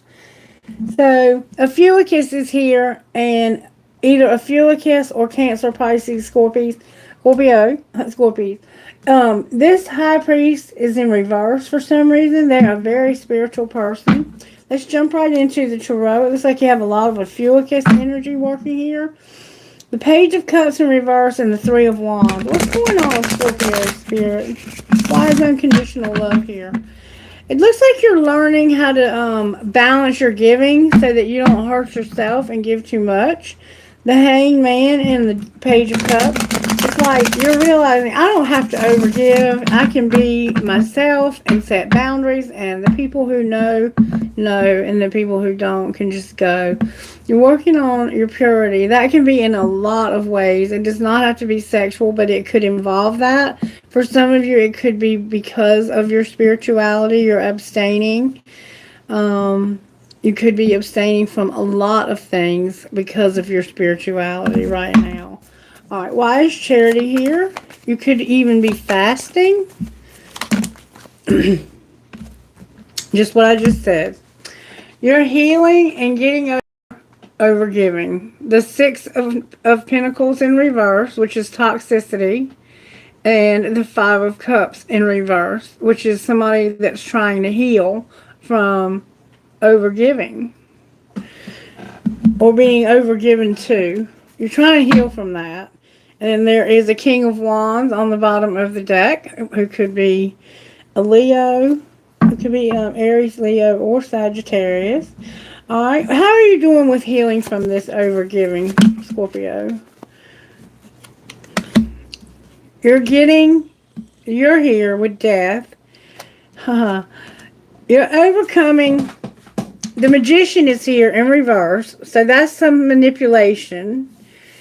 You're realizing manipulation, and you're like, that's what I need to change, is when it's manipulation and somebody doesn't really love me. Like, people will come towards me and pretend like they care about me. And I'm learning when they're manipulating me and when they're not, and when they truly want to be my partner. For us to be partners for whatever reason. It doesn't have to be romantic. It can be. But you're learning who your true friends are and who they are not. You're learning to see through the manipulation of people who do not care about you at all.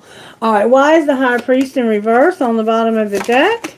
Oh, you have a brand new love, Scorpio. You're not using your intuition, or they're not. Why is the Ace of Cups here? Somebody could be pregnant because of the Six of Cups. Why are you remembering a pregnancy or a new love? Because you're waiting patiently for this love. What are the memories about? There's some painful memories here. Okay. When you look back, there's an Emperor who had no desire to go forward. And so you had to carry the whole load by yourself, but it made you strong as hell. And you've been waiting a very long time for this person to offer you love, and they haven't been using their intuition at all. They're coming out of hermit mode, though. What might be the outcome now of this? Ooh, Page of Cups came out in reverse. Why is the Page of Cups here in reverse? Because there's about to be a tower. There's a tower here. And it's about somebody walking away and just quitting their job to just walk away. Somebody is having a tower moment, and they're like, you know what? I'm not even going to finish this job. because I got to get out of here. They have a strong desire to get out of there. Injustice. Why do they want to walk away right in the middle of this work? Why does this person want to walk away in the middle of work? Like quit their job? Because of the Fool. They want to take a risk. What's going to be the outcome of the Fool taking a risk? Oh, you're going to get deceived about somebody acting like they're coming towards you with a pentacle. The Knight of Pentacles. It looks like somebody's deceiving him. He's trying to come up with a strategy, and somebody's doing something deceptive behind his back. What are they doing back there? They're hiding. The moon, Cancer's here, hiding their feelings. It looks like they're hiding the fact that they don't really have any feelings for you. What's the truth? Cancer is here. The King of Pentacles is here. And Justice is here. So there is a Cancer here. And one of the earth signs, I'm not sure which one. It could be...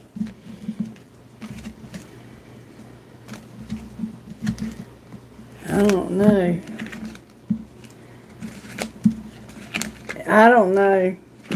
It could be any of them. And there's going to be justice between this woman who loves this man and this man who is very family oriented. He's a good match for her. These two people are an excellent match for one another. This is you, I think, Scorpio, with your counterpart, your divine masculine. Yeah, this is going to lead to a lot of emotional fulfillment. I want to find out what would this King of Pentacles say to this Queen of Cups? I often wonder how you feel about me, and I love when you fall asleep on the phone. What would she say to him?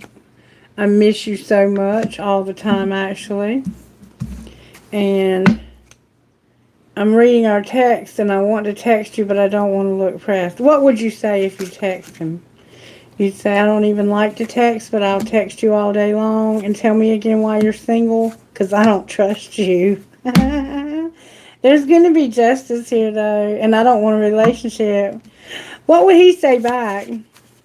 Y'all are playing games. He would say, I will never forgive you. You're so messy, but it came out in reverse. And I can see myself marrying you one day. This person is hiding the fact that they are in love with you and they want to marry you. And they're hiding it real deep, too. Okay, it looks like there's going to be a relationship, and you're learning to discern who really cares about you and who is bullshitting you. Good for you, Scorpio. Good for you. Alright, do you need to do some shadow work here? What do you need to do? Spirit says you might be taking some medication, and there's some manipulation that you need to heal from. And you're guarded. You might be guarding yourself from somebody else who does medication and manipulates, and they're invading you.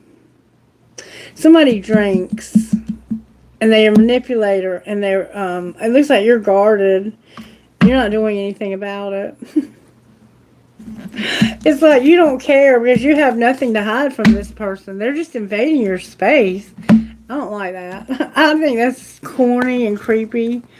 Alright, anything from here, Spirit? Thank you so very much. I'm deeply fulfilled by all that I do.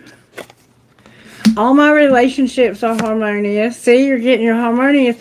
What you're doing is you're realizing who to keep in your life and who to toss out. And you're seeing clearly exactly what I just said. That's how you know who to keep and who to throw away or who to walk away. As I say yes to life, life says yes to me. And you're certainly going to have some blessings for sure. Okay, Scorpio, what would your best friend say? And then I'm going to take a quick break and I'm going to answer as many questions as you guys need. Trust your intuition and don't compare yourself to people on the internet, Scorpio. because a lot of times the shit you see up there is just bullshit. And that's what's facts. It's just there to trigger you. But that's a good thing. And then you can work on whatever your shadow work is. Right? Alright, I'm going to give you one more thing before I go take my little break. And you can get the questions ready, Kailash, if you'd like. What do I have here? I want to tell you how to not F yourself here. How does Scorpio not F themselves? You need to realize that you were born to stand out and that you have a soulmate or twin flame. And you need to receive a gift also. Somebody's going to give you a gift. Why are you telling Scorpio this? It has something to do with music and having faith. And getting things balanced out, not over giving. Spirit says to give you a song. Oh, Scorpio, you would make me reach for my phone. Alright, let's get a song for Scorpio and their person. What song would you give Scorpio and their person, Spirit? Turn the internet. Alright, here we go. Scorpio's song would you give me, Spirit, for Scorpio? Holding Her and Loving You by Earl Thomas Conley. It's the third hardest thing. It's the third hardest thing I'll ever do. Leaving here without you. And the second hardest thing I'll ever do is telling her about you. She's been good to me when things were going rough. How can I tell her good ain't good enough? Oh, the hardest thing I'll ever have to do is holding her and loving you. If she'd give me one good reason, I'd be gone. But she ain't done one thing wrong. She don't expect me to just walk out of... So don't expect me to just walk out of the door. I still love her, but I love you more. She's been good to me when things weren't going right. She made my days long before you made my nights. So the hardest thing I've ever had to do is holding her and loving you. Yeah, the hardest thing I've ever had to do is holding her and loving you. Girl, the hardest thing I've ever had to do is holding her and loving you. And I don't know what to tell you. We've been seeing this scenario over and over again, that it's time for somebody to let go of somebody that they're no longer in love with, but they do still love dearly and care about. I can't tell you personally what to do because I've never been in that situation, but I've been on the other side of that situation, and I personally, I don't really want to get involved in it. I would like to have that person's affection, but if they're always going to be holding them and loving me, or holding me and loving them, I would rather they just stay with them, because I'm not going to compete for somebody's affection. So until they can say with 100% certainty that they are over that person, they need to stay with that person. And that's just how I feel. So I don't know if that helps you to see this from another perspective, but most people don't want to compete for your affection with a ghost, with somebody from your past. And so if you really can't get over that person, then there's a part of you that either needs healing or the relationship is just not over. I don't know what to tell you. I can't give you any guidance there. But I will say, for me personally, I don't want any part of that. So maybe that helps you. 212 on the clock. While I'm saying that, I'm going to go take a break. And then when I come back, I'll answer whoever's here. If you have questions, I will be happy to answer them for you. Thank you for those who are still here or who have come, recent. I don't care. Either way, thank you for being here. Your participation and support means the world to me. I do need to take just a little break, though, because I've been at it for 3.5 hours now, and I've had like a 5-minute break in between. So when I come back, Kailash will have your questions ready, and I'll help you try to get the answers to them. Okay? I think I need something different to drink. I'll be back in just a minute.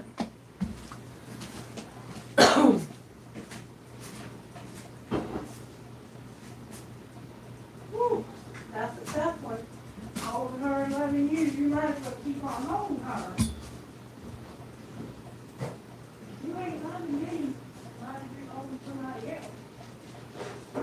In a healthy relationship, there's not room for three people. Not unless that third person is God Almighty and the Holy Spirit. That's the only person there's room for besides the other person in a healthy relationship. So get yourself healthy before you come after me.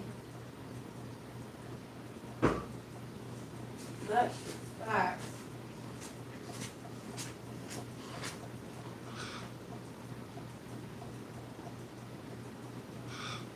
Hey, Button, come in here. Come in here, Button. Come here. Grandmama's got you. Come here. Come here, Silver Bear. Come here, Silver Bear. Come here, Grandma's got you. Come here. Hold on. Hang on. There you go, little girl. There you go, little girl.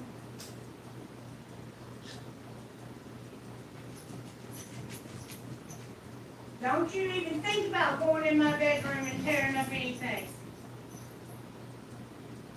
What you want? You want a treat? Come here, I'll give you a treat. You know Grandmama's got some treats for that baby. You know Grandma's got some treats put up for that baby. Come here. Look at there. Look at there. Sit pretty. Sit pretty. Good girl. Sit pretty. Sit pretty for Grandma. You know Mama said sit pretty, silly boy. Sit pretty. Sit pretty. I know it's not your favorite treat, but you still gotta sit pretty. Sit pretty if you want it. Otto, quit being stubborn. Either you sit pretty or you're not getting it. I'll give it to Olive. He don't like these treats. I'll get the kind you like next time I go to the store.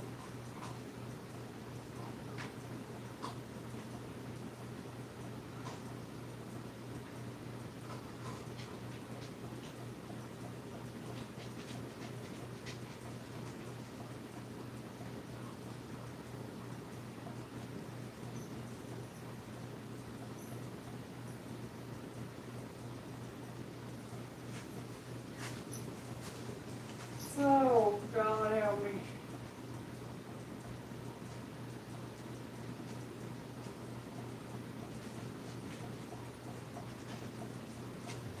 Hey, you.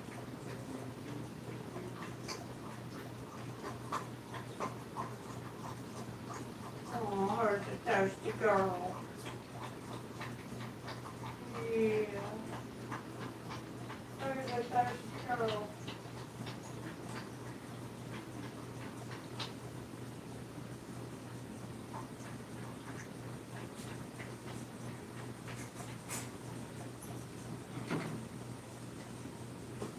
I'll be right back, guys. I gotta go to the ladies' room. Watch out, Olive. I'm not doing anything. Come here. Come here, baby. Come here. You gotta go back in your kennel until I finish my video, and then I'll let you off the place. Go back in there with your toys. You're such a good girl. You're such a good girl for me. Yeah. You do exactly what I tell you. You are such a good girl.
Okay, I'm coming, y'all. I'm coming.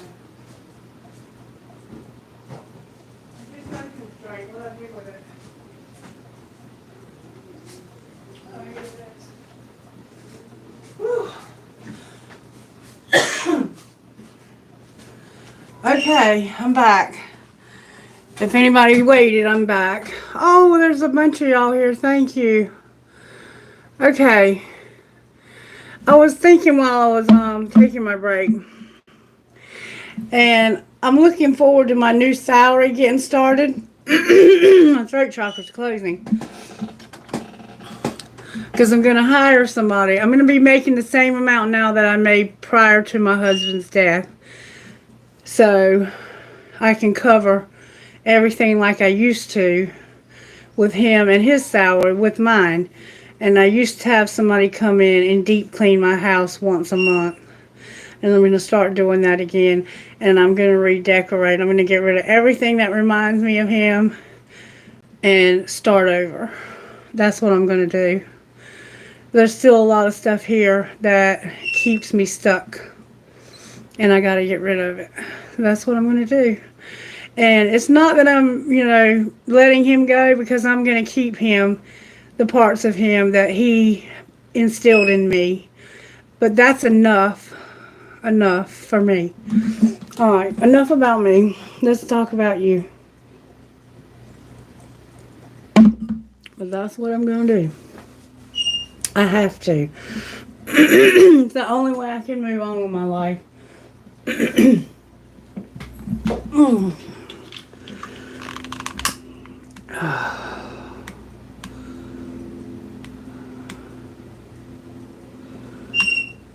I might even rent this place and put me another place next door.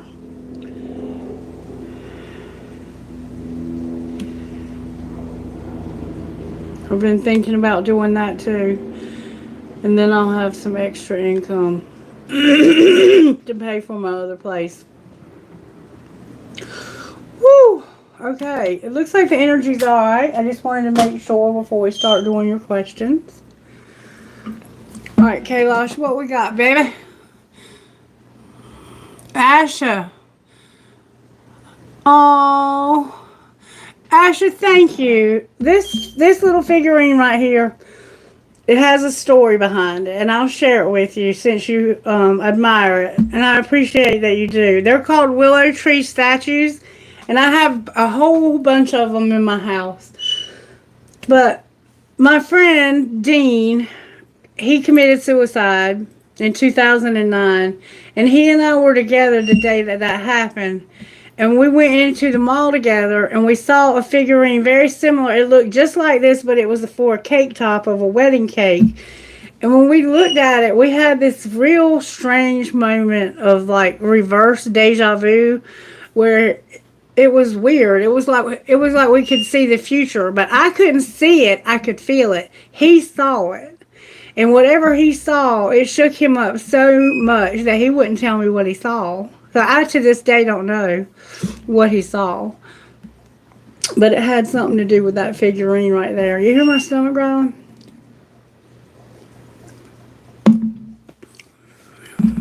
So maybe one day I'll get to ask him. I wonder if he could tell me that now.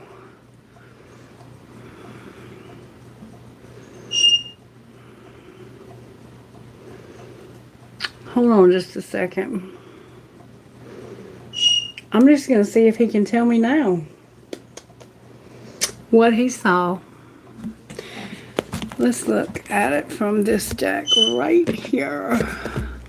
Spirit, can you show me what Dean saw that day when he saw that figurine? May I see, please, what he saw that day? Can you give me any idea of what it was? What did he see? Oh, that's a lot of cards.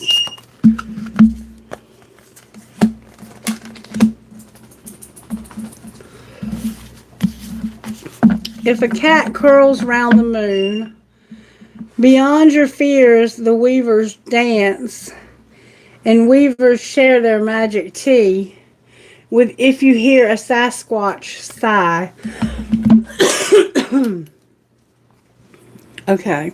Let's see what he saw that day. Number 36, number 30, number 24, and number 7. All right, 36. If a cat curls around the moon.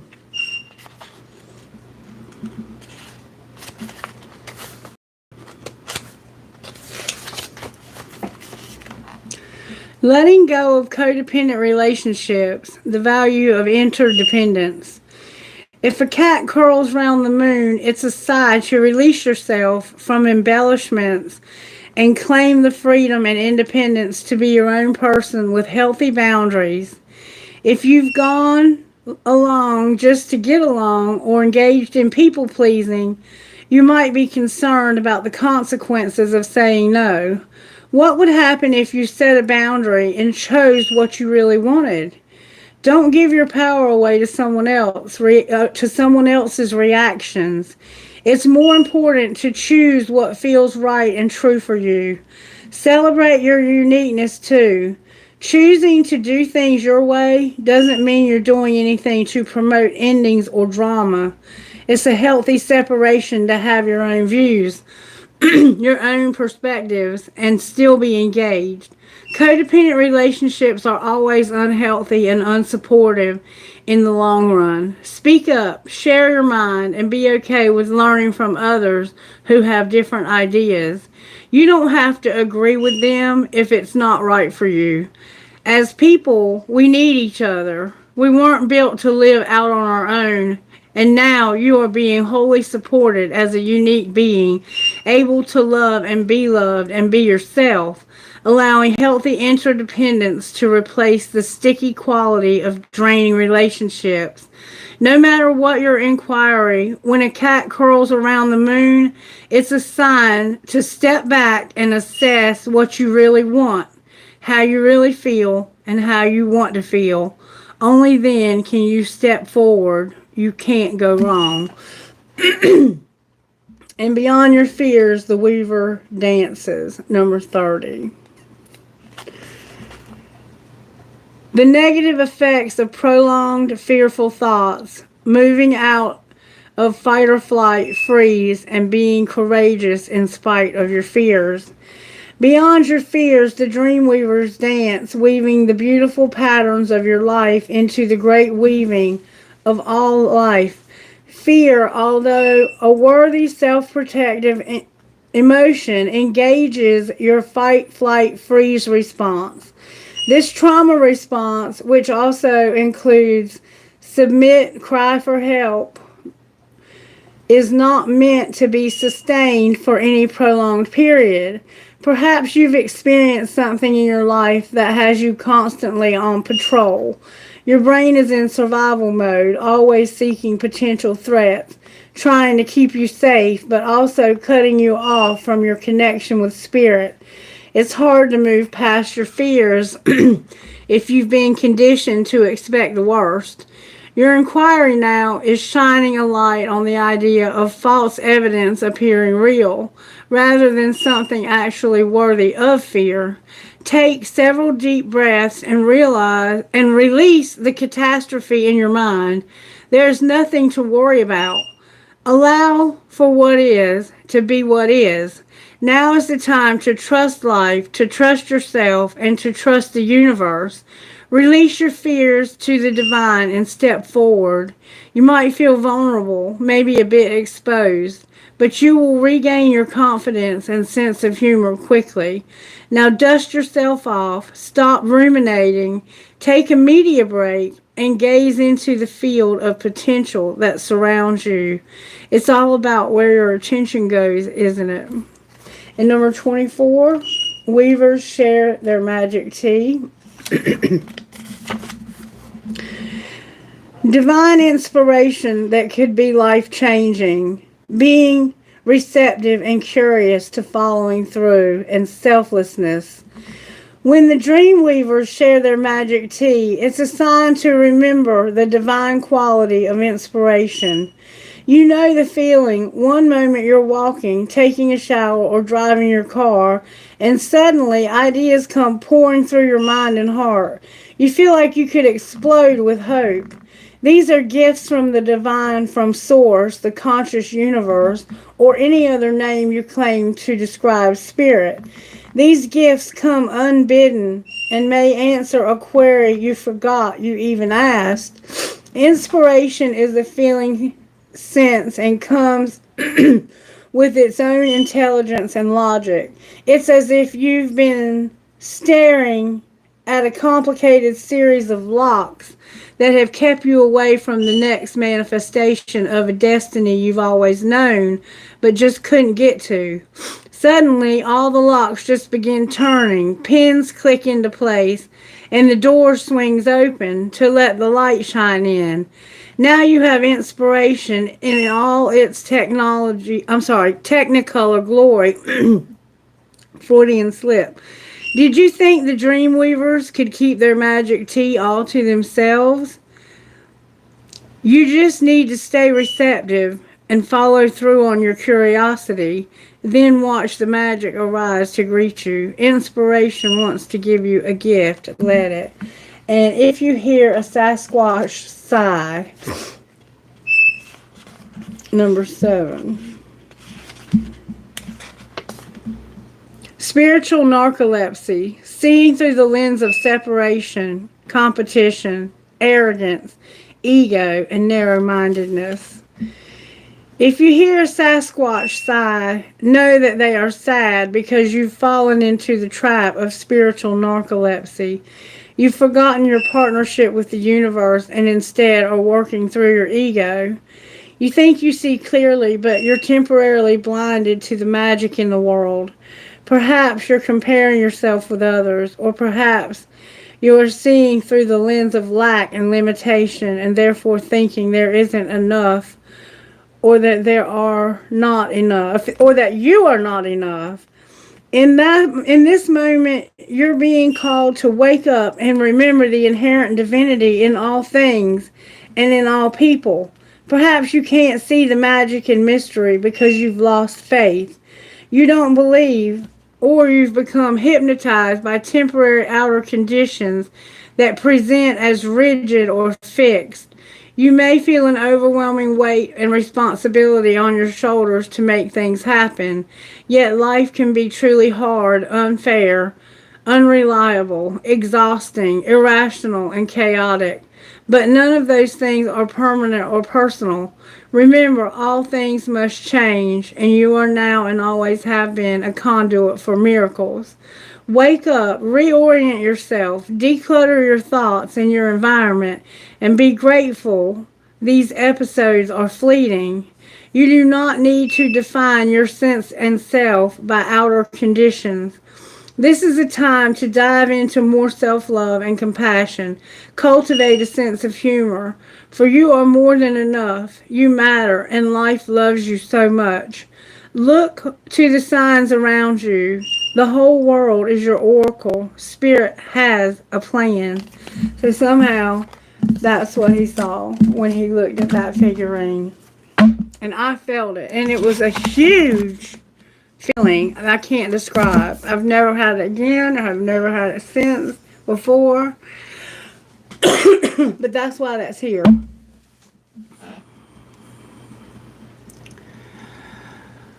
Okay. Shabam, if I'm pronouncing it correctly. Shabam, are you here? Post your question.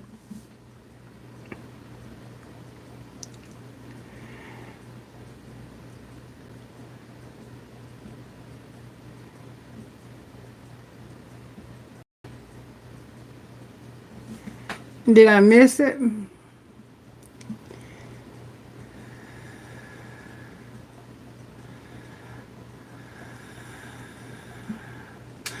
Alright, Esponja, I think you're next. What's your question, baby?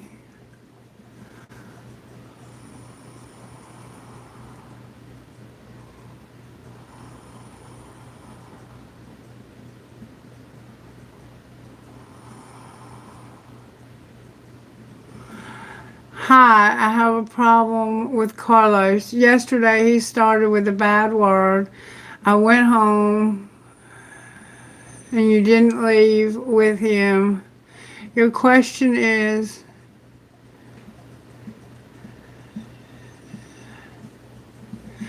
Uh-huh. Uh-huh. You see what's going on. You see exactly what's going on.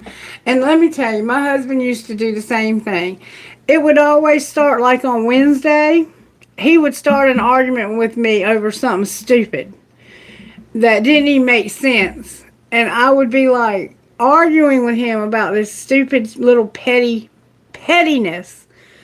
And then it would escalate Thursday. And then by Friday, he was already pissed off enough, and he had me pissed off enough that he could then justify going out and blowing his whole paycheck on smoking crack and drinking beer.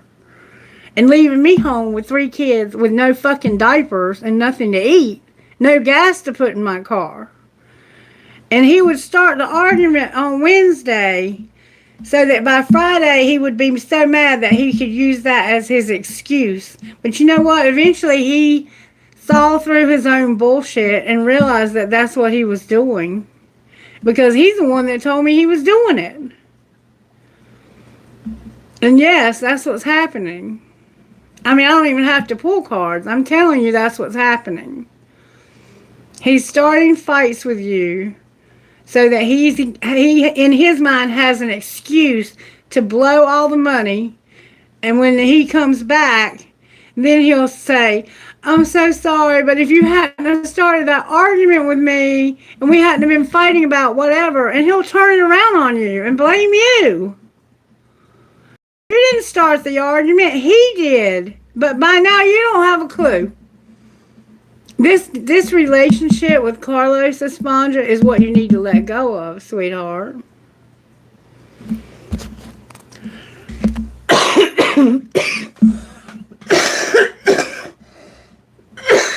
Oh my God. My whole lung is coming up right now. Does she need to let go of Carlos' spirit? May we see, please? Does she just need to leave him alone and let go during this full moon eclipse? Is that what needs to happen here? May we see, please? No. Spirit says no. You need to talk to him about big happy changes and abundance.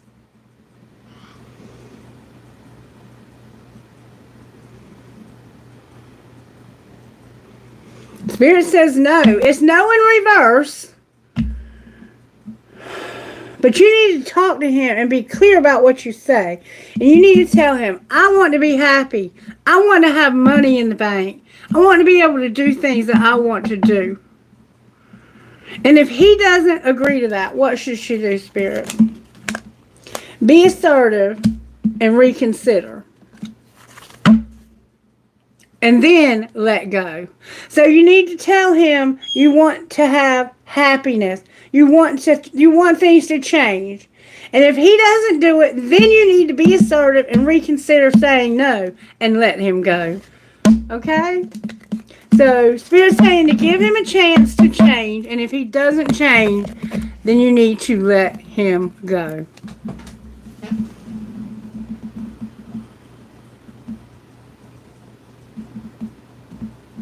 I don't know. Is there another woman, Spirit? Is there another woman involved here? Meditation brings answers and unhelpful people, and ask for help from others. So you have to meditate about this. Somebody's not helping, and they're asking for help. What do you mean they're asking for help? It's unlikely, Esponja. Compromise. I don't think so. I don't think there's any other women, because Spirit would have said yes.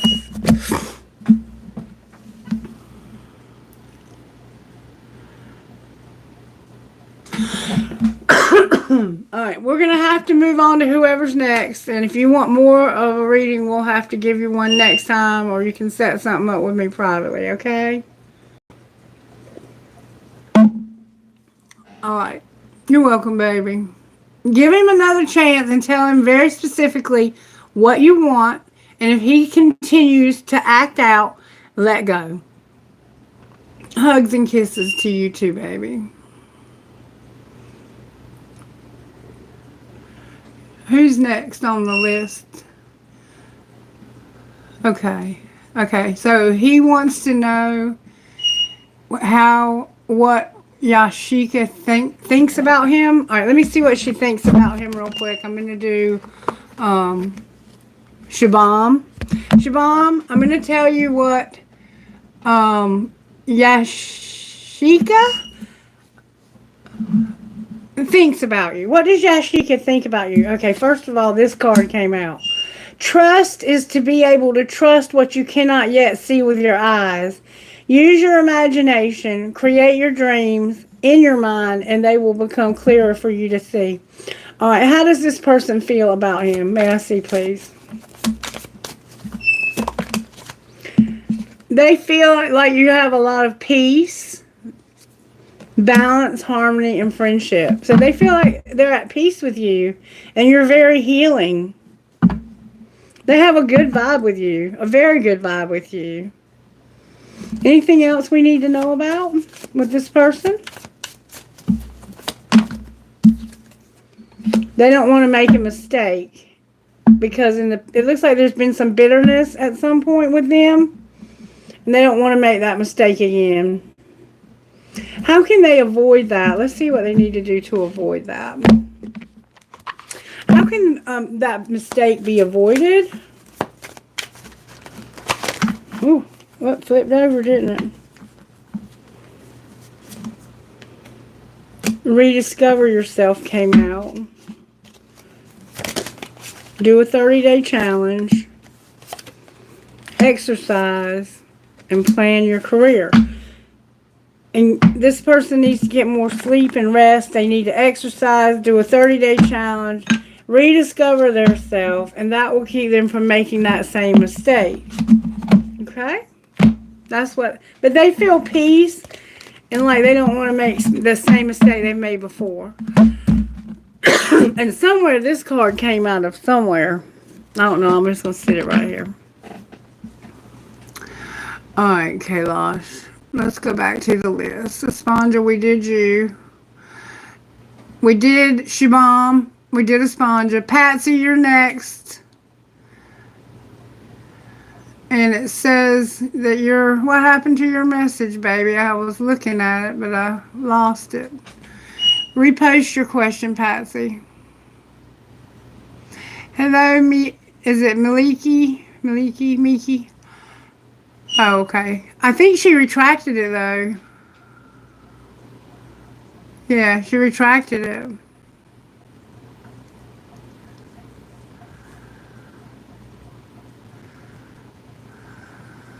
Yeah, repost it, baby. There you go. Could you give a general guidance from now to the end of September? Okay, sure thing. General guidance for Patsy from now until the end of September.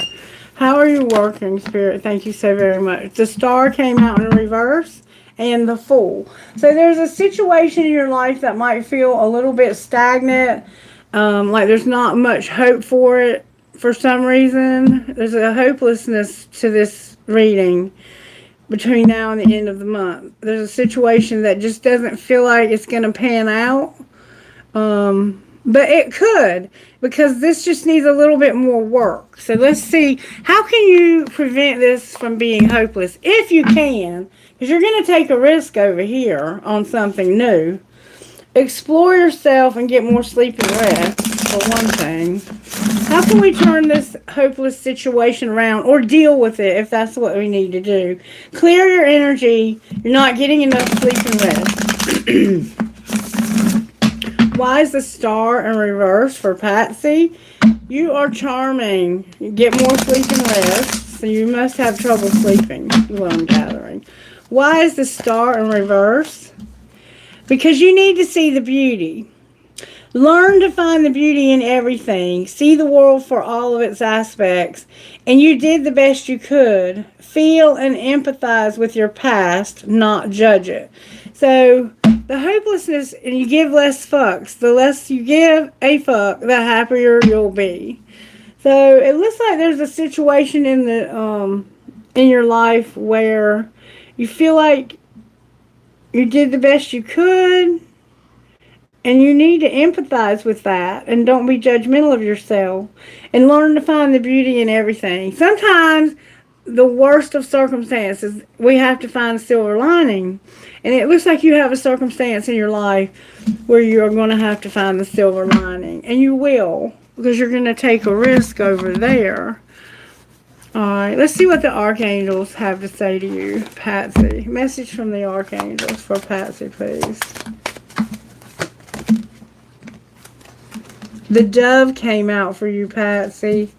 Spread messages of peace and harmony with the ant. Cooperate for the highest good of the community. It looks like you're going to have to make the best of a situation that is just feeling like there's no hope for it to even work out. Let's see. What would spellcasters say about this hopeless situation? May I see, please? It has to do with home, Patsy. What's going to be the outcome? May I see, please? Blessings, clarity, psychic abilities, and friendship with protection. Your psychic abilities came out in reverse. So your home is here. Something is going on at home that you're going to get blessings, clarity about psychic abilities, and friendship. Now I'm going to see what the, I'm going to use this tarot for you for some reason. Talk to me, Spirit, about why the star is here for Patsy. Baby. Why is the star here for Patsy? Because of heartache and loss. The Three of Swords. You've had a lot of heartache and loss. And you're going to have some accelerated motion.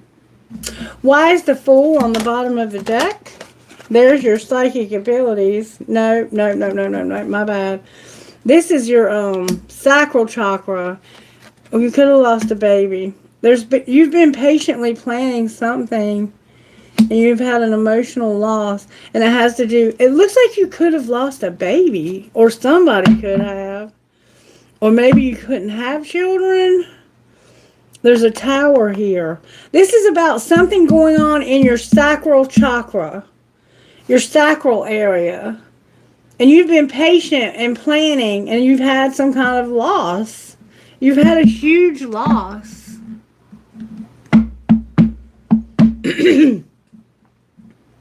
But you have protection. So maybe you're planning, and it's like, it gives the feel of you have this desire, and you're patiently planning, but you're going to have a loss. Clarify the emotional loss. The Two of Swords and the truth. It's like you're trying to figure out the truth. What is the truth? Somebody is rejoicing in celebration. Their foundation is shaky. So it's like you're having maybe some foundation problems with your house. You're playing the waiting game. There's your triumphant success, your truth. There's no truth here. And it's because somebody's heart is closed. And there's going to be a tower moment. Clarify that tower moment. Somebody's heart is closed here. It has to do with somebody wanting their independence and even being the emperor. This person wants their independence, and you're going to realize that. And it could be a husband. They don't want to be it. It's like, and you need to use your psychic abilities, because you would know this if you were using your intuition. Why do they want to be alone? Either that, or they just want to make money. Because of suffering in silence, making choices that are wise, and triumph, the Chariot. They want to get over suffering in silence and making choices wisely. Somebody uses hand, like sign language. And then you have the star card on the bottom of the deck in reverse again. Anything else Patsy needs to know? It looks like you're going to have a new beginning in love, Patsy.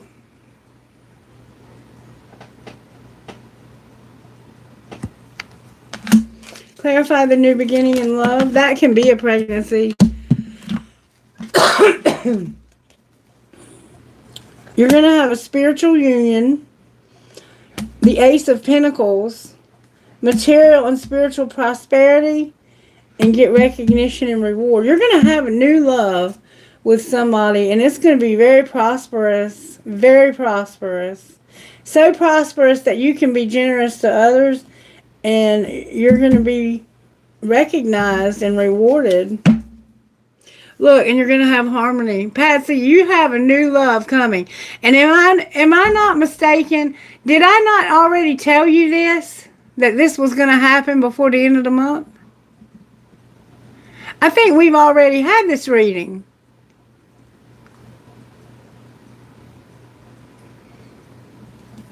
That's what I'm seeing. And I think I saw it already in a different deck the other day for you. Whoever you're with right now, or if you're with somebody even. Yeah, congratulations, Patsy. It looks like you are about to have some really new, good blessings coming your way. And you're going to be protected. It feels hopeless right now, but it's very, very hopeful. So, change your thinking, baby. Turn that thinking around. You got some stinking thinking going on. You don't realize how beautiful things are going to be. They're fixing to turn around for you big time. And I want you to come back. Oh, a card got left in the box right here. I did not know that. You are manifesting this, Patsy. You're manifesting this, baby. I can't wait for you to come and tell me that you've met somebody new, because I think I've already had this reading for you, if I'm not mistaken.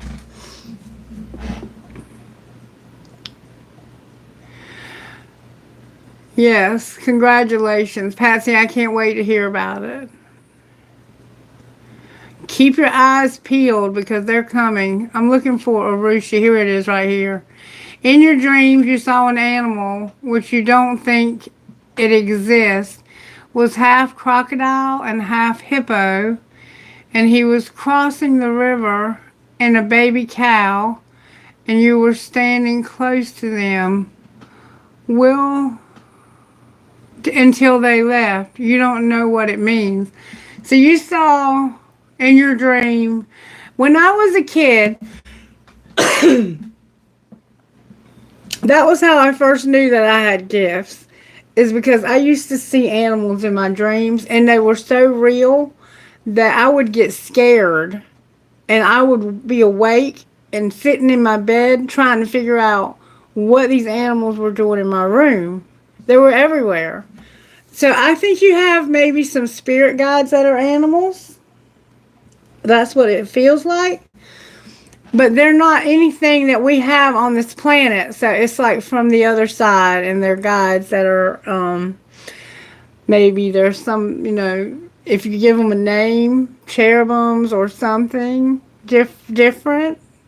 But I have spirit guides that are animals, like dogs and cats and birds, and now I have them all around me everywhere. But this was like when I was 5 years old, and I would have dreams, but then I would wake up, and it was almost like a night terror, but not a night terror. I was awake, because eventually I would be able to get my voice and yell and call for my mother, and then she would come in my room, and they would look for the animals, and they couldn't find them, and they would tell me I was dreaming. But I know damn well I wasn't dreaming. You know what I'm saying? And that happened to me recently, too, back a few years ago, when my friend was incarcerated, and I hadn't heard from him in a few days. And I woke up in the middle of the night, and I had gel all over my face. I don't know even how it got there, but I was awake.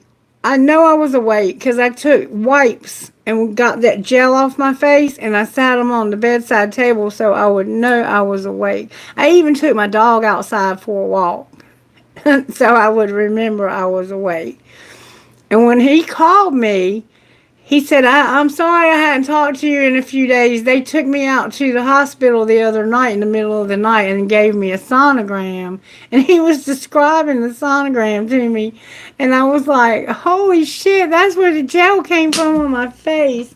So it's, it is what it is.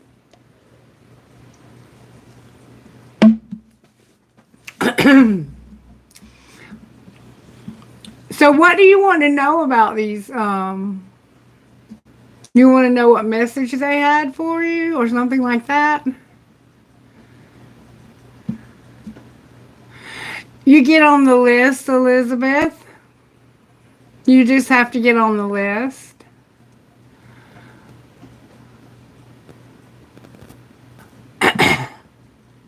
Okay. Let me see if I can use the archangel animals to find out what the message was that they had for you. What message did the animals in Arushi's dream have for her, Spirit? May I see, please? Maybe we'll get some of the animals that who knows?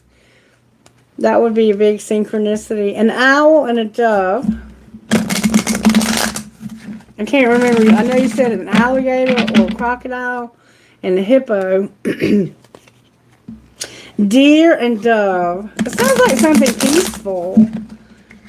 Show me what message these animals had. May I see, please? What message were they bringing? Horse is here. There's an unicorn. There's a brown horse and a white horse. Care for others and let them be free. Care for others. Oh my gosh. Guess what the name of these archangels is? Mary and Christiel. Look at that. Can you see that? And there's the bee.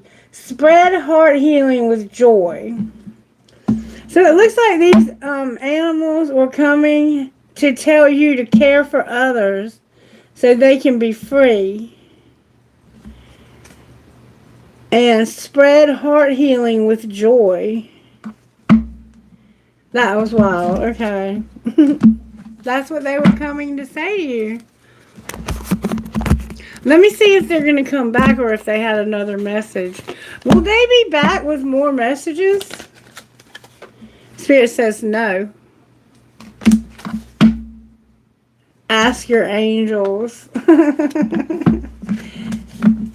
Was there any other messages? Spirit said not that deck.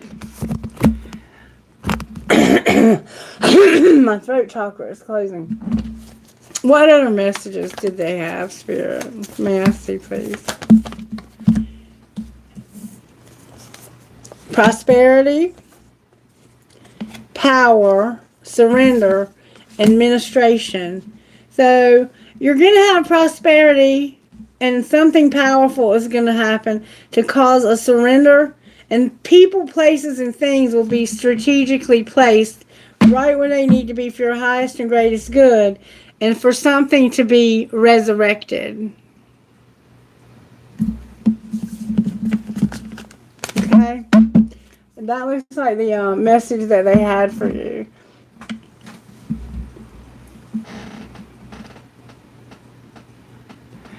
You too, Patsy. Thank you so much. Anything they want to say to you out of your spiritual gifts?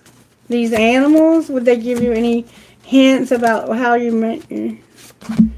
Oh, you haven't lost your mind. They said your music. They're speaking to you through music about a doorway that's going to lead you to that abundance.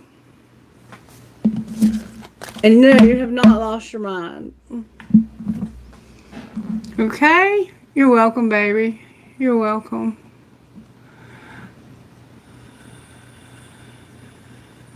We love you too, Patsy. Thank you for being here, baby. Can't wait to hear about your new relationship. All right, Kailash, who's next? Elizabeth, if the list is closed, you can come back, baby. Make sure you're subscribed. Like, share, all that stuff. I don't require any of that to get the readings, but I appreciate it when people do it. And just come back when I'm here again. I'll be back sometime next week or next weekend. I usually come on Saturdays and Sundays. And starting next week, I will be working just one job. Thank God. You are done for today. I love you too. You take care also. Did DG not show up today? He usually pops in at the end. No DG today, huh? Elizabeth, what did you want to know, sweetheart?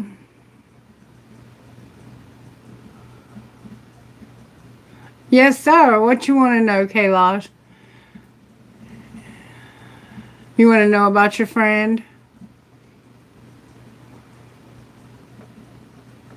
You want to know what's going on with your friend at work?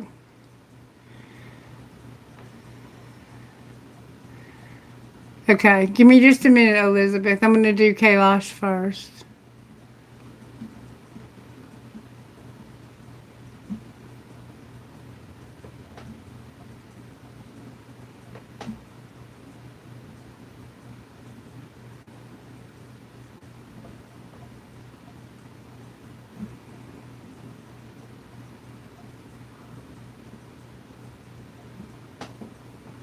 Okay, you want yours to be last? Okay.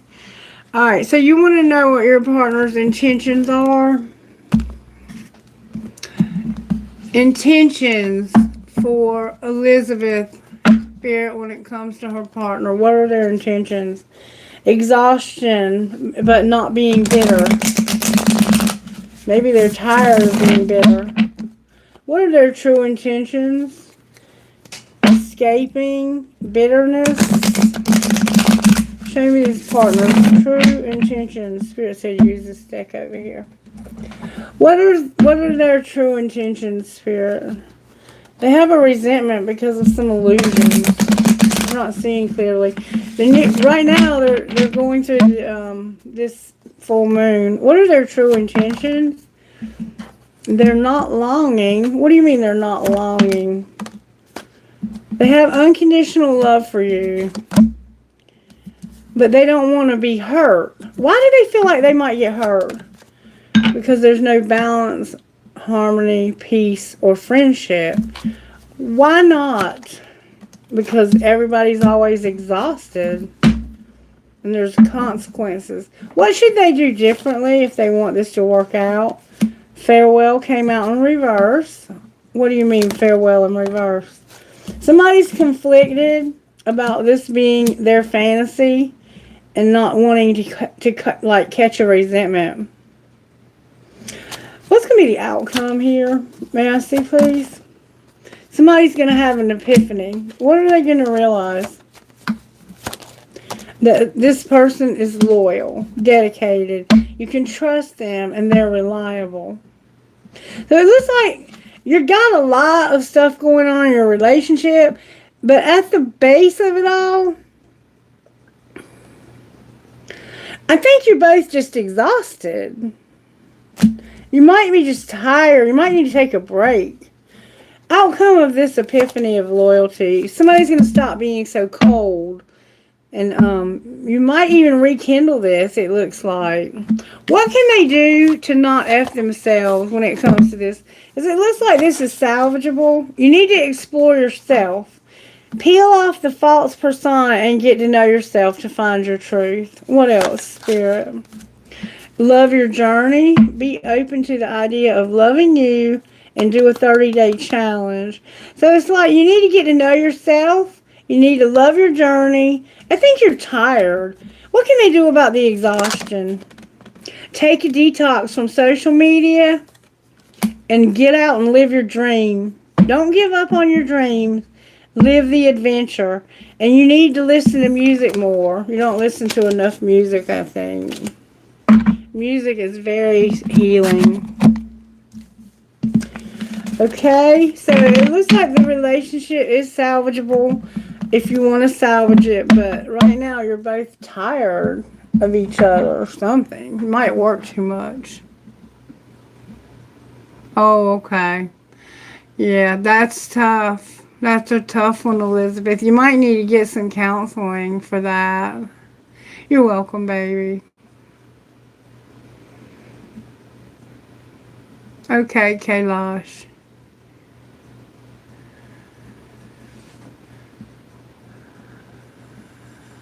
Who? Oh, DG's here. Hey, DG. What's up, baby?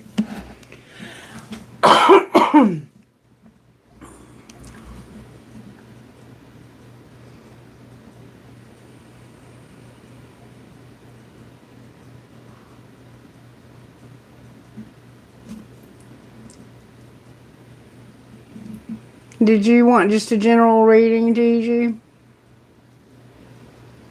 Message from Spirit.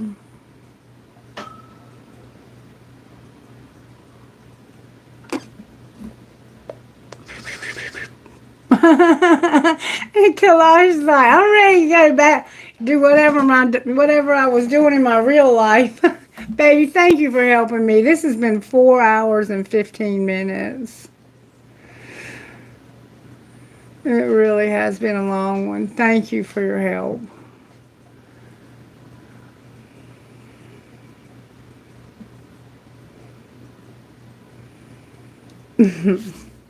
DG! What you doing, baby? Where'd you go?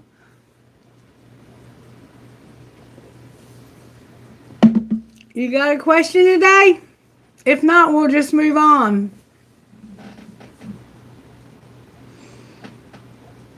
May have some internet problems.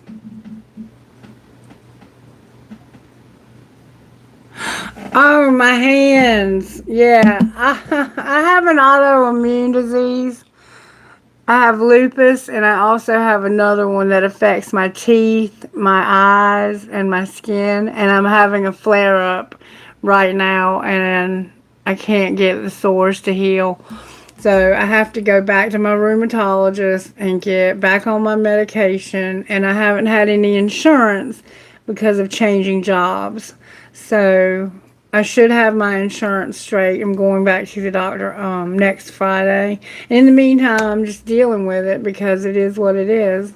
And there's nothing I can do about it. It doesn't happen very often, but when it happens, I have to take certain medications to get it to go away. It can be just like the bird biting me. Remember the bird bit me right here? It turned into a bad sore. Oh, okay, cool. You saw her again in your dreams.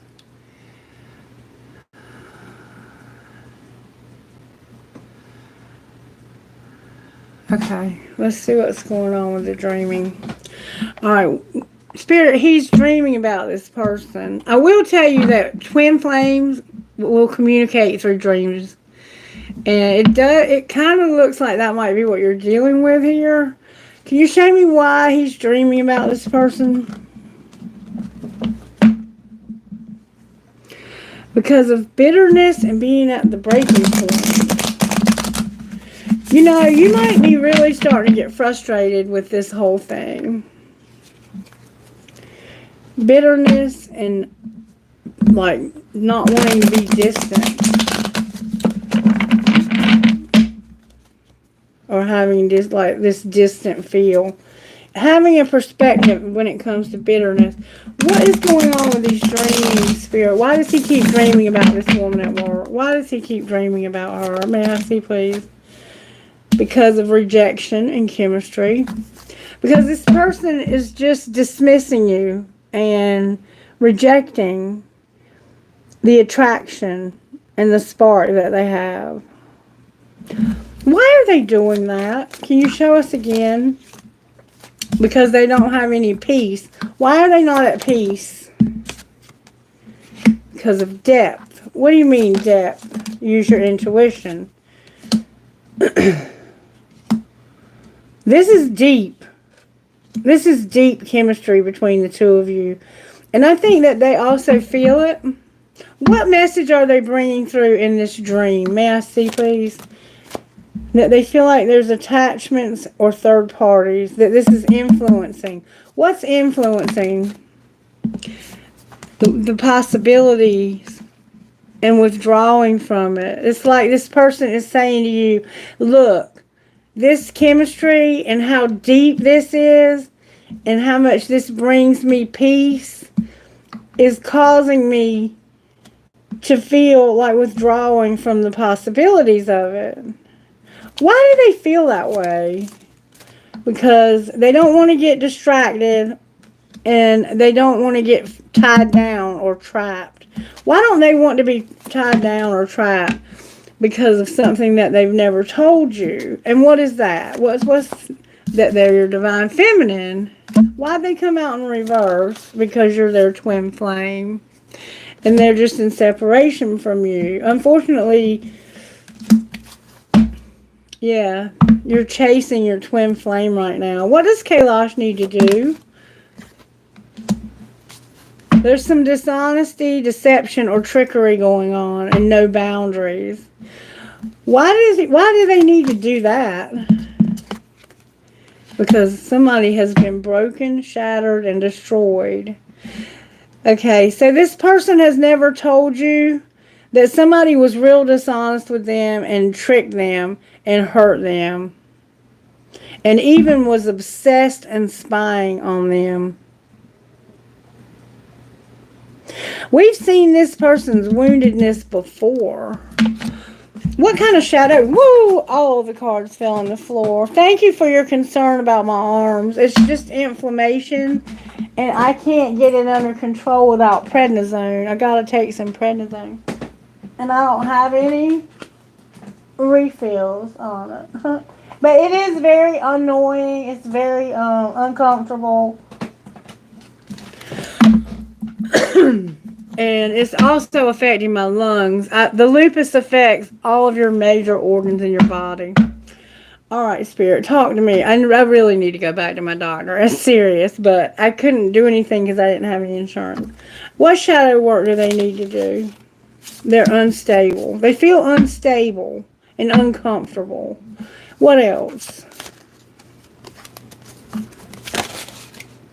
They also feel empty and repelled. And like somebody's going to be tricky again. They have been hurt. They're not wanting anything to do with love. It's like, I'm rejecting this. Yes, I feel it. And you're talking to this person in your dreams. They're talking to you in your dreams.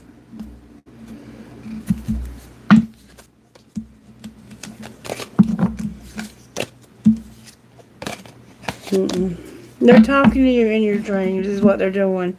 And twin flames do that. It's not uncommon.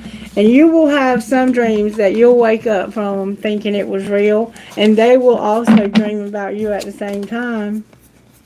And it'll be like a dream but not a dream, like I was talking about at the beginning of the reading, where the animals were really there. It's like you're dreaming, but you're not. I don't know how to describe it. Other people have experienced it too, though. All right, let's see if I can in any way find out what this person is trying to say.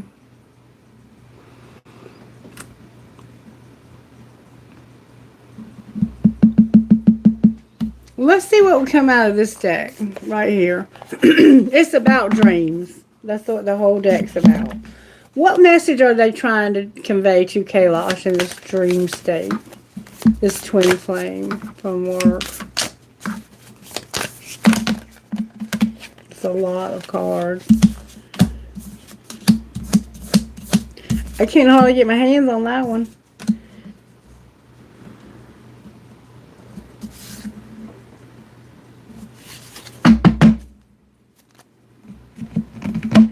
Okie dokie. If the wild ones come with sticks, number 12.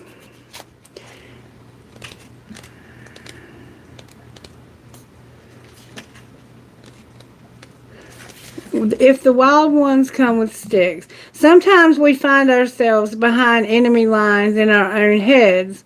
Are you noticing your thoughts being negative and unkind? Do you feel the frustration of not being enough? Not being perfect, or not getting what you want? You can easily get lost down a rabbit hole of unhappiness, wallowing in negativity and harsh judgment of yourself. that then can be projected outward. Could you be comparing yourself to others and feeling resentful? Sometimes that relentless ambition that drives you forward also keeps you overly focused on what you don't have and what isn't here yet. So you feel dissatisfied with what is. The energy manifests inside you and will show up in the outer world as evidence. Give no energy to negativity. It is not your friend. Now is the time to remove yourself from this destructive energy and focus on loving yourself with radical acceptance, understanding, forgiveness, and detachment. You must avoid harsh judgments of others too. To step away from the gossip, ignore the drama and nasty comments you see splashed all over social media. Remember that no one and no situation is perfect. So give yourself and others the space and the grace to be human. So if the wild ones come with sticks, let all the negative energy go. Focus on the beautiful aspects of your life. Weave your dream, call upon the magic of your dream, and pay attention to what really matters instead of this distraction. You will be so glad you did. The universe loves you so much, and you're in the right place. Remember, this too shall pass. Okay? And then if the dogs come circling around, number 33. So one of you is dealing with a lot of negativity and they feel like it's coming at them from a lot of directions. And this is about divine protection, a sense of safety despite chaos, loyal people in your life, and staying true to your values. In this moment, in spite of any difficulty, chaos, turbulence, or incongruency in your life, trust that you are protected and divinely directed. Your soul brought you here to experience life on earth, which is messy, immoral, disruptive, and unruly. That immortal soul of yours is here for an experience, and even when things are difficult, it can never be harmed. That self is always safe, always connected to Source and all of life, and is happiest channeling the quickening energy of good.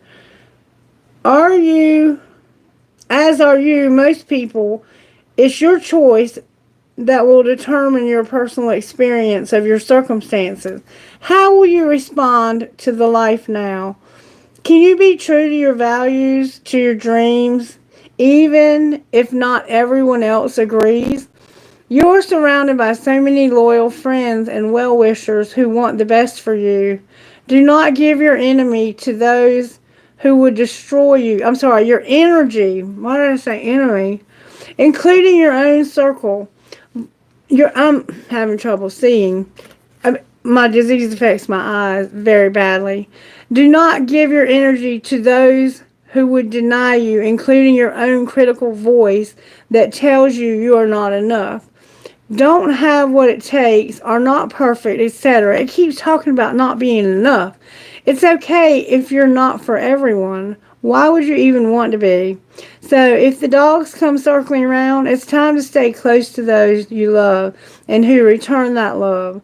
Close to those who believe in you. Open your heart, forgive the others, and step into your magic and light. You will not be betrayed.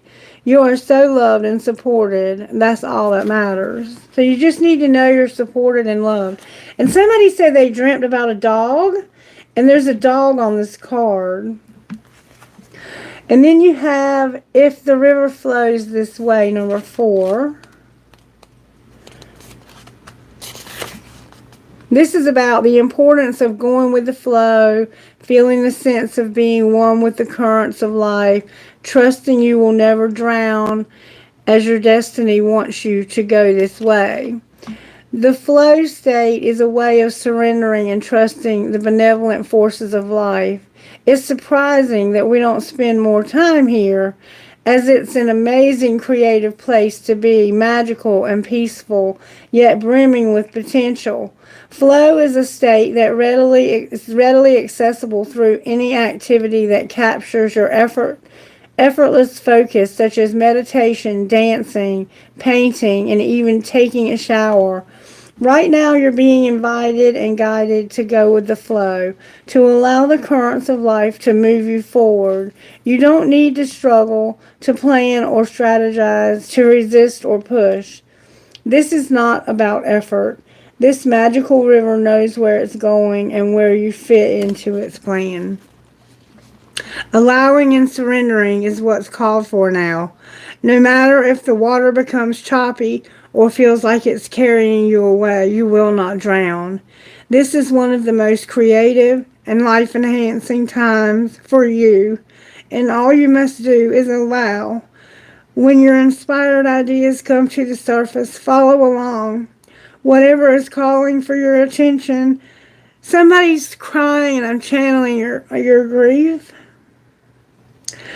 I just keep doing what you're doing. You've been doing weaving your dreams and desires in a graceful rhythm, and all will be well. All right, number 31.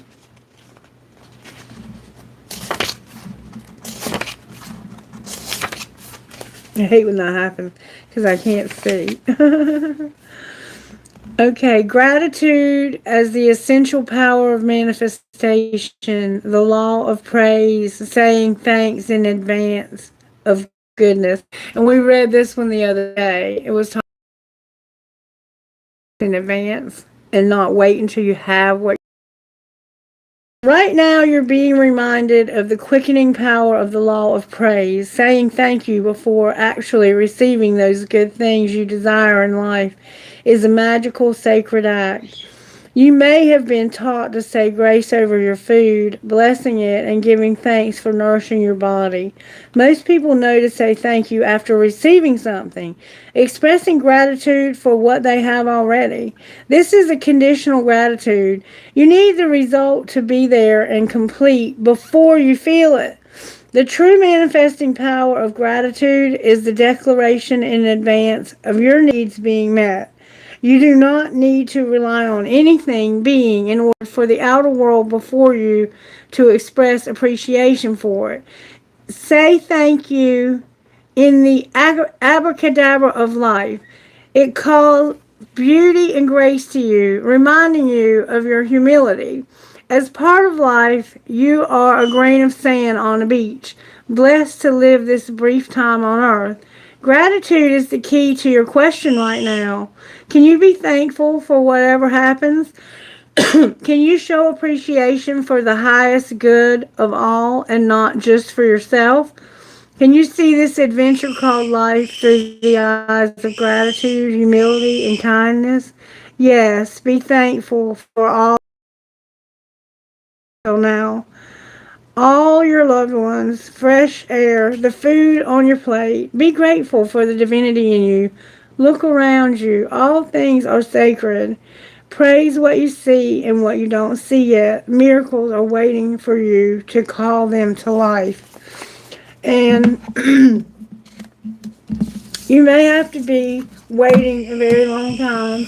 You may even have to see this person with somebody else before they end up with you. And you may only end up being colleagues. Because twin flames, as I've said before, and I don't know if you were here when I've said it, they're friends, they're coworkers, they're lovers, they can be family members. They're not always romantic, okay? So keep that in mind. Okay.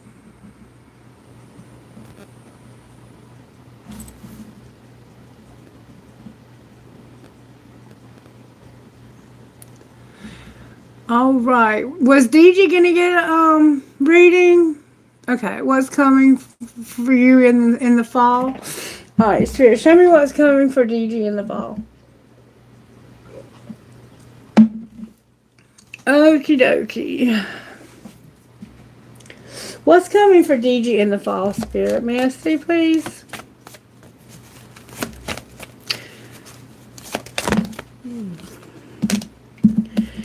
DG? You're going to have a transformation. It looks like you're dealing with a Scorpio, a Sagittarius, and an Aries somehow. It's like you are going to lose your patience, because of something that won't change. And you're going to decide, damn it, I'm going to make it happen. You're just going to decide that it's just going to happen. Because it's going to, somebody is stalling this. Somebody is stalling on you to do something that you want to do. They're not letting you do what you want to do or something. I'm feeling like they're withholding you from something you want. Can I get a message for DG from Shaman's Dream, please? What message do you have about whatever this is that's being withheld, or whatever DG needs to know from? Can I have one, please? These are very, very deep cards. May I have one, please? May I have one? I don't know how much battery life I have left on that phone. It was 100% when I started, though. Okay. I got 2. Okay. Okay. So I got number 51, which is a 6, and number 24, which is a 6. And Fortune's Wheel, which is a 5. 6, 6, 5. Alright. This is the message about what's not changing. There's stars in the sky, number 51.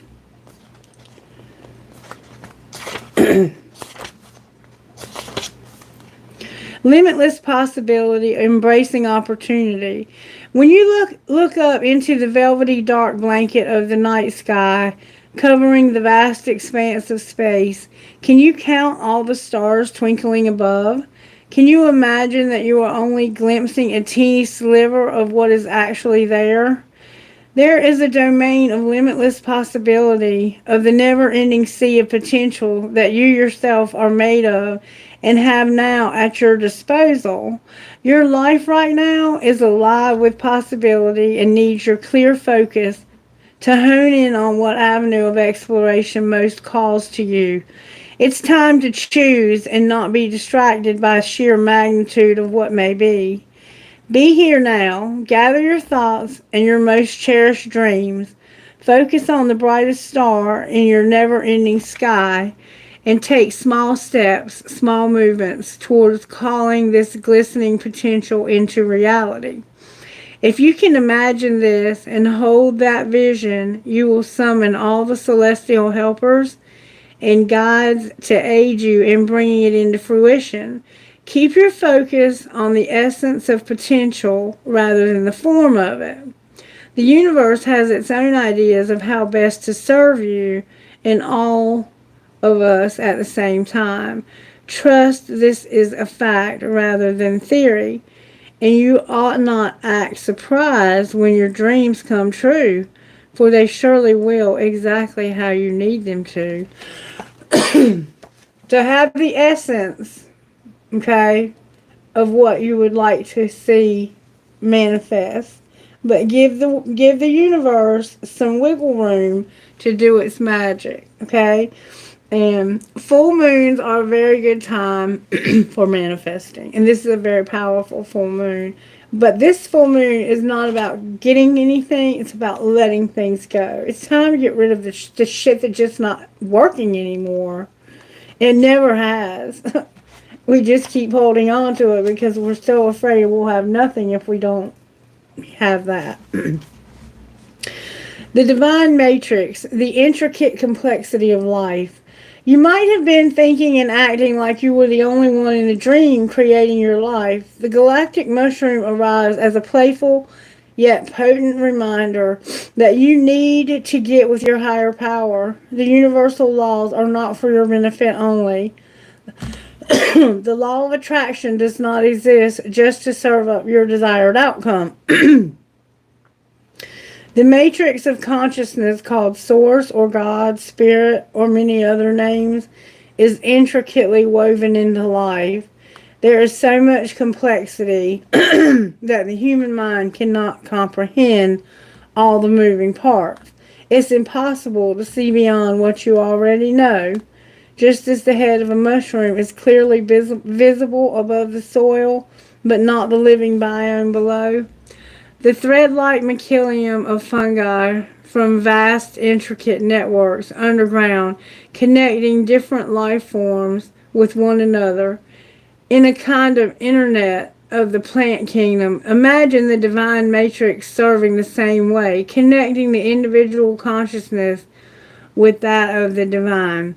The galactic mushroom reminds you that your dreams and desires are heard. This is a call for faith and trust. Whatever intentions you hold consistently with hope and faith first manifest in the unseen realms. Whether or not you can see it working on your behalf, eventually you see the evidence play out in the serendipitous events that work in your favor, seemingly outside of the law of cause and effect. Your most beautiful results are being birthed right now, not just for you, but for the highest good of all. So you're manifesting, and you have limitless possibility of what you can manifest right now, is what I'm being told. But you're not seeing any change, and it's causing you to kind of lose your shit. And Spirit's saying, you need to chill because I'm working this out for all good, not yours. Sorry, DG. That's what Spirit's saying. And then the fortune's wheel, luck and right timing, a turn of fortune. The fortune's wheel is a sign that luck has found the right timing in your life. You have the magic touch and everything turns to gold.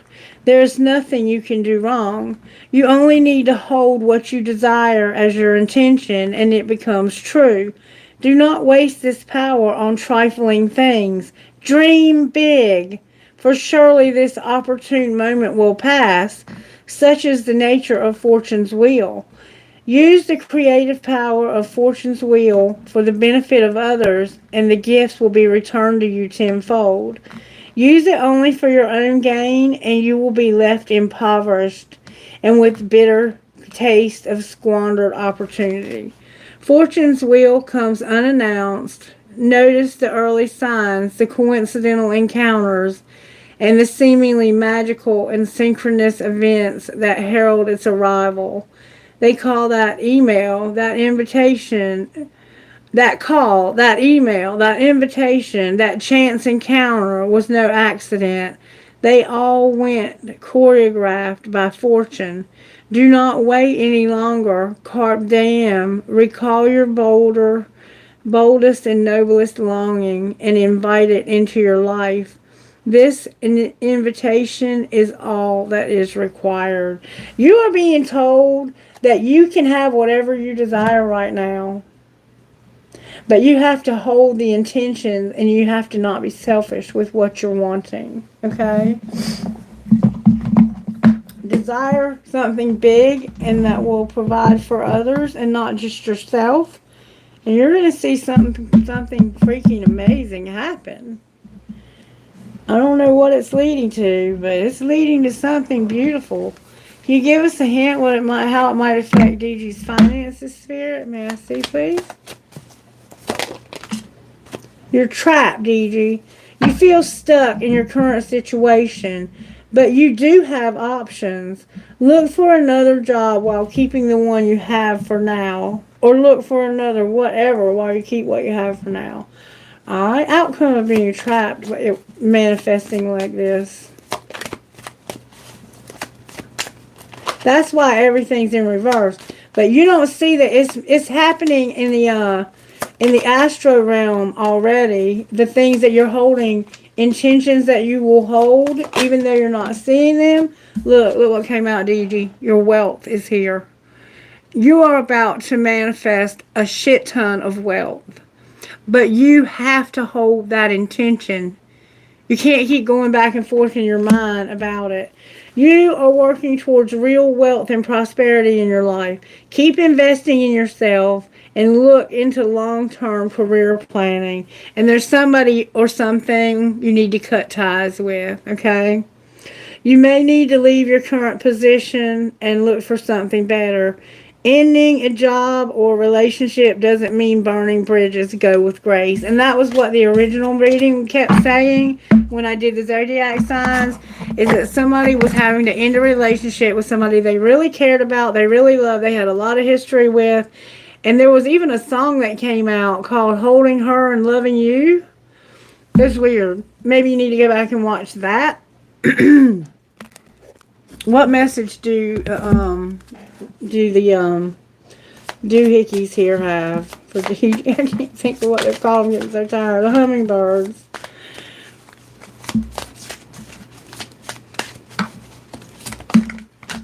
Elephant came out for you, and wishing well. Your heart's desires are taking flight joyfully and magically. DG, take advantage of these alignments, baby. Let go, and lighten your load, and then sail freely through the open door to inner peace. DG. And fly high and observe from above. Here you'll find a new perspective, greater understanding, and compassion. Alright. And we have this this spread here I want to look at. Why is death here in reverse for DG? May I see, please? Why death is here in reverse? I think it's just in reverse because you don't see anything happening. Yeah, you feel like there's no hope. The stars here in reverse. What's the truth about no hope? That's your judgment is here. These are major arcanas. What do you mean there's bad judgment here when it comes to no hope? It's about you're having your independence, DG? You think there's no hope for you to have your independence. But working towards that is going to get you there. And holding this as an intention. Spirit, I want my independence. And I would love it if you would give me my independence. Don't tell Spirit how to give it to you, though. Let it be the essence, just the idea of having independence. And let Spirit give it to you the way Spirit wants you to have it. If you insist on it happening a certain way, this wheel is going to pass you by. And Spirit said that to you already, okay? All right. Why is temperance in reverse, Spirit?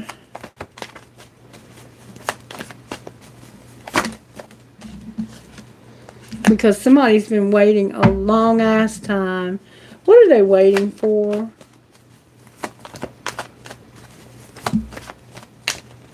What is this wait about? To hear that somebody's going to finally be fair and generous and end the cycle that they've been undecided about ending. And there's about to be a tower moment. Alright, why is the Fool here? Because there's a date that you're supposed to have. You're going to take a risk on going out with somebody, but you don't have any way. It's like you don't have any way to get there, or you can't get over something. Why is the Chariot in reverse? It's like you don't have any way to get there. The Fool came out to clarify the Fool, DG. What does that mean, Spirit? It means that when you finally lose your patience, temperance is clarifying, temperance in reverse. What's going to happen? This Empress right here is going to make sure you have a ride.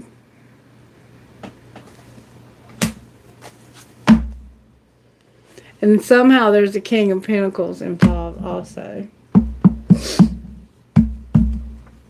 That could be a Taurus or a Sagittarius. Or, I don't know. Could be any earth sign. Anything else DG needs to know? There's a karmic partner that's pissed off and says that it's forbidden for you to have this relationship. But the karmic partner's in reverse. So it's like there's an Ace of Wands, which is like a real passionate spark. And they're saying, fuck that, I'm forbidding it. I'm forbidding you to have this. This is what you're going to get finally sick of, is this person telling you what you can and can't do. That's why you want to be independent. And there's no children somehow. Something about no children.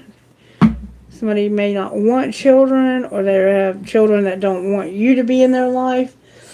What's going to be the outcome of not being, of being this karmic partner being forbidden or whatever? You're going to.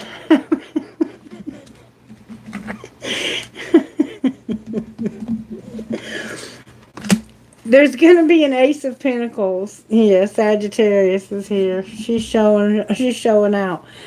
You're going to have a new opportunity, okay, for whatever that's worth. I don't know what that is, but it's whatever you're holding your intentions to manifest. And there's the King of Wands who's wishing they had not been so afraid. They're going to be like, why was I so scared of this? This was a great opportunity. So maybe there's an opportunity that you've been wishing you would be considering or something. Or somehow there's wishing about this. You might just be wishing that you could do this, but you have a lot of fear. What is the fear? Why is there so much fear for Gigi here, Spirit?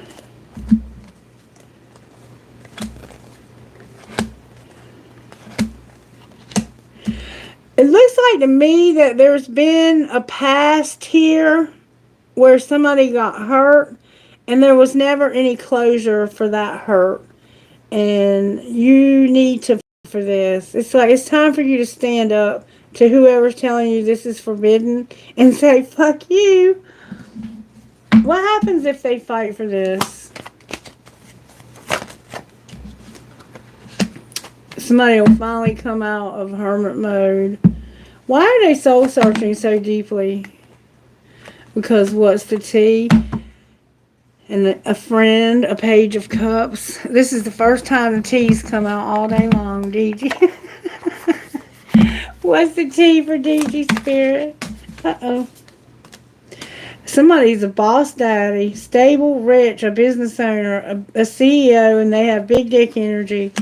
And they have not played out, or they're not played out. What's going to be the outcome of boss daddy? They're going to be a drama starter. They're going to want you back. And you're not going to be haunted about this. And you're not going to be bothered by it either. What are you going to be? You're going to have legal issues, but you're not going to abuse divination. Outcome of your legal issues. You're going to shine. And somebody's going to be a spiritual hater. And they're also going to be bankrupt. Okay. So, it looks like they don't want you to move on because they are using you for your money. Or something. It looks like you're providing them with some kind of stability. They're using you in some way. And it looks like there's somebody else that you really care about, but you haven't really done anything to help that person or stand up to them. Because this karmic partner has always forbidden you to have anything to do with them. So you might even like secretly get with this person or talk to this person when they're not around and stuff like that. How does the person that's being hidden feel? That's what I want to know. How does the person that's being hidden here feel about this situation? Do they even want any part of it? They're tired of it. They're tired of it. And they have a lot of clarity about it too. They know exactly what's going on here. Alright. What's going to be the outcome of this person that's forbidden? Somebody's going to have guilt for sabotaging this, and there's going to be a rebirth in the winter. And what will that look like? A family, home, and commitment. Disharmony, conflicts, and triggers. So you might as well get yourself prepared for a fight, because there's going to be one. This person that you're with, this karmic partner, they are not going to go quietly softly into the night or whatever it is. Alright, you guys. I hope you got something out of that, Gigi, to help you on your journey, sweetheart. You and I are on the same journey is what it sounds like to me. I'm like tempted to just get off of it, to be honest with you. Lately I've been real tempted to just say the hell with it all. Because it just seems like a lot of heartache. But I'm tired too. I can't even get my arms to heal up because I'm so fucking tired. Working 3 jobs, taking care of fucking animals that don't even belong to me. Can't handle it all. You know what I'm saying? It's just too fucking much. Excuse my language. But, you know, something had to go, and unfortunately it was Miss Mary, and I don't have any guilt or remorse for taking care of myself anymore. This is going to be the time that I use this energy that's coming through to take care of Christy for a change. Thank you, baby. Thank you. I appreciate you so much. I love you guys. I hope you got something out of the reading and that you enjoyed it. And I will be back next week or sometime between now and next weekend with more readings. I don't know what we'll do next time. Spirit always is in control here. You guys know that. Thank you so much for your donation. I appreciate you. Thank you for all your subscriptions, your likes, your comments. I appreciate you all so much. Stay blessed and be safe out there, and I'll see you in the next one. Bye.